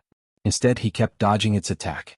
Their fight continued throughout the world, which resulted in the destruction of the world and extinction of all life. This was of course Wang Wei's plan. After the wrath of heaven destroyed the world and the people living in it, Wang Wei used a Tao of Karma technique to initiate a karmic backlash against the gigantic hand. With the cause and effect of destroying the world, the grievances of billions of lives severely weakened the gigantic hand even more than the previous curse. Unfortunately, he still failed and died. In his 5000th attempt, a deep despair overwhelmed Wang Wei when he realized that in all of his fights, he never managed to wound his opponent. He weakened it on many occasions, he fought with it to a standstill countless times for a long duration of time. However, he never managed to properly wound it. Wang Wei never saw the gigantic hand bleed even once. With such lingering thoughts, Wang Wei considered stopping the trial. At this period of time, he was the only person who kept on persisting. Both the first contemporary Sacred Son and Li Jun had stopped after more than 2,000 attempts, only he kept on going. At this point of time, Wang Wei realized that there might be no way to actually win this fight. The design of this trial is the despair of having an undefeatable enemy. The point that the elders were trying to teach them is to always insist and keep on fighting to the last breath. And during the process, temper the will and the heart as much as possible. So Wang Wei asked himself, was his will and heart tempered during this trial? The answer is of course yes. During the past 5,000 attempts, he had experienced countless suffering and deaths. Furthermore, he had learned a great deal of things and experienced many wonders of the world. Although this trial is a fantasy world and many of the things he did were actually not feasible in the real world, many of his experiences and knowledge that he acquired were actually quite real and useful. Especially those scriptures scattered all over the illusory world. In fact, the training of aristocratic families like him is actually quite rigid and severe. Do not look at novels in his previous life and see a bunch of young masters who are either unskilled or unlearned, yet they are the heir of their family with powerful cultivation. In fact, this is impossible, or at least in this world, it is impossible. Children like Wang Wei and Li Jun, or even the branch family have to learn a great deal of things at a young age. They have to learn proper etiquette, mannerism, speech, literature, poetry, calligraphy, and go. Additionally, they have to learn all kinds of sculptures that contain the laws and truth of heaven and earth, of the vast universe. These scriptures were the accumulation of countless sages and powerful cultivators throughout the inception of the Tao opening sect. In fact, many of the scriptures were written by the great emperors of the sect, as a way to enrich the foundation of the later generation. These children could not understand the majority of the content of these scriptures. Even Wang Wei could not fully understand some of them despite his heaven-defying understanding that his powerful soul provided him with. However, even if they could not understand them, they still have to memorize them. The same fact goes to the disciples of the sections. Although their training was not as strict as the family children unless they were the direct disciples of some powerful elders, they still had to read those boring scriptures. The reason for this is a form of enlightening of the Tao, a way to form a solid foundation for future cultivation. Many times some cultivators would suddenly become enlightening while doing mundane things or during a fight, which dramatically increase their cultivation levels or break through bottlenecks. The reason for that is due to the scriptures that they have studied at a young age.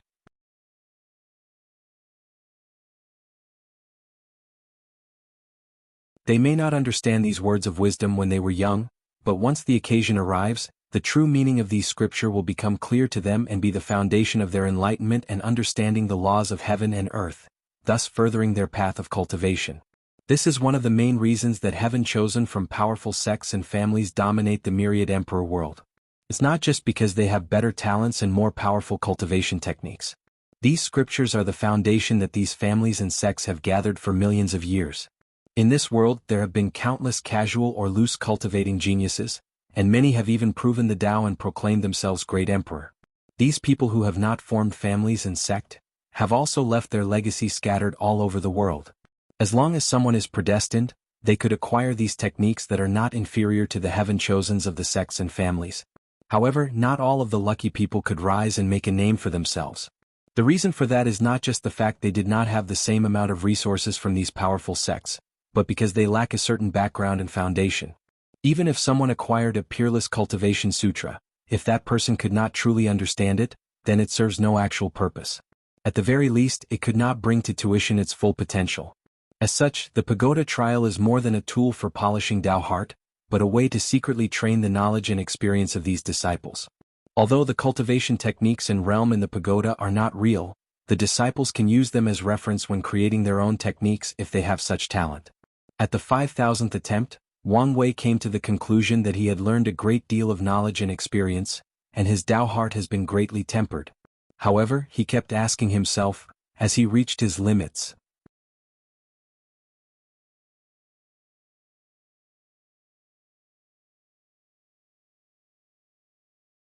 Chapter 34, The Final Trial, Despair Part 5 Re-edit, Wang Wei's dilemma on the 5,000th attempt lasted a while. He kept asking himself whether he had truly reached his limits and should have stopped. After agonizing with this question for a while, he decided to stop. After all, he had truly tempered himself and he also had the best record of all the disciples of the sect. He had nothing more to prove to anyone else. Just when Wang Wei was about to turn his thought into action, his mysterious intuition kicked in and warned that if he quit now, he might regret it later down the line during his later years of life. Wang Wei had always trusted his intuition as it had helped and saved him countless times, even when he first reincarnated. After making his choice, Wang Wei once again entered the pagoda for his 5,000th attempts. This time he chose a different way that he had never tried before: beg for mercy. Although this kind of thing does not fit his character and his pride, but for his family, for his further tempering, humbling himself is not unacceptable. In the previous trial, he had learned when to bow to circumstances. Additionally, begging is not inconsistent with Wang Wei's way of free and unfettered. As a person who pursues absolute freedom, he can do whatever he desires. If he wants to be a supreme being that all beings bow down to, he will. If one day he decides that the whole world is filthy and very disgusting to look at, he will cleanse it according to his standard, or he will gouge out his eyes and turn blind to it. If one day he suddenly wants to be a beggar or slave, he will be the humblest beggar and the lowliest slave. All things are according to his wish. After entering the pagoda for his new attempt, he went and lived in the deserted mountain where he always had his destined confrontation with the wrath of heaven. There he built a simple wooden cottage, then had a cultivator create an artificial river and a forest full of all kinds of animals and plants. Wang Wei lived a simple life every day. He woke up early every day, ate breakfast from hunting animals and plants in the forest and drank water from the river. Afterward, he would enter an empty room in the cottage, kneel down and kowtow to the wrath of heaven asking for his forgiveness. This act of kneeling and begging would go on for 18 hours a day. Then Wang Wei would go to bed and repeat the same routine the next day. This process lasted for decades. Every day he would kneel and beg for mercy for 18 hours without missing a single day. Whether it was snowing or raining, he would still keep on going. Even if he was riddled with diseases and feebleness, he would continue on this practice for 18 hours, no more or less. As time passed and Wang Wei continued his ascetic-like life, his body became thin due to malnourishment. Although he ate every day, he had only had enough food to barely sustain him for the next day. Additionally, there were countless calluses on his knees due to the constant kneeling. In fact, his bones have in fact become somewhat deformed over the years. However, despite all these hardships, Wang Wei never stopped, not even for a single day. For Wang Wei, this excruciating process was not just a way to pass the trial, but a journey of penance and self-discovery. Wang Wei believed that only in the most painful times of someone's life that they can see themselves and discover what kind of person they are. Time soon passed and the day of the fateful encounter soon arrived. The mighty hand of heaven descended toward Wang Wei as scheduled and proceeded to completely annihilate him. However, something different happened this time. One of which is the fact that the gigantic hand did not kill Wang Wei's parents this time, only him. The second thing was the fact that the wrath of heaven actually communicated with him this time. Before destroying Wang Wei, a powerful and mighty voice echoes throughout the world directed toward him and shouted, "Aunt, are you worthy?" Then Wang Wei was killed and exited the pagoda. After his exit, Wang Wei did not become angry that all his decades of action were actually in vain. This was a choice that he personally made, and he had to live with the consequences. No one owed him anything, especially the wrath of heaven. Just because he put in all the work does not necessarily mean he will be rewarded. Life is unfair, and fate is the greatest impediment of life. Furthermore, he benefited a great deal throughout this trial. During his decades-long ascetic life, his state of mind had greatly sublimated. He had learned a great deal of things about himself. Although some of the things he realized about his nature were quite unpleasant, he had to live with the fact or try to change. Instead of agonizing over his failed plan, Wang Wei was thinking about the word of the wrath of heaven. Is he worthy?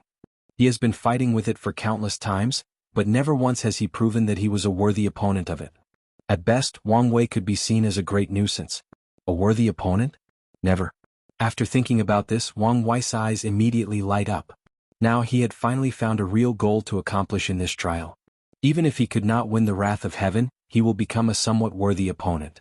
After making up his mind, Wang Wei took a few days off to contemplate his next set of action. After pondering for a while, he soon discovered that he had used all the methods he could think of. The other methods he had left were simply slight deviations of the same idea. Whether to use the luck of all beings as emperor or becoming the god of beings with faith, they are essentially the same method with different forms of execution. Visit Readle.me for extra chapters. Although Wang Wei came to this sudden realization, he did not stop fighting. As long as he continued to fight, he would find a way forward. As long as the methods he uses from now are even a little better than previous ones, he will continue to fight. On his 6546th, Wang Wei tried to hide from the wrath of heaven. He cut off all his karma, erased memories of himself from all the people that knew him or have ever seen him, including his parents. He removed all traces from his existence in the world. He even erased his presence or record of birth from the wheel of reincarnation. He even erased himself from the river of time. Technically, Wang Wei was never even born in this world. The last trace of his existence, that is his fate, was transferred to someone else. Wang Wei became a non-existent ghost of heaven and earth. It was as if he never appeared in this world. After doing all of this, he entered the endless void and left the whole world. On the fateful day, the wrath of heaven descended on the world. However, he could not find his little prey. In a burst of anger, it completely destroyed the whole world. After not finding his target, the gigantic hand became furious and destroyed the entire universe that Wang Wei was in. It was at this moment that Wang Wei truly realized the vast and mighty power of the wrath of heaven. All of his previous fights were probably child play. However, despite all of this, Wang Wei was not discouraged. The fight must continue on. On the 7923th attempt, Wang Wei tried a different approach. He conquered the whole world as an emperor. Then he enforced laws that encouraged the people to give birth to people at all cost. He provided all kinds of rewards for families to give birth to more children. The more people a family has, the greater the status and wealth they have. In his madness, women throughout the world literally became birth machines, and men became stallions whose sole purpose was to impregnate women. In just a couple decades, the world's population increased from a few billions to a few trillions. Then he encircles the whole world with a powerful formation that takes the soul power of all living beings and blesses it to his soul. During this fight with the wrath of heaven, Wang Wei did not fight him head-on, but on the soul level. Unfortunately, he still failed and died miserably with the world. How could a being of such proportional strength have a weak soul? A soul is probably a low-level thing for the wrath of heaven. Wang Wei's actions were doomed to fail from the beginning. On his 9789th attempt, Wang Wei tried to parasitize the wrath of heaven. He believed that if he could acquire a few % of the hand's power, then he could have a prolonged fight with it and eventually be the last winner. This attempt was somewhat successful. Wang Wei created a cultivation technique that could parasitize a host, then take over their power. With this powerful Dao art, Wang Wei did acquire some of the powers of the wrath of heaven. However, before he could control said power, the gigantic hand triggered the imprint he had on its power and Wang Wei was backlashed and died. Today is a great and memorable day in the Dao opening sect. The young sect master is going to try his last attempt in the pagoda, the 10,000th attempt. Many disciples and elders of the sect gather together to witness this momentous event. Discussions of this event are ubiquitous. From the lowest of servants to the highest echelons of the sects, all are discussing this event. Wang Wei, who is now 11 years old, stands in front of the pagoda with a calm look. In the past 2 years he had changed a lot.